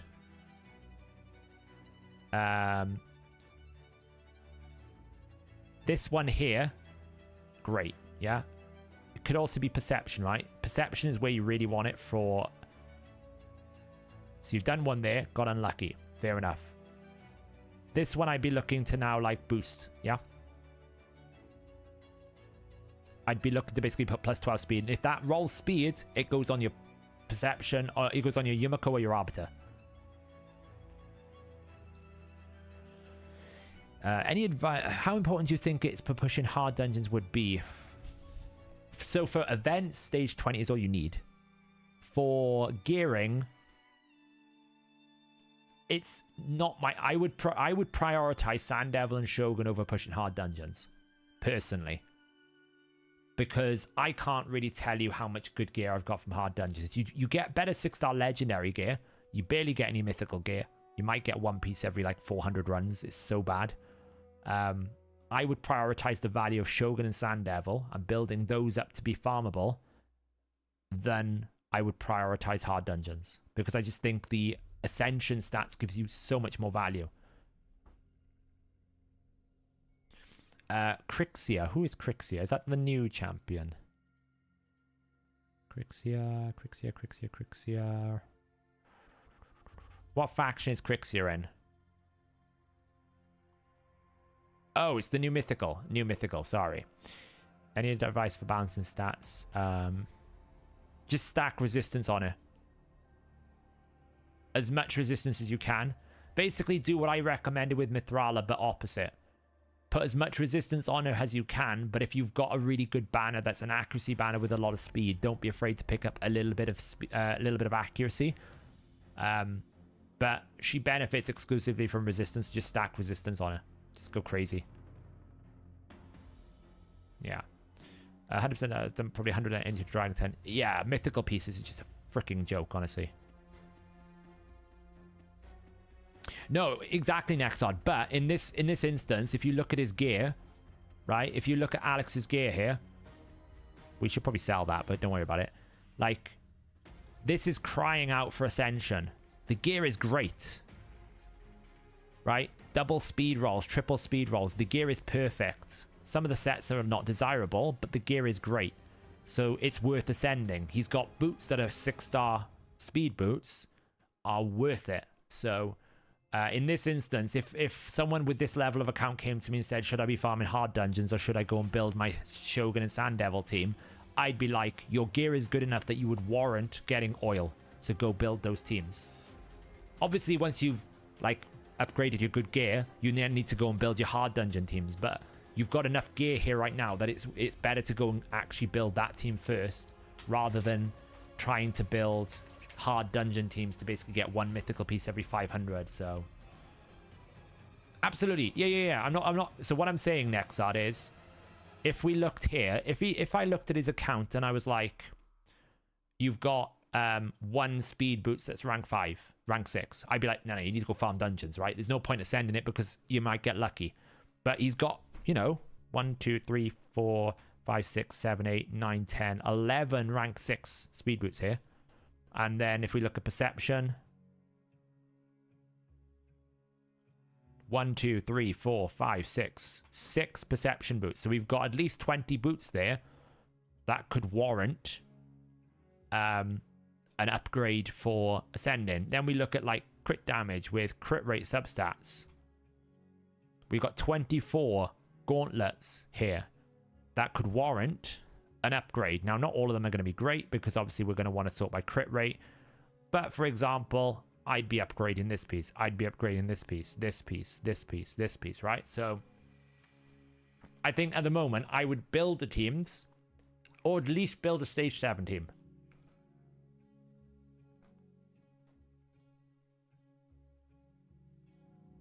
Right, I would build a stage 7 team, at least.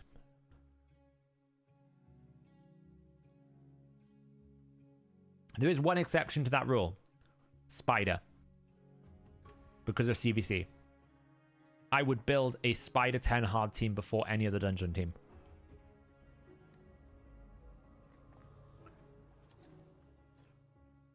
Because of CVC.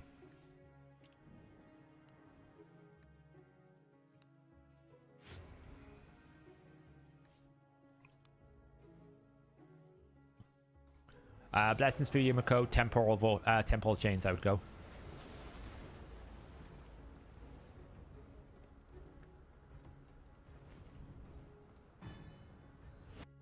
I would go temporal chains.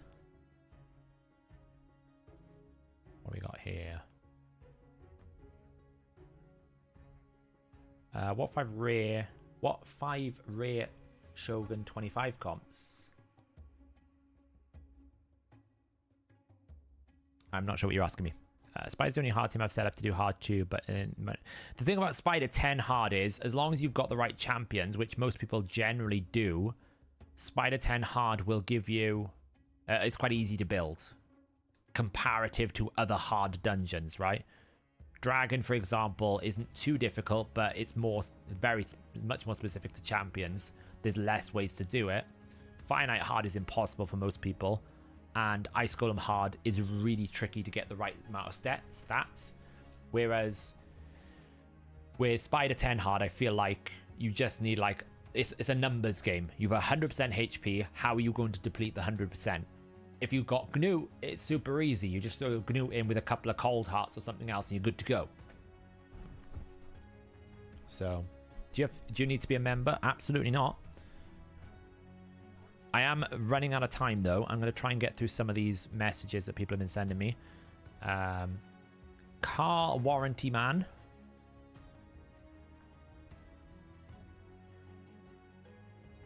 What do we got here, then? So, trying to push to silver 3. So, this is your defense at the moment. Okay, so... does Harima passive work on Ice Golem?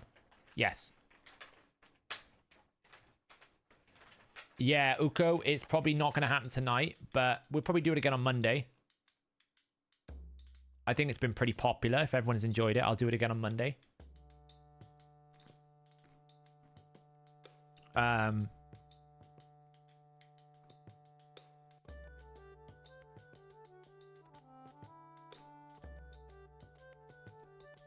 it's the same thing for you, Big Mez. If you want some better advice, probably come back Monday, because I just don't think I'll have time to go through it properly. I talk too much when I do these things. I theory craft too much. It's my bad. Right, so.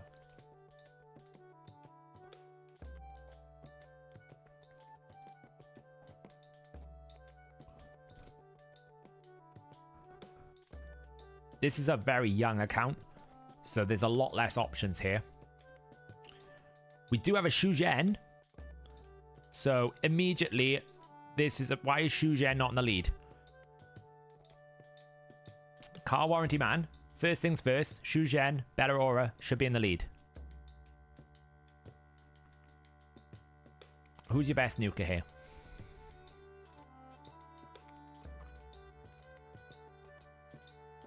Two years free to play. Is this all of the legendary champions you have that I'm seeing on screen?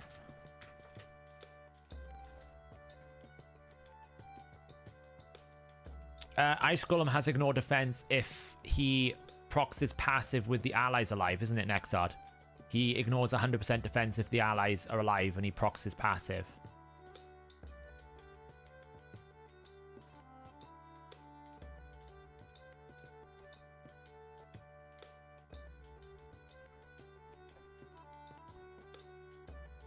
Bro, I need to pick my nukers. Taras, Hefrak, Kong, Ini 3 Solus.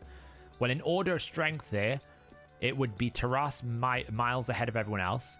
Solus only if you can give him a defense buff. Ini only if you can really pump a lot of turns. I would not use the Samson because I think he's terrible. And then Hefrak only in Stoneskin. Also have Hackord, Lugan, Razin, and some other trash ones.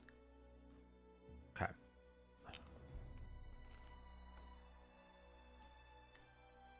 So this one's a lot harder to do. Shugen's a big pick, though.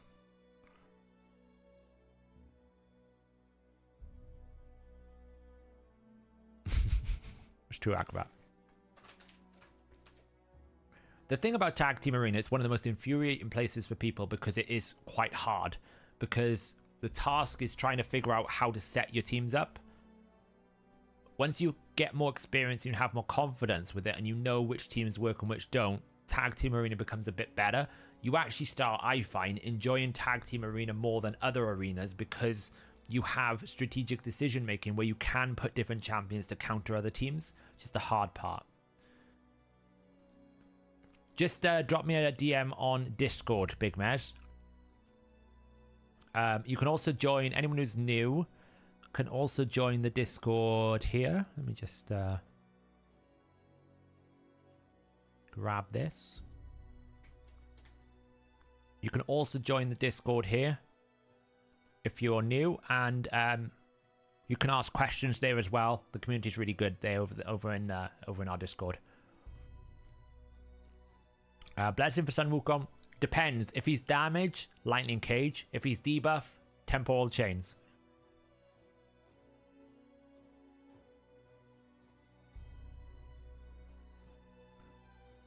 Okay, so a little bit harder, but we can make this work.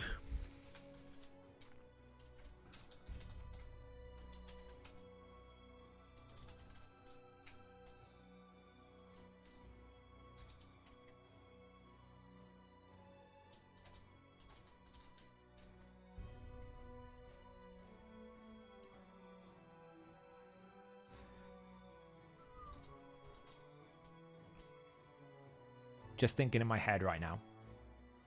Just bear with me.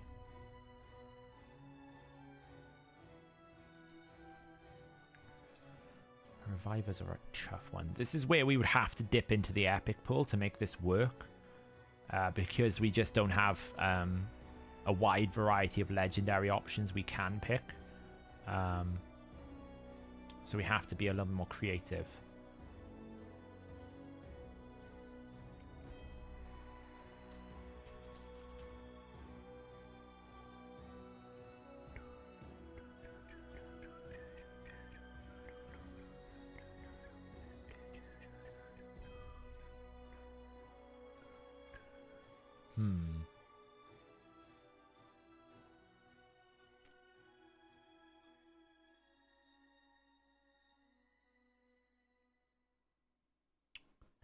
Yeah, polymorph isn't that crazy these days. Like, I actually value life harvest over polymorph, to be honest. Because the thing is, you get more control with like temporal chains, with life harvest. Then you do a polymorph, you're still rolling the dice with polymorph.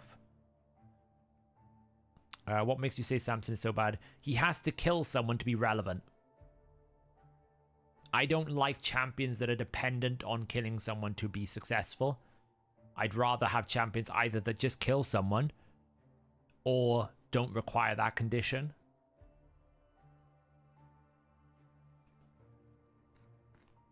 He just doesn't do enough damage to so he doesn't do enough damage to kill someone. In order for him to do enough damage, he has to kill someone. So that's the problem. They're both kind of like the counterintuitive. Quick one. Is Alika an effective alternative to Warlord and Yumiko for Arena? She can be. Basher's a little bit better, though. I think Basher is better than her. She hits really hard, though. Her damage is really good. No worries, Matthew. Glad to help. Honestly, I would probably run an old-fashioned team because it just works. I know it's risky into polymorph, but I think that's just a requirement there.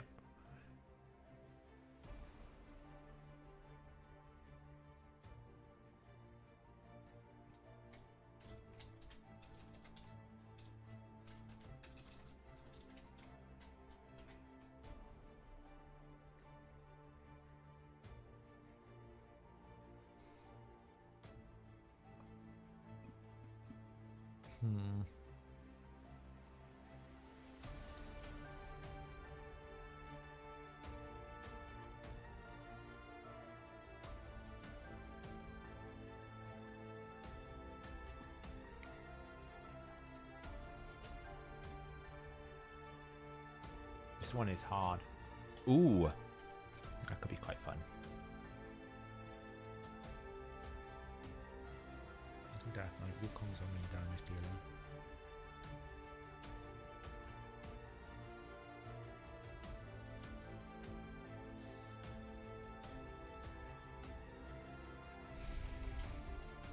We don't really have an awful lot of revivers, which is the other challenge for these teams. So going second with these teams is very risky because if you haven't got the revive, it's awkward. Which is the challenge. I'm trying to, like, he seems to be a good option, but I feel like it's just a bit weak. But you would basically run something like this: speed, Ack, Savage, speed, Savage, Savage, Ack, general, like probably bolster.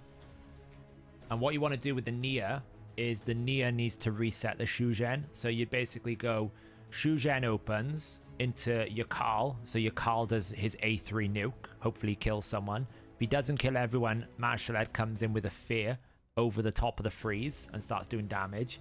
Then Nia resets the Shogun again to basically give your Carl another turn. Or you can reset one of the other ones that's flexible. I'm not confident with these teams though. This is the least confident I am with all of them. Because you just have a limited option.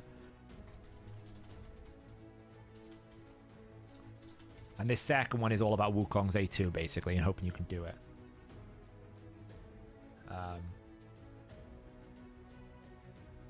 That's what I would go for now. How it compares to your current teams. So what we're doing is we're making the first team more consistent.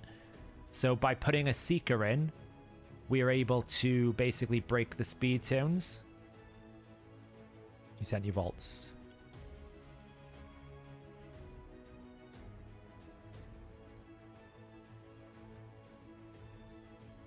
Oh, okay, that's better. There is a better option now.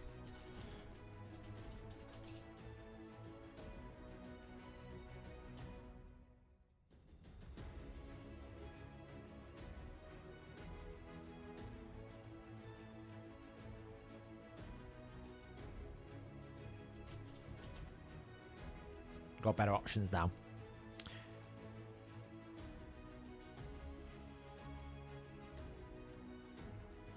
This is better options now. So Golden Reaper has an incredibly high base speed, so it's very good. Go Arbiter, Golden Reaper. Ironically, right? Golden Reaper should be your fastest hero.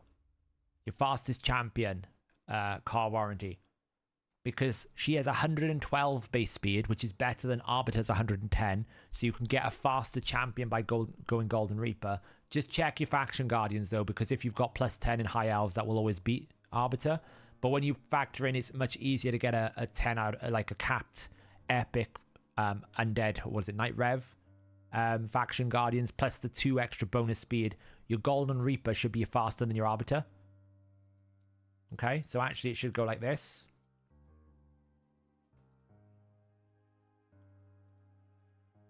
Then we're going to run Sylar after your Carl. So we're basically going to use Shogun to get a turn. And then your Carl is going to freeze them all. And then Sylar is going to slow them all down. And then White Dryad Nia is going to reset either the Carl or the Shogun. And you go again. And you keep going again and kill it. I think that's better. And I think then this team, Wukong and Korrigan Mithral Ultimate Death Knights, it's all there to try and keep the Wukong alive. Basically, because as long as this team doesn't die, Wukong keeps reviving, eventually he's going to kill everyone. That's what I would build here. So that's what I would go with. Speed.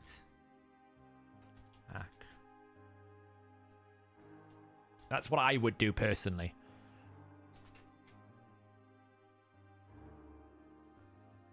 Unless anyone else in chat thinks any differently. Yeah, Madam Suresh. Yeah, Madam Saris. This is like what you would call like a 2020 team. The good old-fashioned ARB into double boost into drop defense into nuke. But Foley needs the drop defense to actually work, otherwise he won't kill anyone. Right, I think I got time for one more person. Who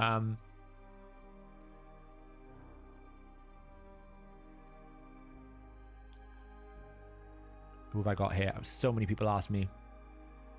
I underestimated how many people wanted to wanted help.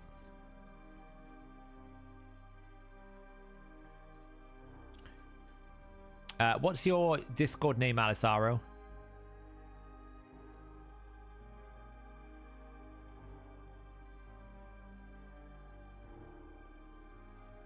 I totally underestimated how many people actually wanted help.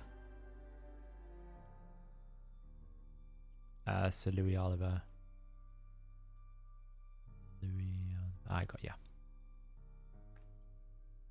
You actually said in your direct message as well. Yeah, I'm going to struggle to get to everyone. If I don't get to on stream, I will reply to you on DMs tomorrow. Or if you're here on Monday, we can talk about it on Monday as well.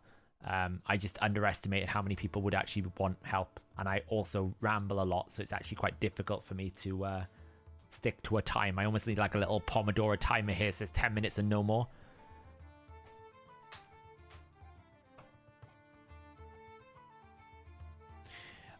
Yeah, Gaza, if you can't keep the other nukers alive, then at least Heffrat can stay alive in Stone Skin. I agree.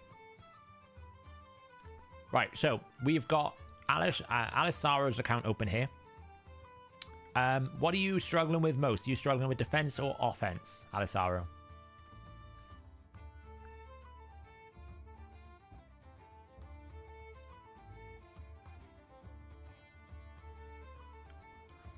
This could turn into a 36-hour stream, Titan. That's what I'm worried about.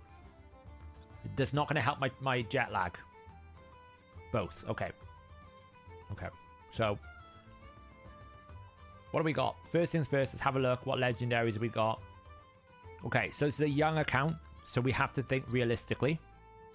What, where are you at the moment? What tier of Tag Team Arena? Can't get out of bronze. Right, okay. So your first goal is just to get into silver, just so you can start unlocking those silver rewards. Fair enough. Right, let's have a look. So, immediately we're going to have one Wukong team. Lead. Makes sense, right? Your goal should be not worrying too much about Tag Team Arena. You should be doing your Arbiter missions. Okay? I don't know where you're at on your Arbiter missions, but absolutely, like, this person here is crying out for Arbiter, right? Because we don't have it yet. So, I would suggest... Oh, you get it tomorrow. Perfect. Excellent. So, we can assume that you're going to have Arbiter. That's really important. And then we're going to run another team with an Ultimate Death Knight here. Probably a Fushan lead here. I think our best nuker is probably going to be Gembo or Ronda. I'm going to go Gembo because I think he's just a better nuker. I think this one is going to be fronted up by Mountain King.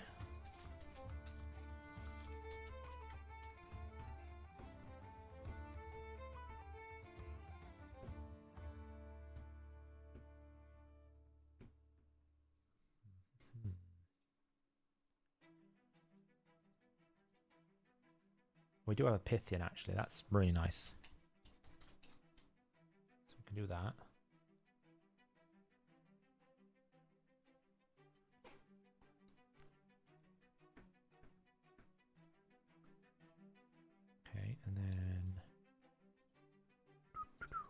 What do we got in terms of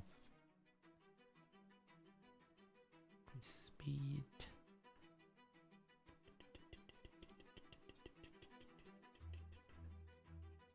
Blue Diabolist, that would be a great option, wouldn't it? There's also a HK.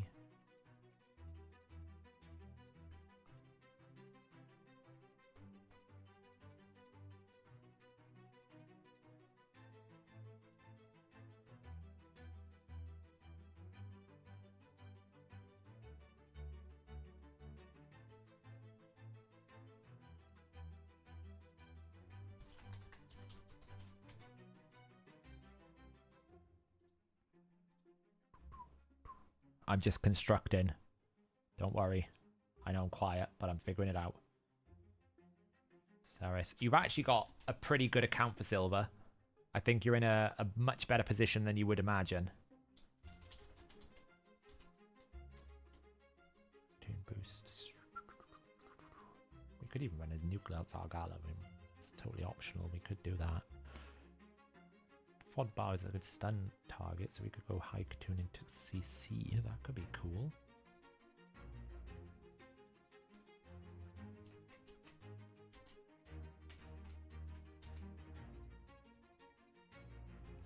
CC into Logo, so it's not a waste of investment. Then who's going to be our main nuker here? We could go Zagala. We could throw Ronda there because it's already booked, right? And then we're going to basically go Perception, Speed, Perception.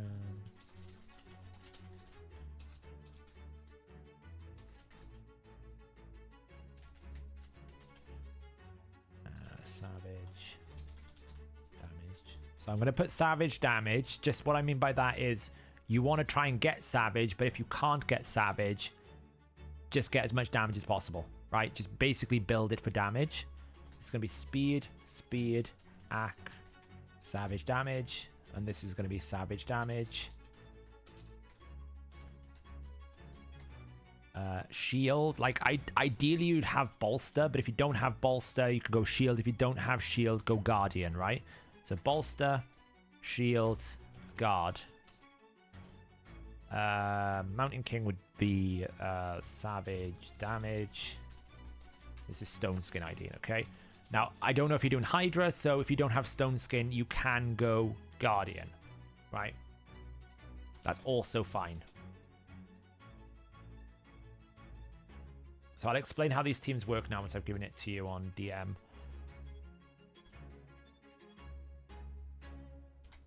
Okay, so the way that this team is going to work, just so you know why I've constructed it this way, because obviously if you're earlier game, some of these concepts might be quite new to you. Team 1, what we're going to do, I've got it in the wrong order, it's just a bit annoying. What you want to do is you want to have Haikatun go first into Fushan's A2, right? So you're basically going to go speed boost into Fushan A2, stun them out, okay?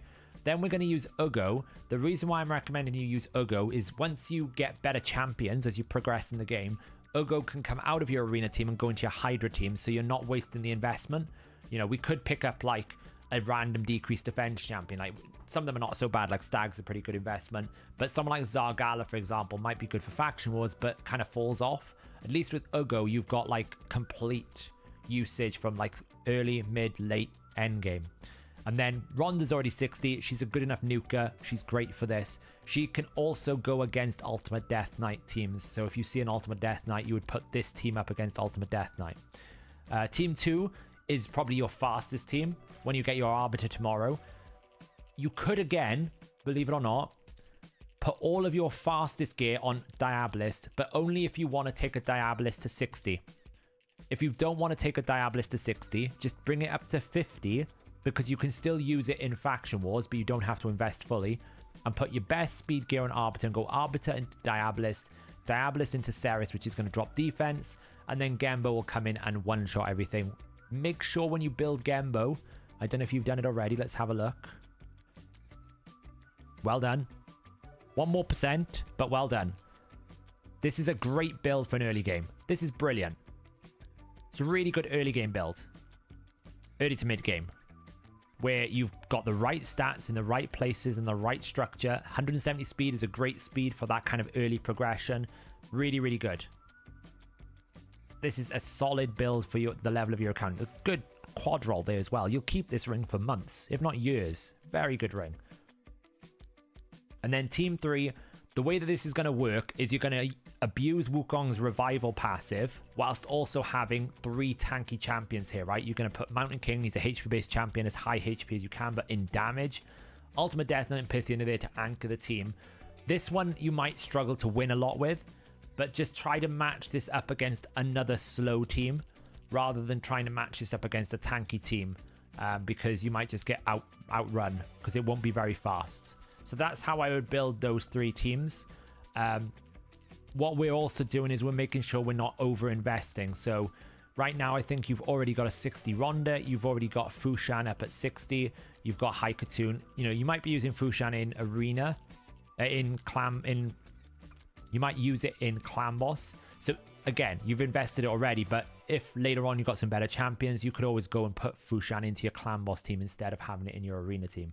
Like, this is a bit too slow. You should try to get it faster, but that might be limitations of your account at the moment. These 3 or 4 nukers will carry you. Fushan does a good damage, but I would prioritize the debuffing capabilities of Fushan A2, right? Fushan's A2, where he stuns, is what you want to do. You want to basically go boost into CC, into debuff, into nuke. Right? He's not there to deal damage necessarily. If he does deal damage, it's not the end of the world, but that's what I would suggest you build him like that. Diabolist is a secret OP champion. Yeah, it's just fine. That might not work then. So if he's in your clan boss team, you might not get him to work. Do you have... Oh, so you're running a myth through, are you?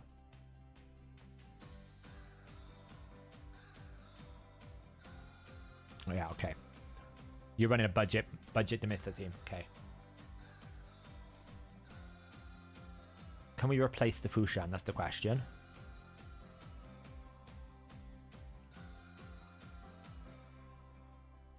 I really need to add all battles there. Not really. Okay. So we might have to find someone other than Fushan in there. Do we have something like stun?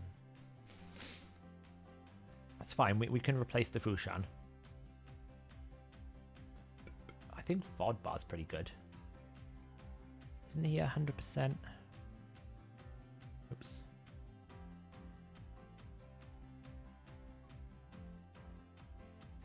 We don't really want Freeze. And we don't really want Syl. Yeah, he's a single target. Freeze reduces our damage, and Syl is not 100%. I'm looking for consistency.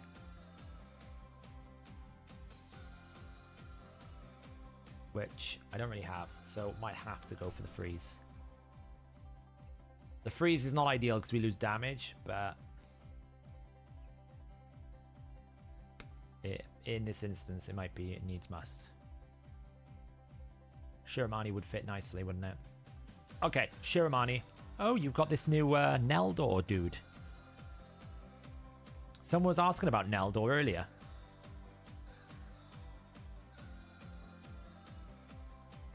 Oh, he's the new finite dude. I forget about that. So, actually, we'll put Shiramani. Because I guess you're not using Shiramani anyway. So, Shiramani will... I'm guessing you're not using Shiramani that far. If you come back Monday, Marta, we've run out of time today. But if you come back Monday, we can get you on the list. I might have to build some sort of system if lots of people want help. Maybe some sort of queue system. Because I don't want people like sitting around waiting for their turn when they asked before the people. So, she builds a fast nuker. This is great then. She would fit perfectly in this team. She would fit perfectly in this team. Absolutely. She would fit perfectly then. Instead of Fushan.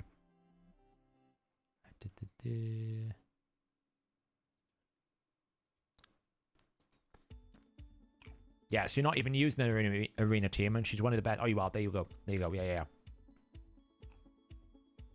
Yeah, this is just too slow. So you'd want to get High Katoon in one of these teams.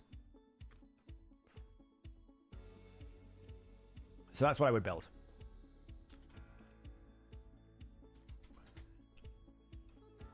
That way it doesn't affect your speed, your clan boss. Okay.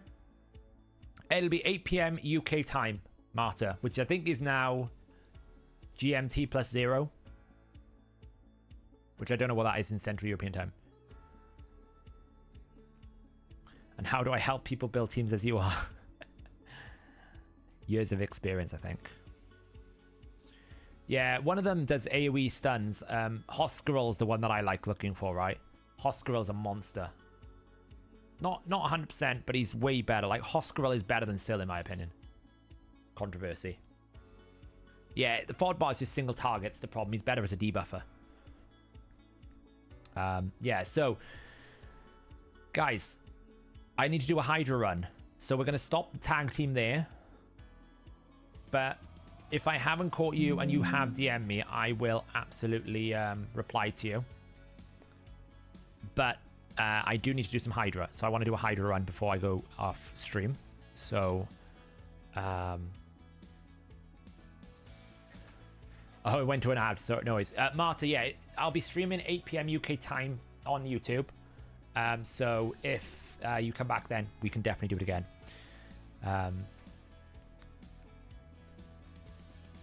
So yeah, if anyone's still in chat and they've DM'd me, and I will answer your DMs probably over the next day or two. So don't worry, I'm not going to ignore you. But if you want more direct help, you can come back Monday as well. We'll do it again on Monday. Should you see how quickly this team kills this, by the way?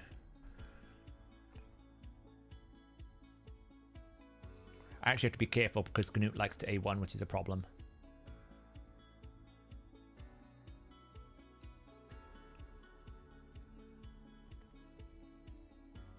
Oh, you're asking if you can help. Well, if you join the Discord, Marta, people probably ask for help in Discord. So... Yeah, Uko, have you DM'd me? Uko. If you've DM'd me, I'll reply in DM. Absolutely no problem. Yeah, Marta, if you join the Discord up top, I'm sure there's plenty of people that would value help over there. Yeah, Uko, if you DM me on Discord, I can help you on Discord, no problem.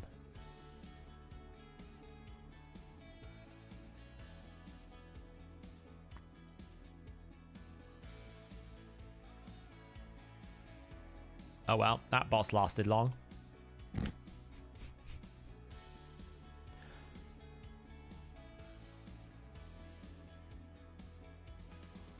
I mean, it's nowhere near the top because people are just running like quadruple.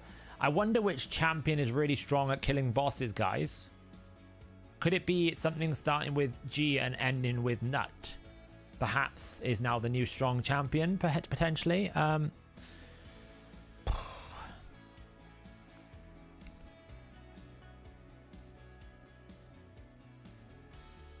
Geomancer. Yeah, I'm seeing a lot of Geomancer right now. Like, for God's sake. Right, okay. Goodie bag.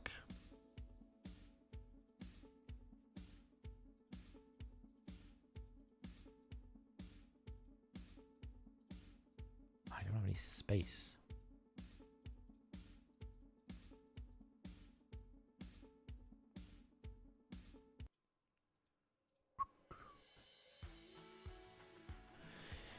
Oh, I dread to think. It's probably player 1291.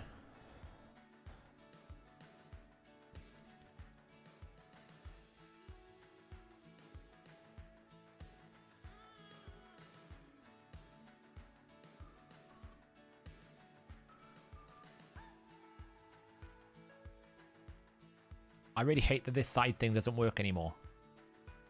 It's really annoying. Oh, I also need to run this.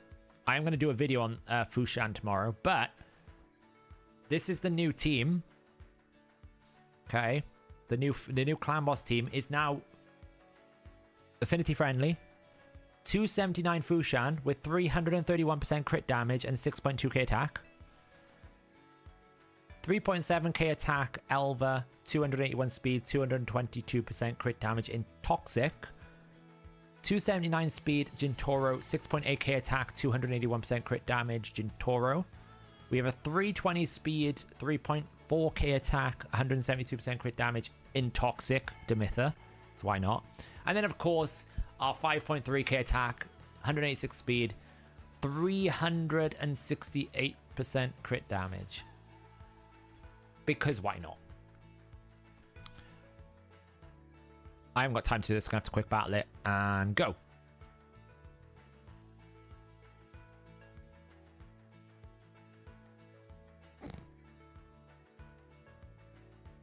Not bad. Seeker did 36 million. I've got like another 20% damage to come out of this team. Because I need to get Fushan's amulets all ascended and awakened and stuff like that.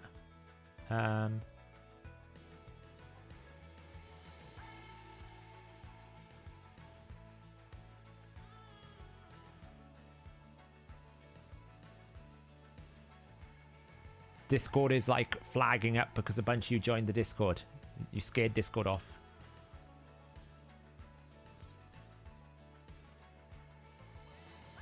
I mean, this is like heavily min-max, guys. So like, this is like really, really heavy min-max.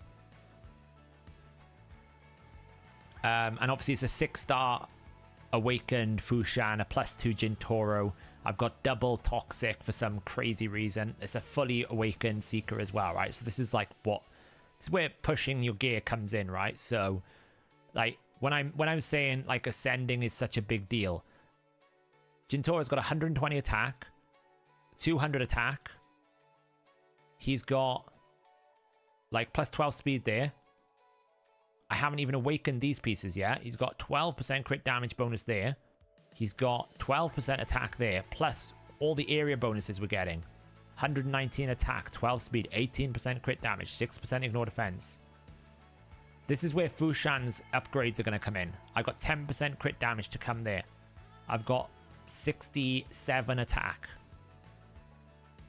That's terrible. I think there's I've got like 67 attack to come from there.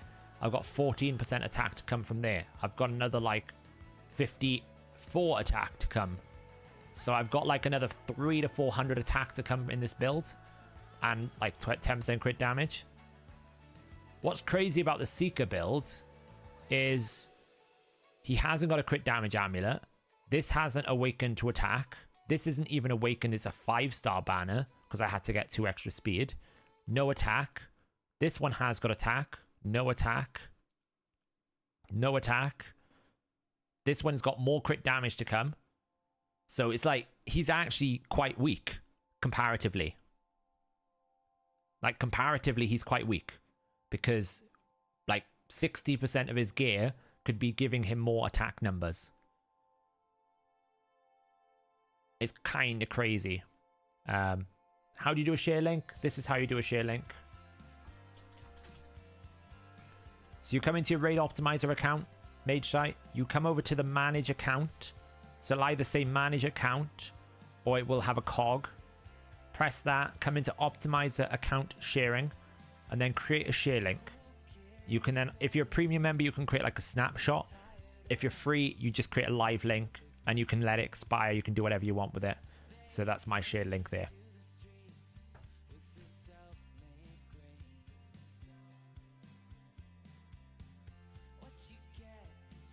Okay.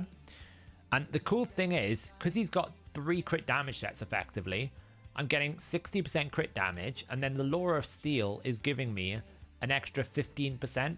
So Law of Steel here is actually giving me 9 crit damage, 9% more crit damage. Law of Steel is basically giving me a free ascension because of all these bonus stats I'm getting. It's really cool. So I'm quite happy with that team. That puts me back into number 1. Beat Shooter off with a similar team. He's got a Tervold.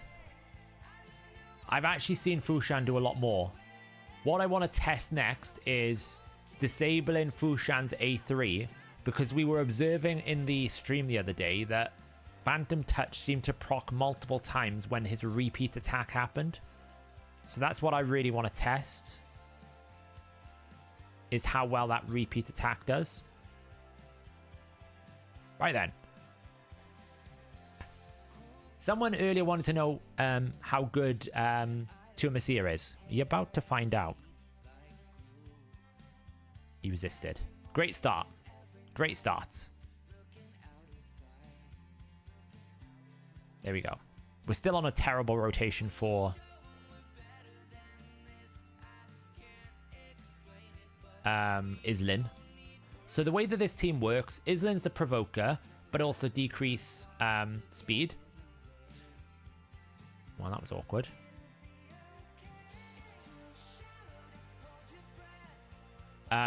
We've got Suzerain Canton is the decreased defense and weaken, on top of decreased speed on an A1.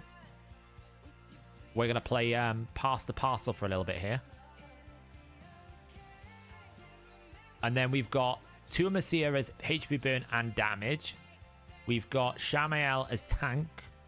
And we've got Mashaled as damage. We're going to play Pass the Parcel with the buffs between Mashaled and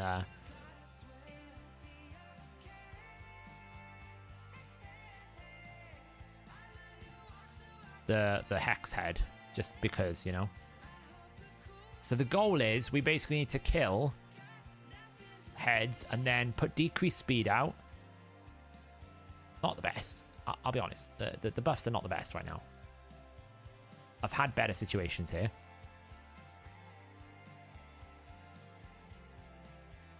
Gotta make sure I can provoke. As I said, we're kind of playing Pass the Parcel a little bit. But it's fine. Because what should happen is, in a minute, I'll be able to provoke. Or I'll be able to kill that Mischief Head.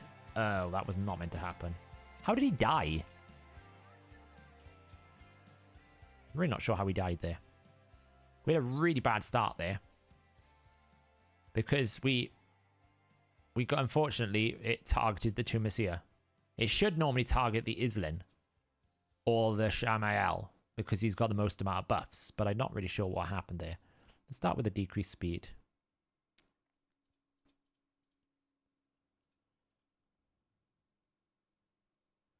I left this up 2 hours ago and walked away and you're still here. Hard at work. That's what I do. Gonna delay everything a little bit so the setup is a little bit better. Because really, I want this Shamael to be taken. That's what I want. That's the setup I want. Shamael is the one that needs... Shamael is the one that needs to be the one that takes all the stuff.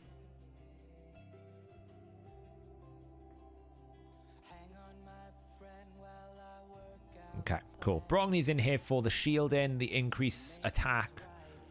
Hopefully to provide a little bit stability. Because, you know, this team is a bit squishy. It is glass cannon. But the whole point is, it's glass cannon because we kill the heads quick enough. So because we keep killing heads, it doesn't matter if we're glass cannon. That's the idea anyway. We've also got a cursed Suzerain. So Suzerain should be providing the hexed debuff for us. Every team should have Hex. If you're running Hydra, every single one of them should have Hex. Get a little bit of damage out here. Because Hex does just so much damage. Decreased defense.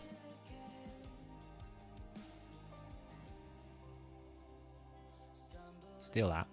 Okay. Apparently not steal that. Decreased speed out there, which is great.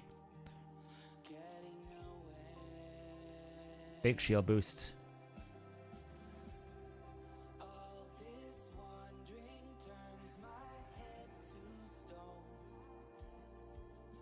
Don't sleep on Islin's damage, by the way. He can pump some decent damage numbers. 1 million damage from Tuamasir without decrease attack. That's the strength of Tua Messia here. Gotta provoke back out. Didn't get it that time. It's fine. We'll probably get it in the next turn. Burn it out. Decrease speed. Hex. So you can see what I mean about we kill the heads. And we just keep the heads killed. As long as the heads stay dead, we do nice amounts of damage.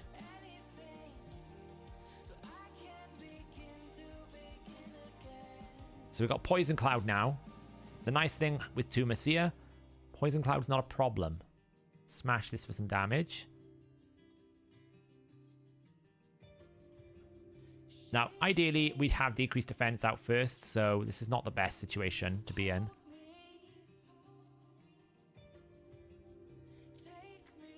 We'll just keep pumping some damage out. That's cool. We like when Torment Head is out.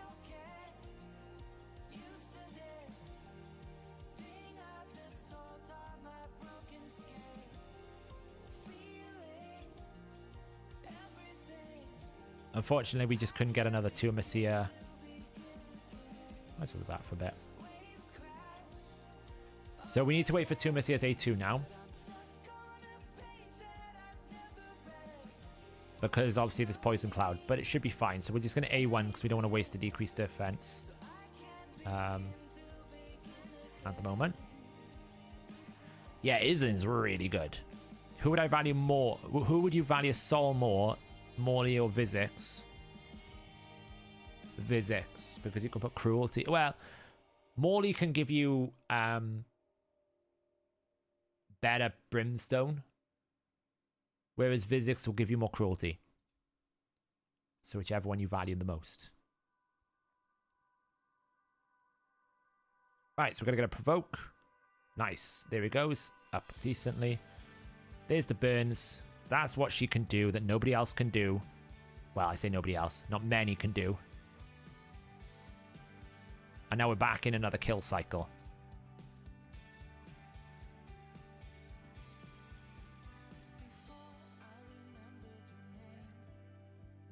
Get decreased speed out.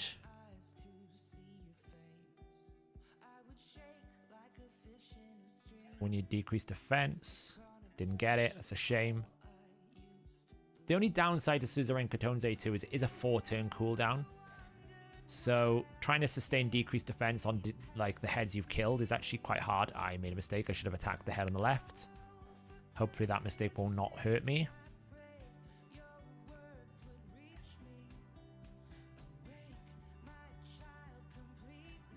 See, we can take a chunk of damage if we're not careful. So we do have to be like... Let me just smack this for some damage. See, without decreased defense, it just doesn't do enough.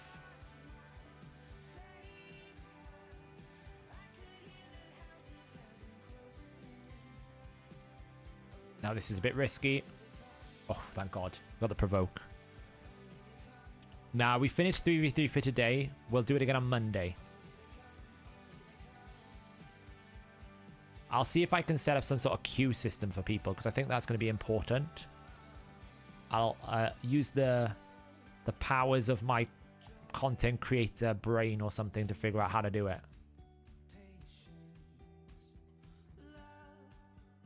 Decrease defense. It's a shame that head came up.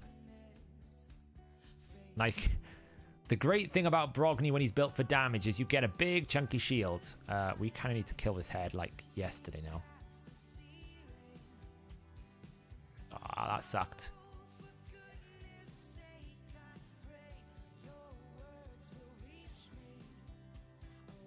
That kind of sucked.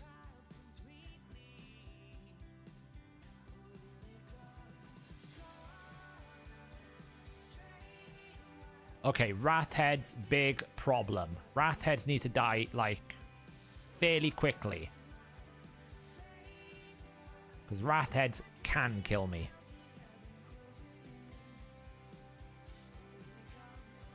So that's the only thing I'm a bit worried about right now.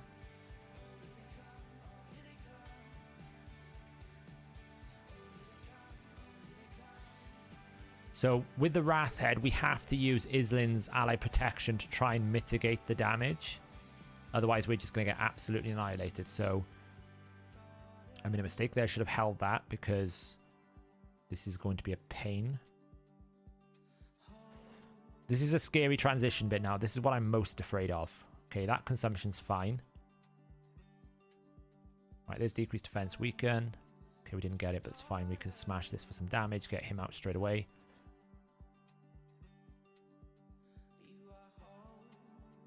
That is not great. I'll be honest, that is about as bad as it could get. I should have ally protected. Because I'm gonna... Oh, this could wipe me. Oof, that was not great.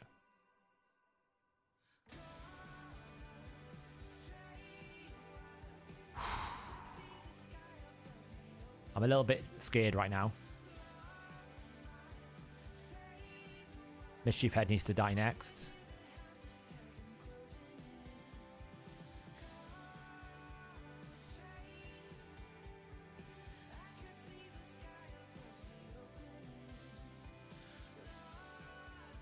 There we go. Nice. Now we need to kill the Wrath Head like yesterday.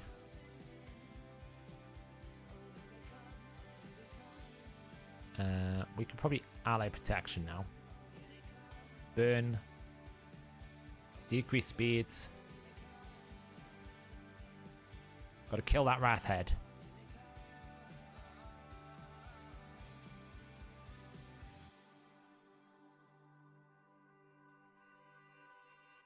We're not killing the Wrath Head right now. This is actually scaring me a little bit. I need a big damage from somewhere.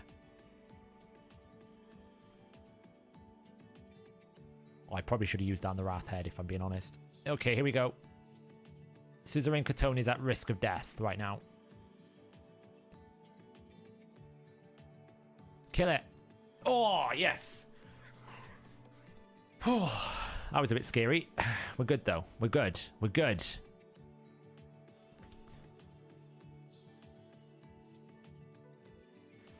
Right, sorry, I was not focusing on questions then. I was stressed out of my mind. It's still worth getting to 60. She's a great Ice Golem champion early game. Early to mid game, she's really good Ice Golem champion. What blessings for Mikage for PvP? Something that gives her resist. Life Harvest. No brainer. I would probably go Life Harvest because you get resistance and you get turn meter, so she gets back around to her abilities. So absolutely Life Harvest is what I would go for. Yeah, I think a lot of people... I think the biggest problem with the Isla Infusion was people were looking for a reason to not like it because they wanted a break. So it's like, oh, well, I need a justification for all of this, so Islan's just bad because he's just like... He's like Vasulf, you know? He's nothing better than Vasulf. Which I get. Should have A1 that other head. But I think he's an absolute monstrous character. Like, even outside of Hydra, he can solo everything. He just doesn't die. The only thing that can kill him is mechanics that actually consume him. He's such a strong champion. It's actually kind of disgusting.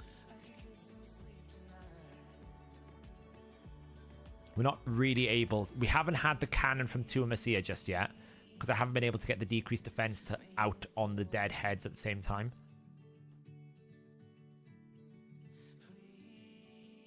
For various different reasons. I need to provoke. Nice. Burn. He needs to take a turn. Nice. The heal reduction is not great, I'll be honest.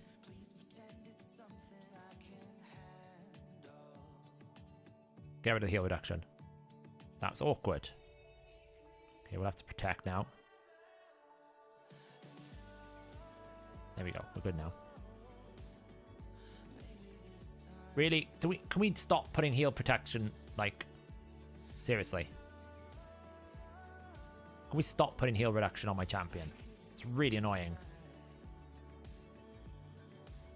I know we can outpace it, but seriously.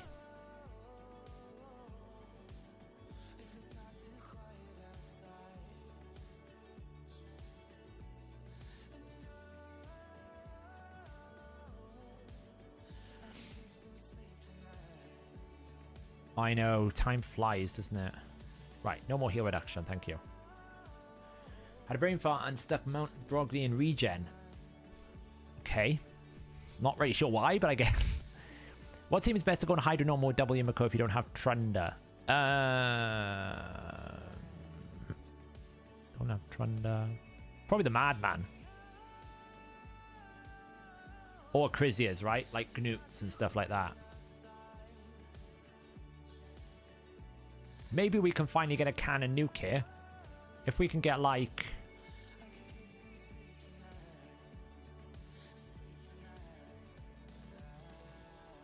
You know? Yeah, I think a lot of people felt like that mage site. That it was just like, I can conveniently think he's a bad champion so that I don't have to do the fusion. Which is fine. I get it. I think we can do the cannon.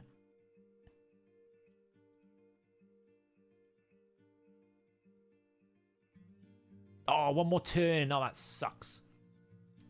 Need one more turn. You didn't get Kaja. Ah, that sucks, man. Don't worry, I'll do a video and show how terrible Kaja the Rye is for you so that you feel better about it. It's fine. So isn't bad against Grave of Rot? Grave of Rot is a pain. Nice. I'm running the Guardian Shamael, yeah. High resistance, really slow Guardian Shamael. That's what I'm running here. I put Islin with a Pithin and damage hit Remo over friends. It's ridiculous how tanky he is. Yeah, I mean, it's subjective, isn't it? Right? So there's plenty of champions that can do what he can do, but I actually like the fact that he's a magic provoke.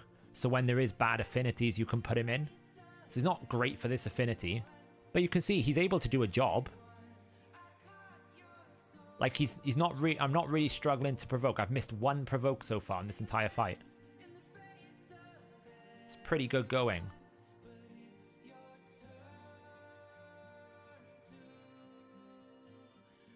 Right, can we actually get this set up properly now? Yes, that's good. Setup 1. Setup 2 is decreased speed and hex. Nice. You provoke. Okay, or you can double weak hits. Fine. Then we get this out. Of course you can weak hit. That's great. Cannon. Do we have the cannon? It's a bit annoying we don't have HP burn. We're going to just do it without the HP burn. Oof, we needed the HP burn. 761k. It can work. The problem is it's very difficult to set up to a Messiah's big cannon nuke, right? You basically need dead heads with decreased defense, weaken, and 4 HP burns out. If you can get that set up, she hits really, really hard. But that's actually quite a difficult setup to acquire, as you're finding out. I've not found it yet in 63 turns. Okay, we've got a Hex head. Now we get scared again.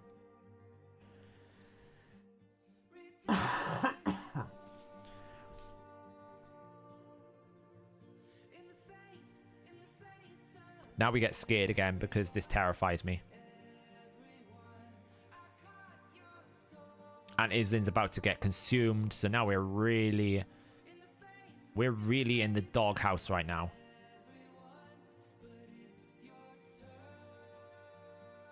We are really in the doghouse. We have to kill this head on the left somehow.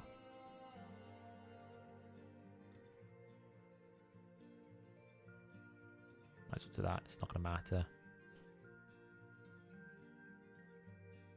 I've got to kill this head like yesterday.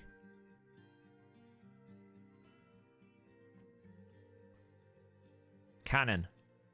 That was good.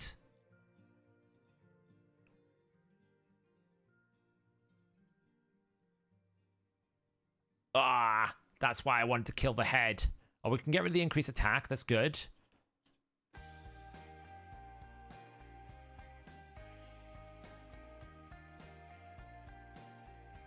Burns. Oh, that was painful. We can heal up. Good. I'd like my Strategos Islin back. I'm not going to lie.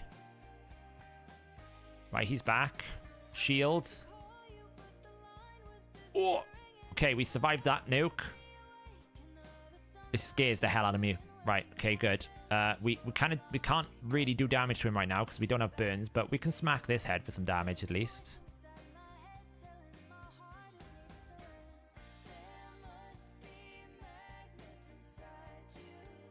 Just do some damage over here.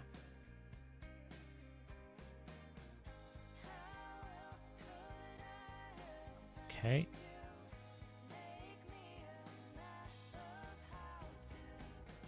What are we gonna get? Torment head, that's nice.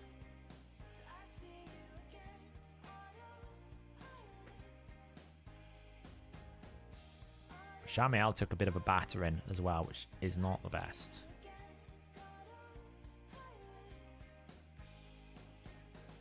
Okay, let me just decrease speeds.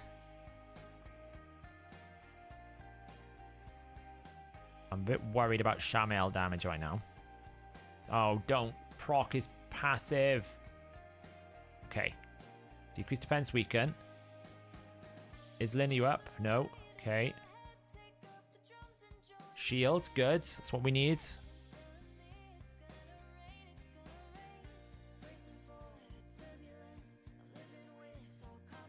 Oh, that was a big hit. That's fine. We survived it. Oh. Sorry, guys. I'm not looking at chat right now because I'm super stressed. Okay, I want to take the reflect away from him. Now I need to kill that Wrath head like yesterday. Because my champions are not healing right now. And they are taking an absolute pounding.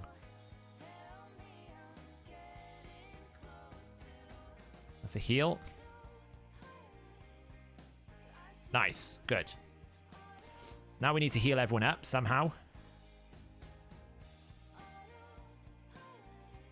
Probably should have attacked ahead. I can heal.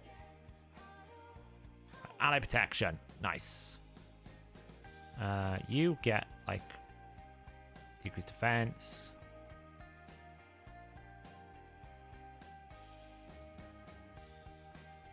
That's healed everyone now because they're under ally protection, which is nice. Right, that's what I needed up. Drop the 2 meters. Right, okay. I think we're going to get a big cannon finally. Brogni heal. Decrease speed. Oh, not quite. Oh well, we can smack it for some damage. I probably could have waited one turn, but it is what it is. Okay, I'm good. We're good. We're good. See you later, Aaron. The stupid bird won't drop an epic fire rune. Well, from Dragonair. I'm kind of need to get to stage 7 with it. Now, this is the perfect scenario and the worst scenario in the world. This would be great if I had Suzerain Catone's A3 right now. The only problem is I'm terrified because they're all about to revive all at the same time and I'm going to have no control. Here they come. Wrath, Poison Cloud.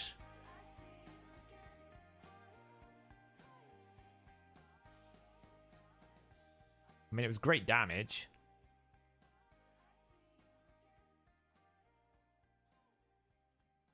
But not the best situation to be in. I can pump some damage there instead. Wow, I hit for 700,000 damage then. Crazy.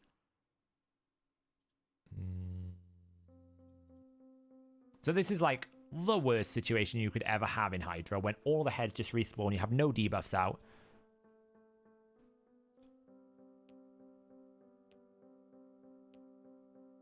And they all have the friggin' like 75% damage reduction. You're farming Venom 8, Curse 7. Yeah, that's not bad. Yeah, that's fine. I can do that.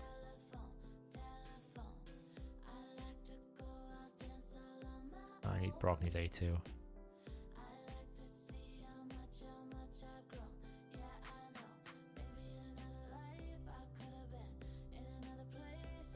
Ugh.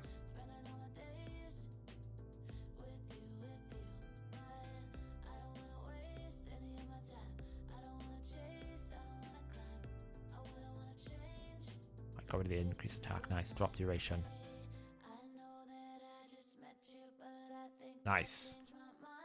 More damage. Nice. Not more damage. I didn't want poisons. I could literally lose my Suzerain Katone right now. It's scaring me. I can kill the Wrath Head, I think.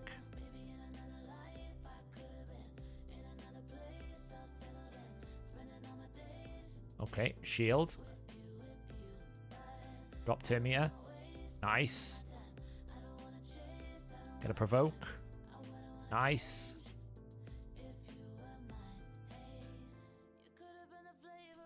Let's do that for some damage. Nice. Yes. Hush. This is the best time. This is the best this team has run. So.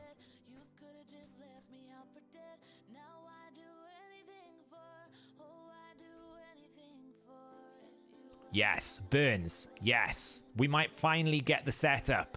It's taken us 94 turns, but we're about to see why. Like, she's so good.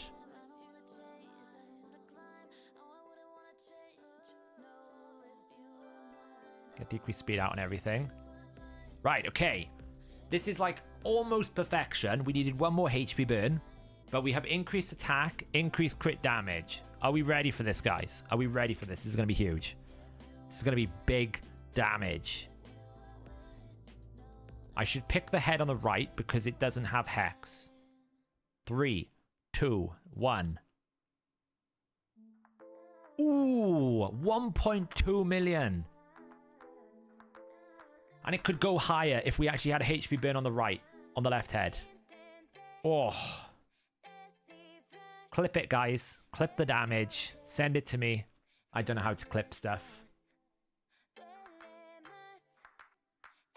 Add stream marker. There you go. I added a marker. I don't know what that does. And then we can follow that up with a 1 million damage martial head. Ooh.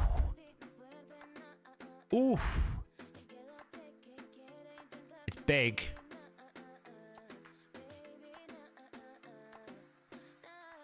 Yeah, when you add in the... So it's 1.2 plus 10% on all of them times 2 as well. So that's 120,000 times 2, 120, 240, 360 on 2 additional heads. So that's 720 plus the 1.2. Yeah, it's a 1.92 million, give or take.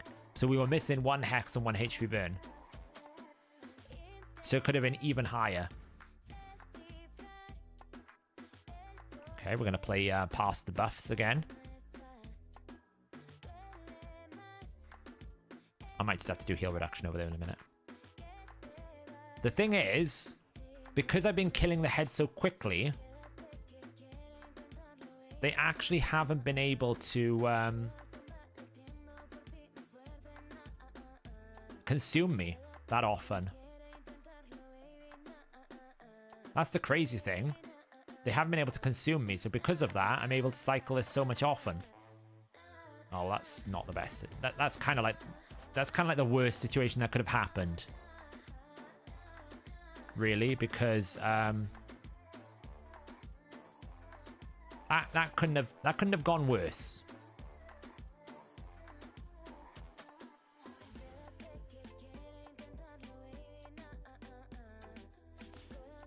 Because that just poison clouded right as I was about to start getting my Shamael out. At least there's no Torment Head, so we've got some time to sort it. But I am getting, like, punched around a little bit. I have 1 turn to get Shamael out.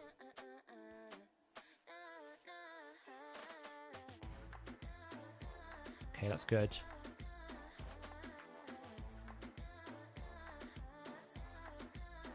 There we go. Now we just need to drop turn like this. That's the value of decreased buff duration, by the way. If that was Timid, if we were using Timid over Islin, we would have completely removed every single buff out of the game. That's the value of decreased buff duration, which I think is really high, especially in Hydra.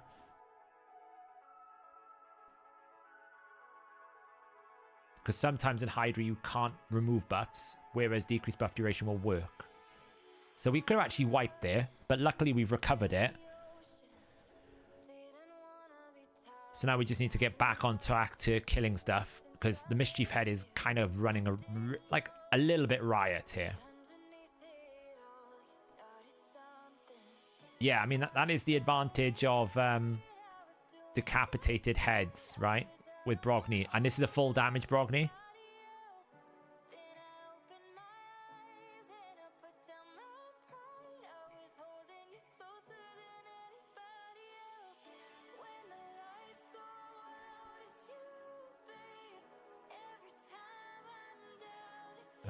Can we get a provoke, please? Provoke? It doesn't really matter. I should probably done A2, but...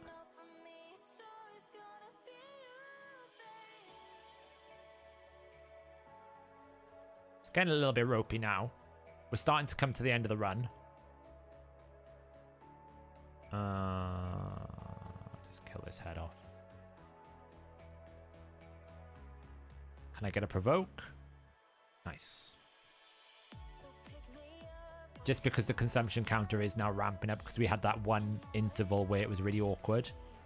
But we're able to get him out pretty quickly still, because the damage profile of the team is really high.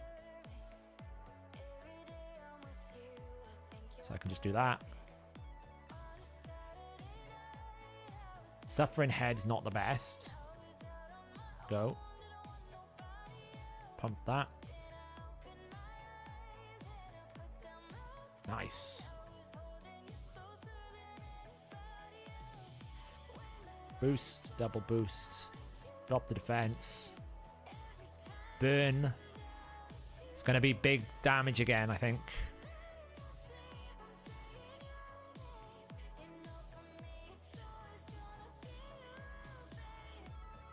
Oh, we lost 1 HP burn. It's a shame. We don't have decreased defense on anyone either, which kind of sucks.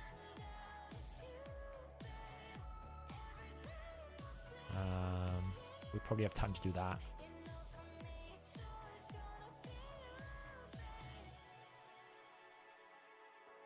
Big shield.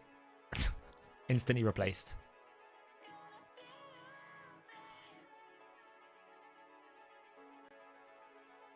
Torment Head. It's fine.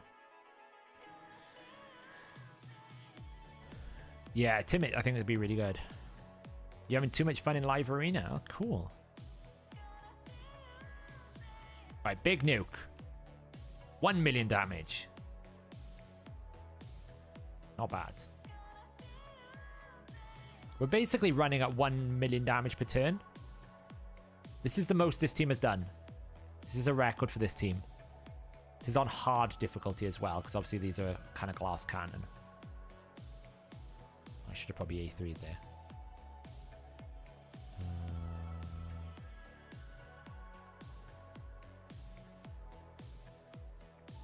Night Blaze. Have a good sleep. I won't be long now. Currently, Taunt blocks the head's ability to devour champion. Do you think this is something that was patched or will be changed?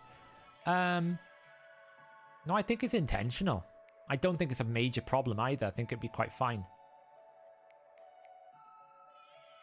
I don't think it breaks the game in any way. It gives you a competitive and strategic advantage, which I think is absolutely fine. It means you can do something with it. So I think that's it's a fine thing to leave in the game. Provoke. Nope, not this time.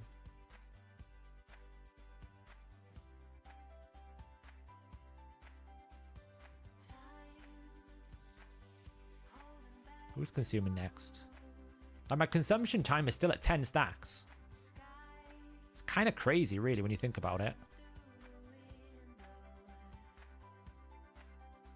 Provoke. Oh, he's let me down. Damn you, Islin.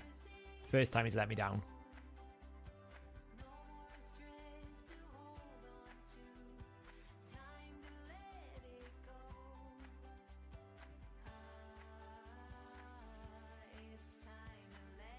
Well, might as well do that to get some decreased speed.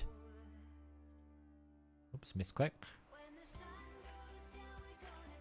Might as well smack for some damage. It's still going to do 210. It does kind of show you how much the HP burn scales. When there's no HP burns out, that doesn't do half as much damage. So you really need this HP burn out.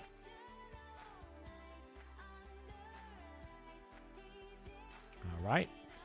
Time to play. Pass the parcel with the buffs again.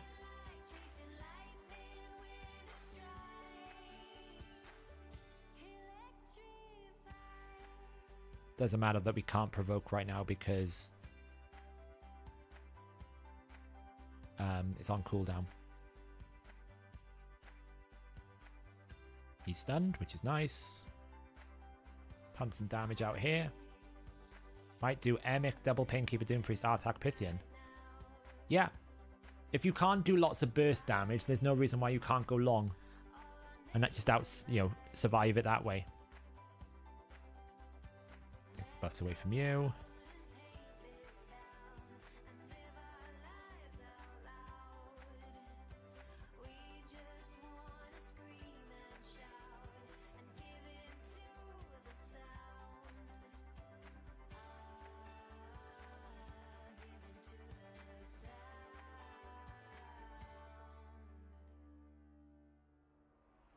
Oh, we got a consumption.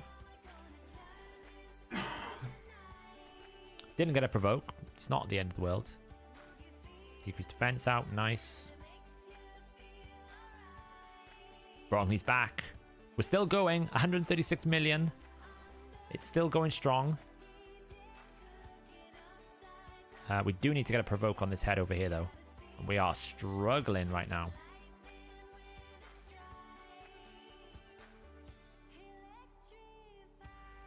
Damn, can we get that out before?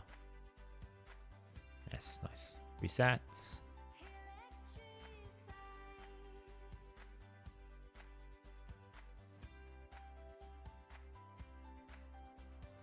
Probably should have provoked that head on the left there, but it doesn't really matter. Oh, nice. Big cannon time. Here we go. Wow, 1.1 million. Lovely. Can we get a provoke? Nope. All right. Okay. It's fine. It's fine.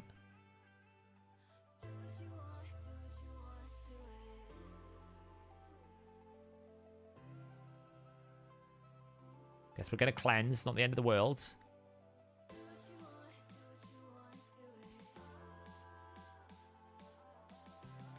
Are you going to provoke? Oh, you can't provoke. You're weak hitting. Never mind. Oh, Wrath Head. Not great.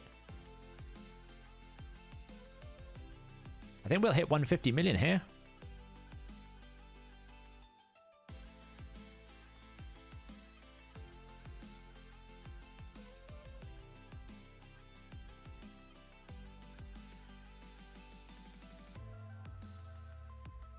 Burn. That kind of hurt. So again, we've got to time this with the Wrath Head. I should have saved that A2, so when he does his A2, I can stop it, but never mind.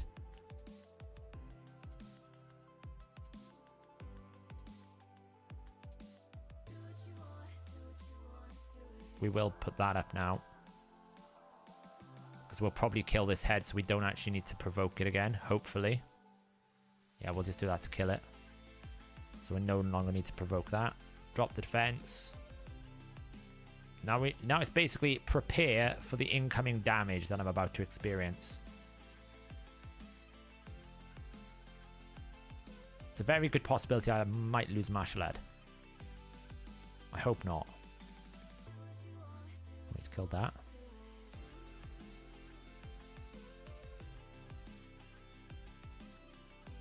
Okay, that was fine. Oh, here we go. Oh, that was painful.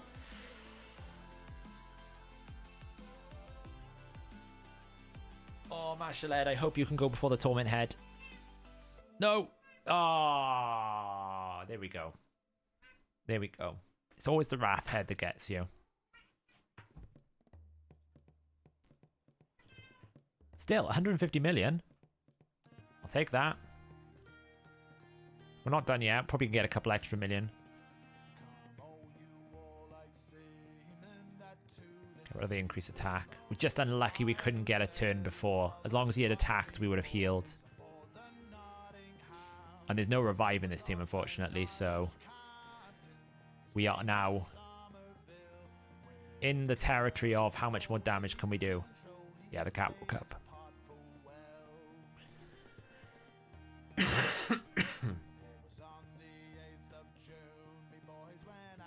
Oof. I should have probably provoked.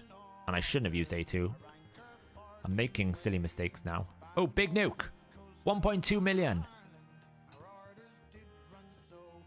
Nice.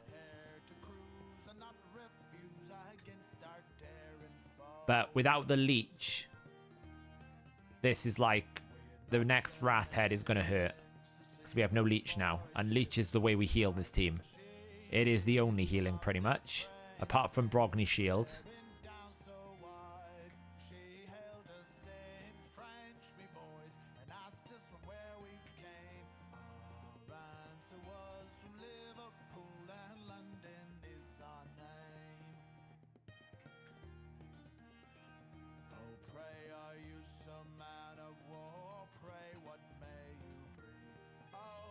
Oh, there we go.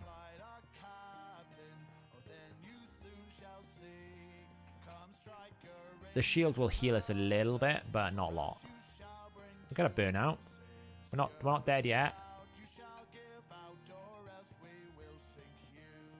There he goes. This is a rain. Oh, he's dead. He died. We did a bit bonus damage over there. We're going to be able to experience the unkillable Islin at least. Right? We'll be able to experience that. If nothing else, we'll experience what unkillable Islin looks like.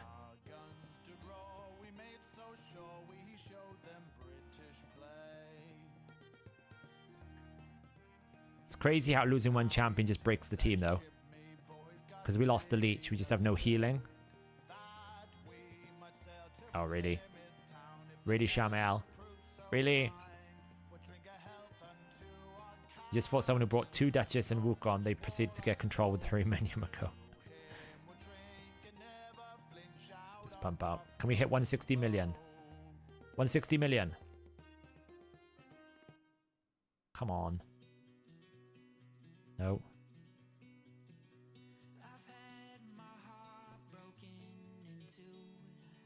Guess not. Oh, might be able to get a few burns. Yeah, 160 million.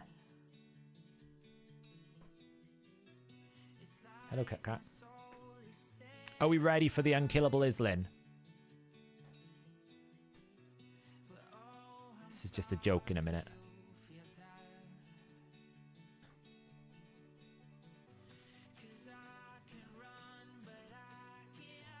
The unkillable Islin. He's actually healing. He's healing more than he's dying. Yeah, this is a new personal record for this team. Like, look, he's just unkillable. He heals more than he takes damage. The only way they can kill him is to consume him. He's just like, nah, I got this. Unkillable. Like 5,000 MT. He's not in a crazy build. I personally don't think he's in a crazy build.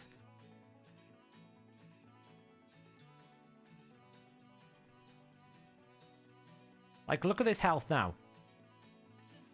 He physically can't die. The only way they can deal damage to him is to consume him, because he just doesn't die. And he's not too shabby with damage either. Well.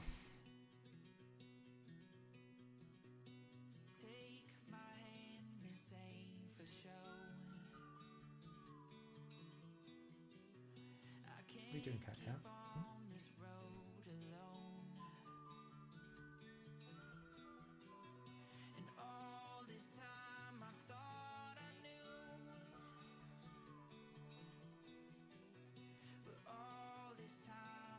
The cat's trying to get comfortable and she's struggling, bless her. Come on. Go. Go.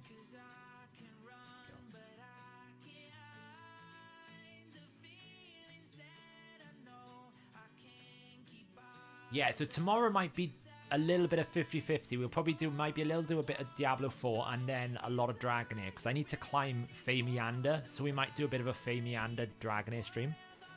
But look at that, 46.9 million for martial art. Suzerain Catone is matching. I know a big chunk of that is going to be cursed. So it's not like it's its true damage potential. But Cursed Suzerain Katone is no joke. He is very good. Because he's triple AoE, constantly able to sustain it and cycle it. He's a very good Cursed champion. Tuamacia didn't really get as much optimal setups, but 37.6 million. Brogni came out of 15 million. Shamael's not built for damage, so that's expected. And then Islin 11.8 million. You know, it's really strong.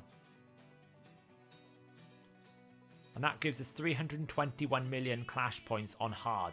That is so much better because that just gives me a lot more flexibility when I want to try and get the 650 million. Just so much flexibility. But like if you look at this build, MT. So this is my Islin build. He's in broken sets. Basically, we got like 2 stone skin, 1 perception, 1 protection, 1 righteous. So in that Hydra run there, he was at 6k defense, 48.5k HP, 274 accuracy, 362 resistance, and 267 speed. It's not like some of this gear is good, right? This is an okay piece. This one's a really good piece.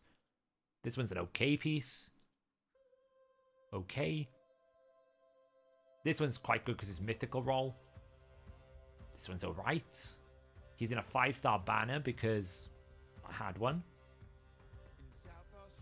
Masteries wise, he's just in this build here. So we've taken like Solidarity because he places buffs. But literally, like I can throw him in Doom Tower, right? Like this. So this is 62 hard.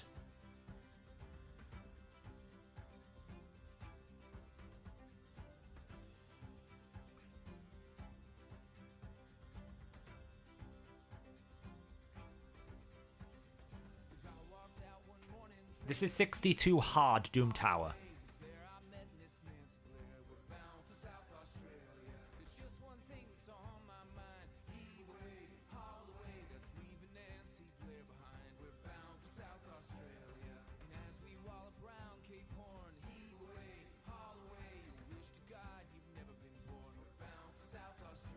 He can't die.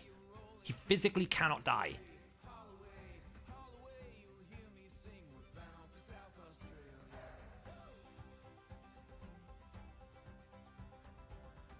He'd be a better Scarab Destruction because he's got a self shield than Vergis. So if you haven't got your Urost yet, he's really good, I think, for Scarab King to get you through it because he's going to self shield. He can probably solo content on his own. Like he's not in regen, right? You don't need to put him in regen. So for the Scarab King, it's even more. It's better than Vergis because essentially. He just needs a shield. So if you put him in 1 blood shield with his passive shield, he could probably solo that with Destroy. Like you can see, he's not fast, but he's never going to die.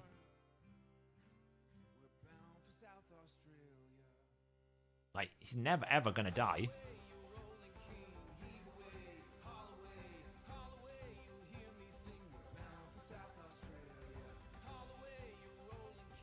Ridiculous. Now, the only thing I will say is if he has to protect allies, he will die. He dies from the ally protection, so you've got to be careful about that. He's much better on his own than with allies.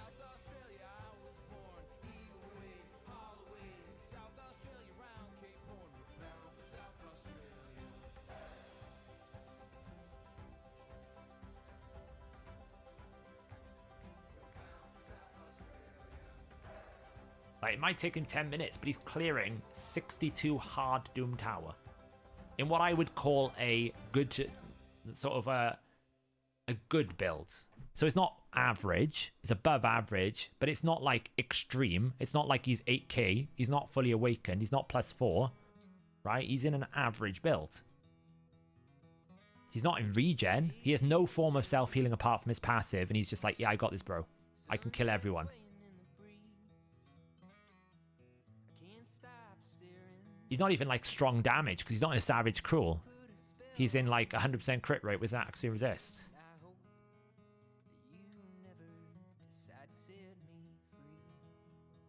I don't think he's been below 50%. Like, even I don't even know, below 80% HP.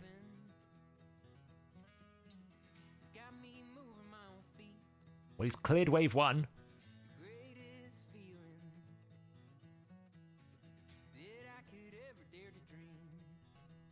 I never really, when I read his kit, thought about this solo potential. But it's just like... Oh, he took a bit of a hit there. He took a massive hit from the ignore defense, like, because he ignores the defense fully. He took a massive hit then. But here's where the A2 is nice. You're thinking all these buffs, decrease them. Get rid of them. Oh, we got frozen. Still can't die. He's taking an ice bolt to the face. So he's taking true damage to the face. He's like, nah, bro. I'm just going to heal it all the way back up.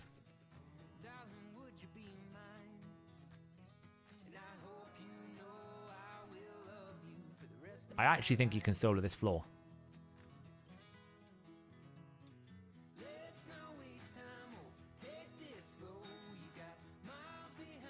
If we can get rid of the faceless, I think we're fine. The faceless is kind of wrecking him a little bit because he's even though he's losing half his HP, he's healing it up so fast. The Zealotas, and actually, to be honest, this floor is even worse, right? Because the Zealotas keep continuous healing. So this is even harder for him to do because he has no heal reduction. So he's having to fight continuous heals as well as freezes. And he's just like, nah, I got it. It's fine.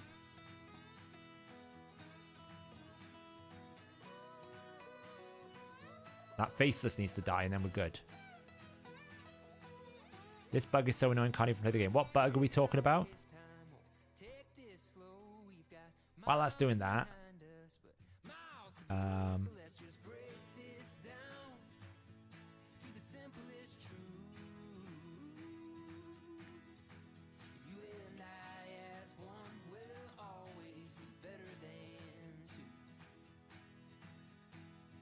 Let's see.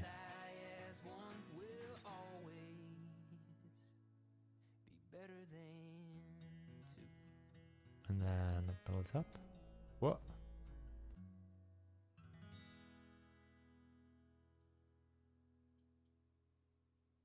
We'll come back to that in a moment.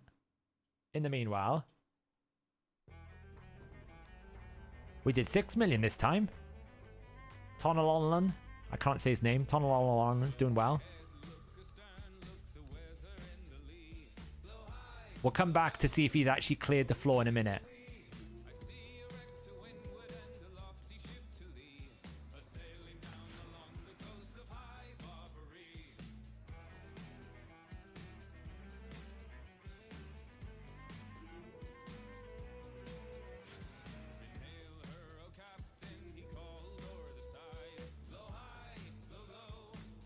I'm gonna do some commissions.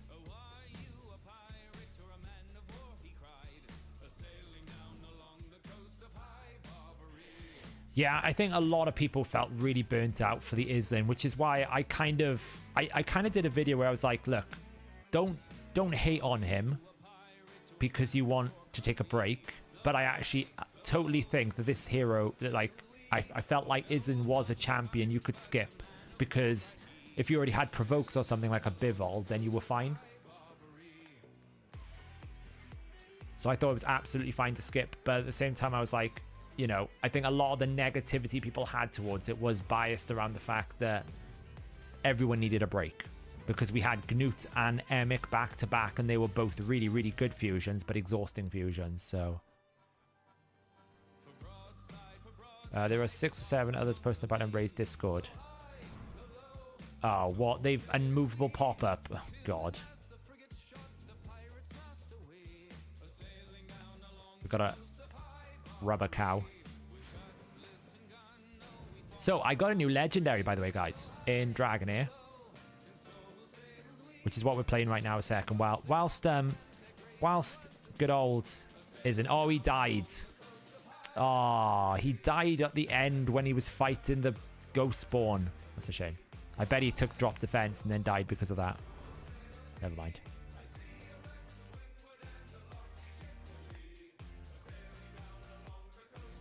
So I got a new legendary.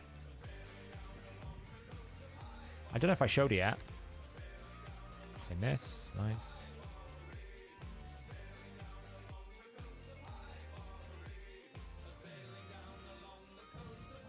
Nice horn summon.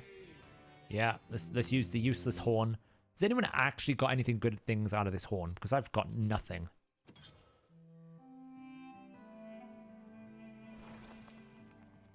Oh, 1 away. Are you serious? Ah. Pathetic.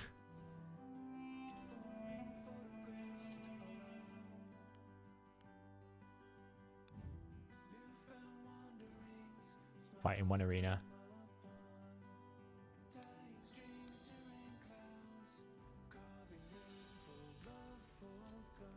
This looks good.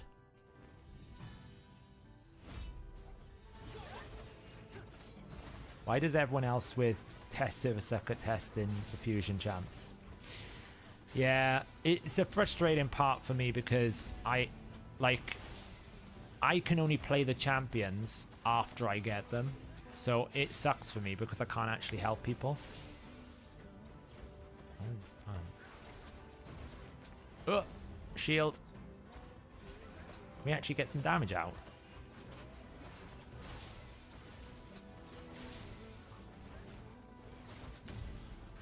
Apparently not. Too much cleansing. Too much cleansing. So I actually can't test the champions till I get them, which means I can't really give my opinions other than just looking at their skill set and going, yeah, this looks good, or this doesn't look good, and it kind of sucks. Is there now a way to gain access as player in Holland against you? I don't really know. They haven't really been specific as to the reason why. Some people have alluded the fact that they don't want more than one person in the test server from Hell Hades, like from HH Gaming. Other people suggested it could be because I data mine, but I mean every content creator data mines. To be honest, they just lose out on the fact that I can give them effective coded QA testing to find bugs with champions before it goes live. So it's their loss. I mean, I'm not. The only thing I'm disappointed with is I have to basically take everything on face value, right? I have to judge everything on the text that's given to me, so I can't do full detailed videos for people who watch the channel. So it's the only downside.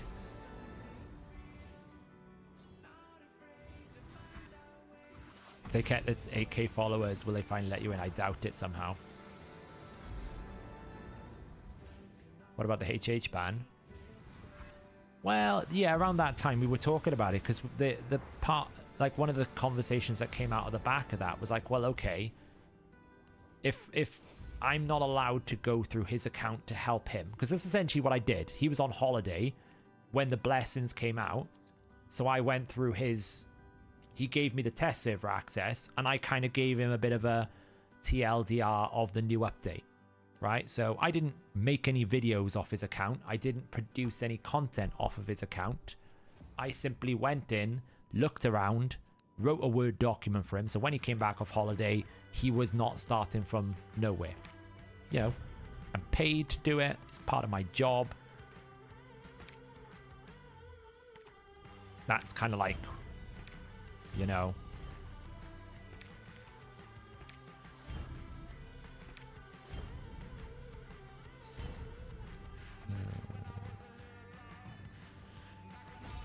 it's nothing like, I wasn't like taking advantage of the situation, but it was against the rules. Fair enough, whatever. It's not the end of the world. I respect that it was against the rules, and we took like the ban and whatever. But as the conversation out of that, we basically said something like, okay, well, look, clearly, oh, I took a massive hand in there.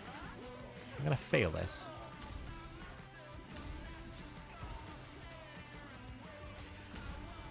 Not really sure what happened there.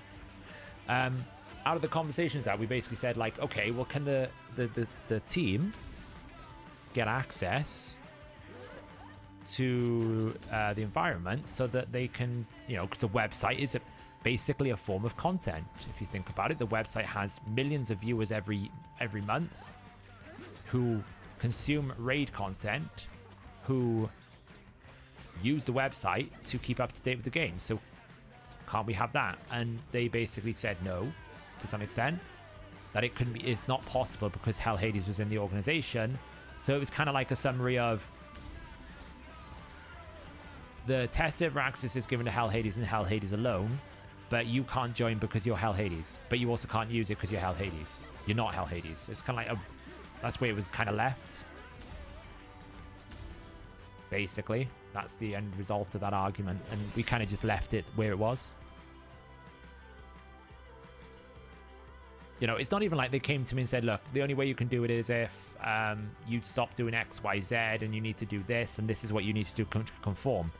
None of that really came out of that conversation. It was very much just a case of, it's almost like we don't want to talk about it. You know? It's a bit weird. But it is what it is. I'm not too upset. It doesn't stop me from producing really good content for everyone. And if anything, it's a if anything, it's a problem for them because essentially they miss out on, you know, they basically get everything after it's released. So I'll just do videos. If there's a bug in the game, I'll just tell them about it. So I've got stage 7. I've beaten it, but it's super slow. So I tried Tunnel On.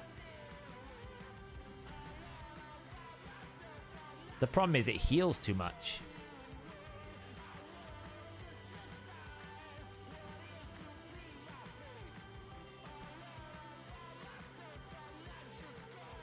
So this is the team that I'm running. I mean, they're running Adolphus, but there's no heal reduction on this. So this must be just built like...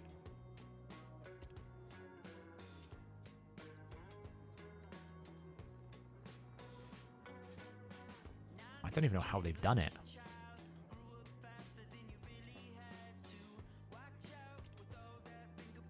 Because if I run like... If I don't run HS and I run Adolphus, this just takes too long.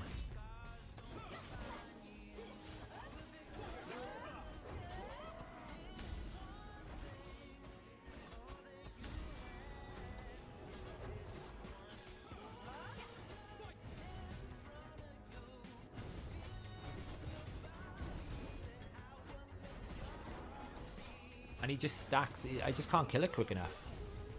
That's what I find.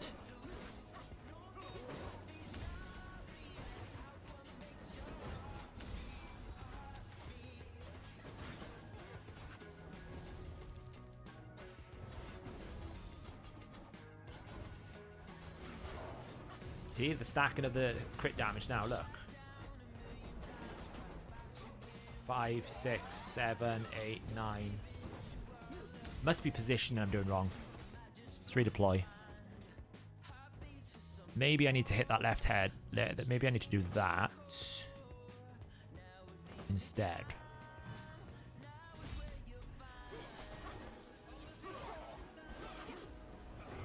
So, only problem I see is that actually CC having access, I don't use it properly like you would. Yeah, like there's a lot of content creators in the program that don't produce content that often. I'm producing like, I try to do daily content, but I don't always manage it. So.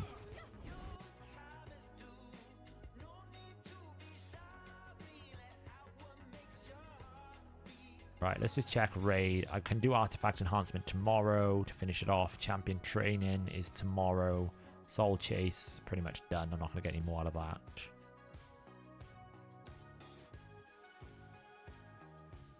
It's going to be interesting tomorrow to see if I've actually got enough shards to get the last fragment or if I'm going to have to dip into my summoning pool. I do have a sacred shard that I can get from 3v3, so... But I have to farm, like, a lot of battles for that, so I don't know if I'm going to be able to afford it, so we'll see what happens.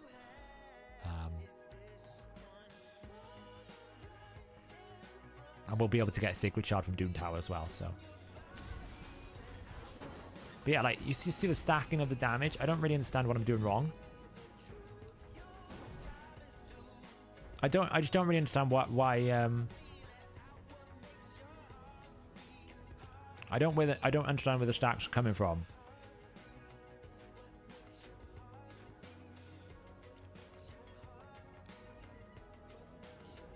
Yeah, I got like 7 or so.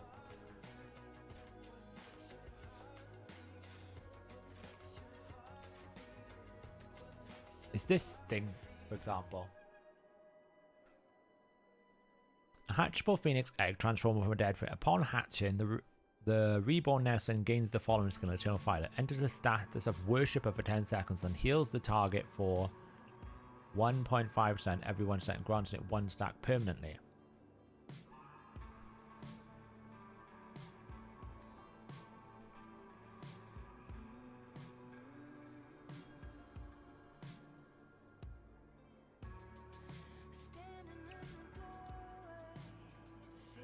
So I'm not really sure what to do.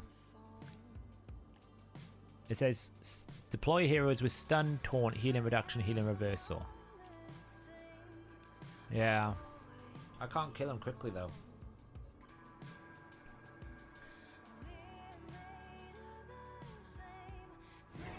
I mean, I could just try and bring Sigrid and take him out and bring Tonalonen. Maybe.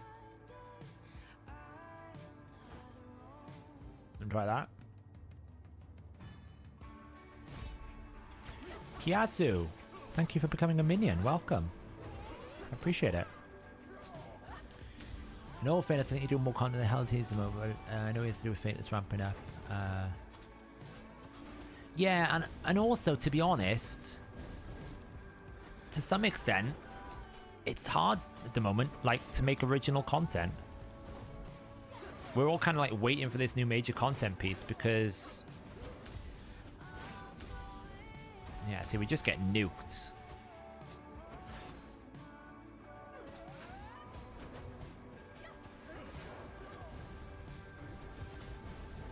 We just got nuked, unfortunately.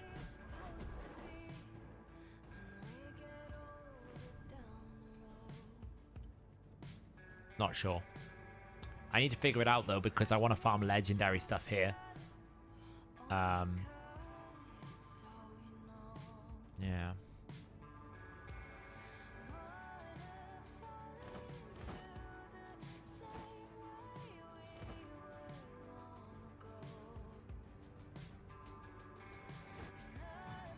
See how this does.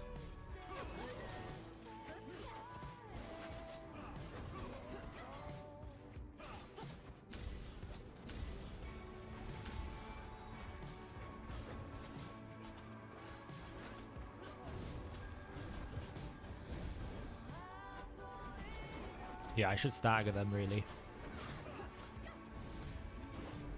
That burn is hard hitting.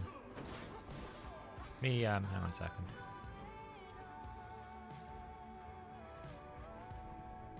The cool thing is you don't lose any of your energy if you fail in this game, which is really good. With all the 3v3 teams said, that will help with the video. Yeah, that's true. I could do, yeah.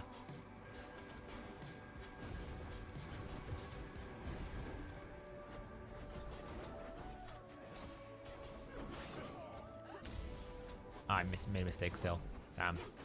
I was too late. It's the burn it is. Without an extra heal, I don't have enough to keep people alive.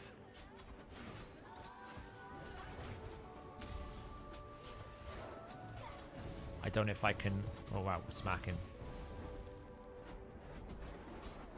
Yeah, it's that I need to stop. It's the healing. I don't know. I'm gonna think about it another night. Probably bring back HS in or something to figure it out. I'm actually curious to know though. When you look at this suggestion, I was running this team. I really want to know how this worked. Let's watch this one because this person did it.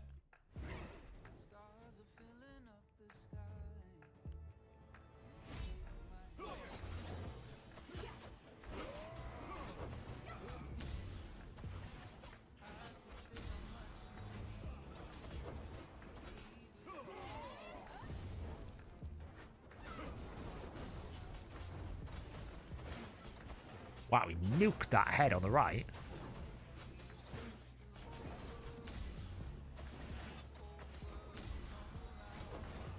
I probably just need to get Tonalon up to 100. He's also doing it manually, which is not great.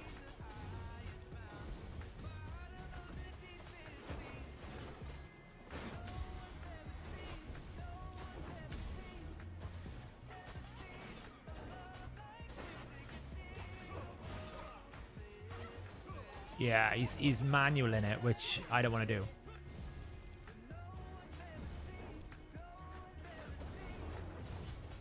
So he's like one shot in those ads. It's kind of insane, really. All right. Yeah, you can. It's really good. Yeah, so like, for example, I can keep experimenting and it doesn't use any of my energy, my food, until I actually succeed. The only thing that it will do is if you use your multi-battles and you fail, it'll consume your multi-battle, but it won't consume the food, just the auto battle ticket. So you can basically experiment as much as you want. I think it's going to drop next month, Alex. Like the next patch, I think it's in. But I just think I need to get Tonalon and up to 100. But I need to go farm Flame Domain, but I can't even farm Flame Domain consistently at the moment because I probably need to make Enna 70 and then give her lots of skill haste so that we can get this cleanse going off and more, because I can't keep the burn off. I'm just in that weird space at the moment where I've got a lot of teams in somewhat of a shape. I need to climb Fae Meander. Look how far behind I am. That's why we might do a bit of a Fae Meander stream tomorrow after Diablo, because I've got loads to do here and I can climb all this. This is pretty straightforward. I've got the teams to do it. I just got to climb it, you know.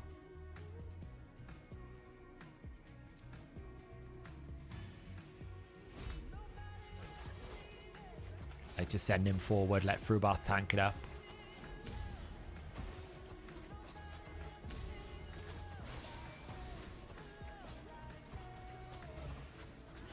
Yeah, I'd like hard faction wars as well. That could be quite cool. But I feel like it's going to be easy content if it's just hard faction wars.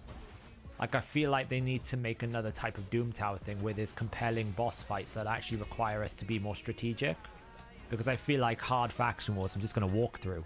Anytime they release a new faction, I just walk through it.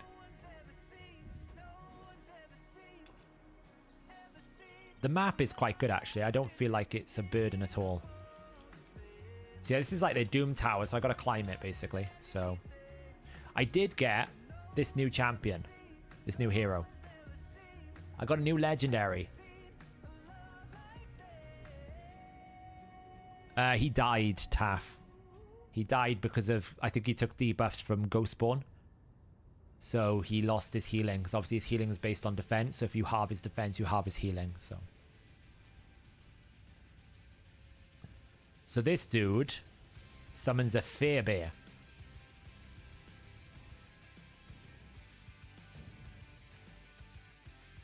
Night Green Virus. So,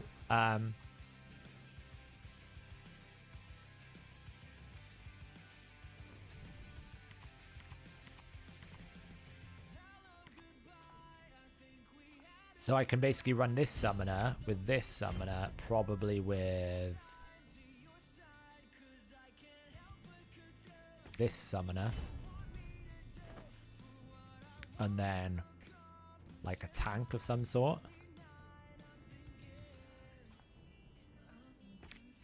Probably this dude because he's got attack penalty, and then probably like this.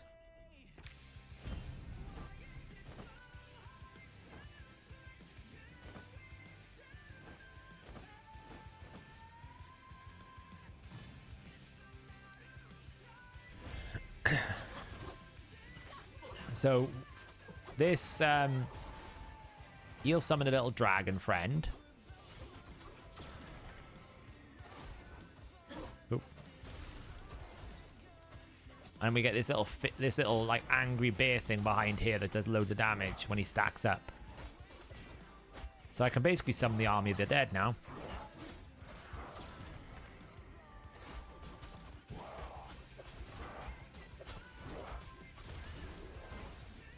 So I've had my first legendary was this This Shaltar thing is my next one. So I could, if I wanted to, build a summon team now. And this dude will scale damage based on how many living allies there are, so... Islin died. Islin died, so we left it there. So yeah, so I've got a new legendary to play with. We'll figure it out.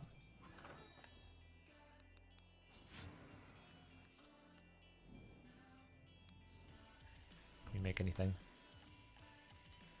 Oh. Oh, let me make one of those.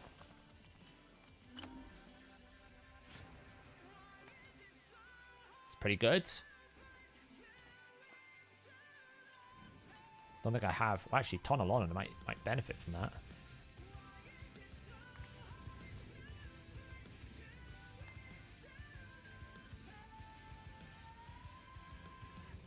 Oh, I'll take that. So we lose 67 attack against 27% crit damage. Tonalon is getting there. I need like a little bit more crit rate though. That's the only thing. We do lose a little bit of crit rate. I need like 11% more crit rate from somewhere. But I've got the Gambler set on, so when the wearer deals damage, they deal 30% chance to deal true damage. Up to 2% derivative damage won't trigger this effect, so... I kind of got too many Gambler pieces, really. So I could basically just look for a better crit damage glove with crit rate. But unfortunately, we didn't have one. Because this is actually kind of... Well, it's good for the main priority stat, but... That one's pretty good. That's got 13%. That's attack percent with crit damage. So yeah, I'd be looking for like... I just need to get a better crit damage glove. So... Well, he took decreased defense from Ghostborn.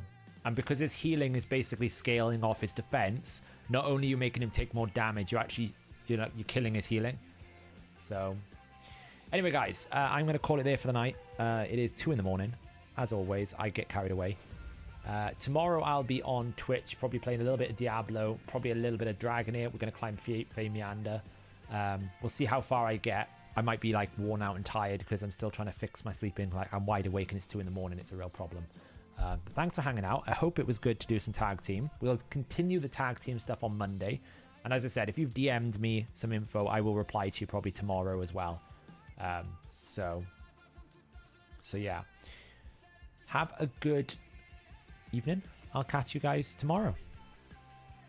Ciao.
Hoping for a sincere performance, but open to finding the moment, to finding out where I'm headed now. Looking for a sign of disaster, so I can make it there faster. I'm weighing the consequences. consequences out.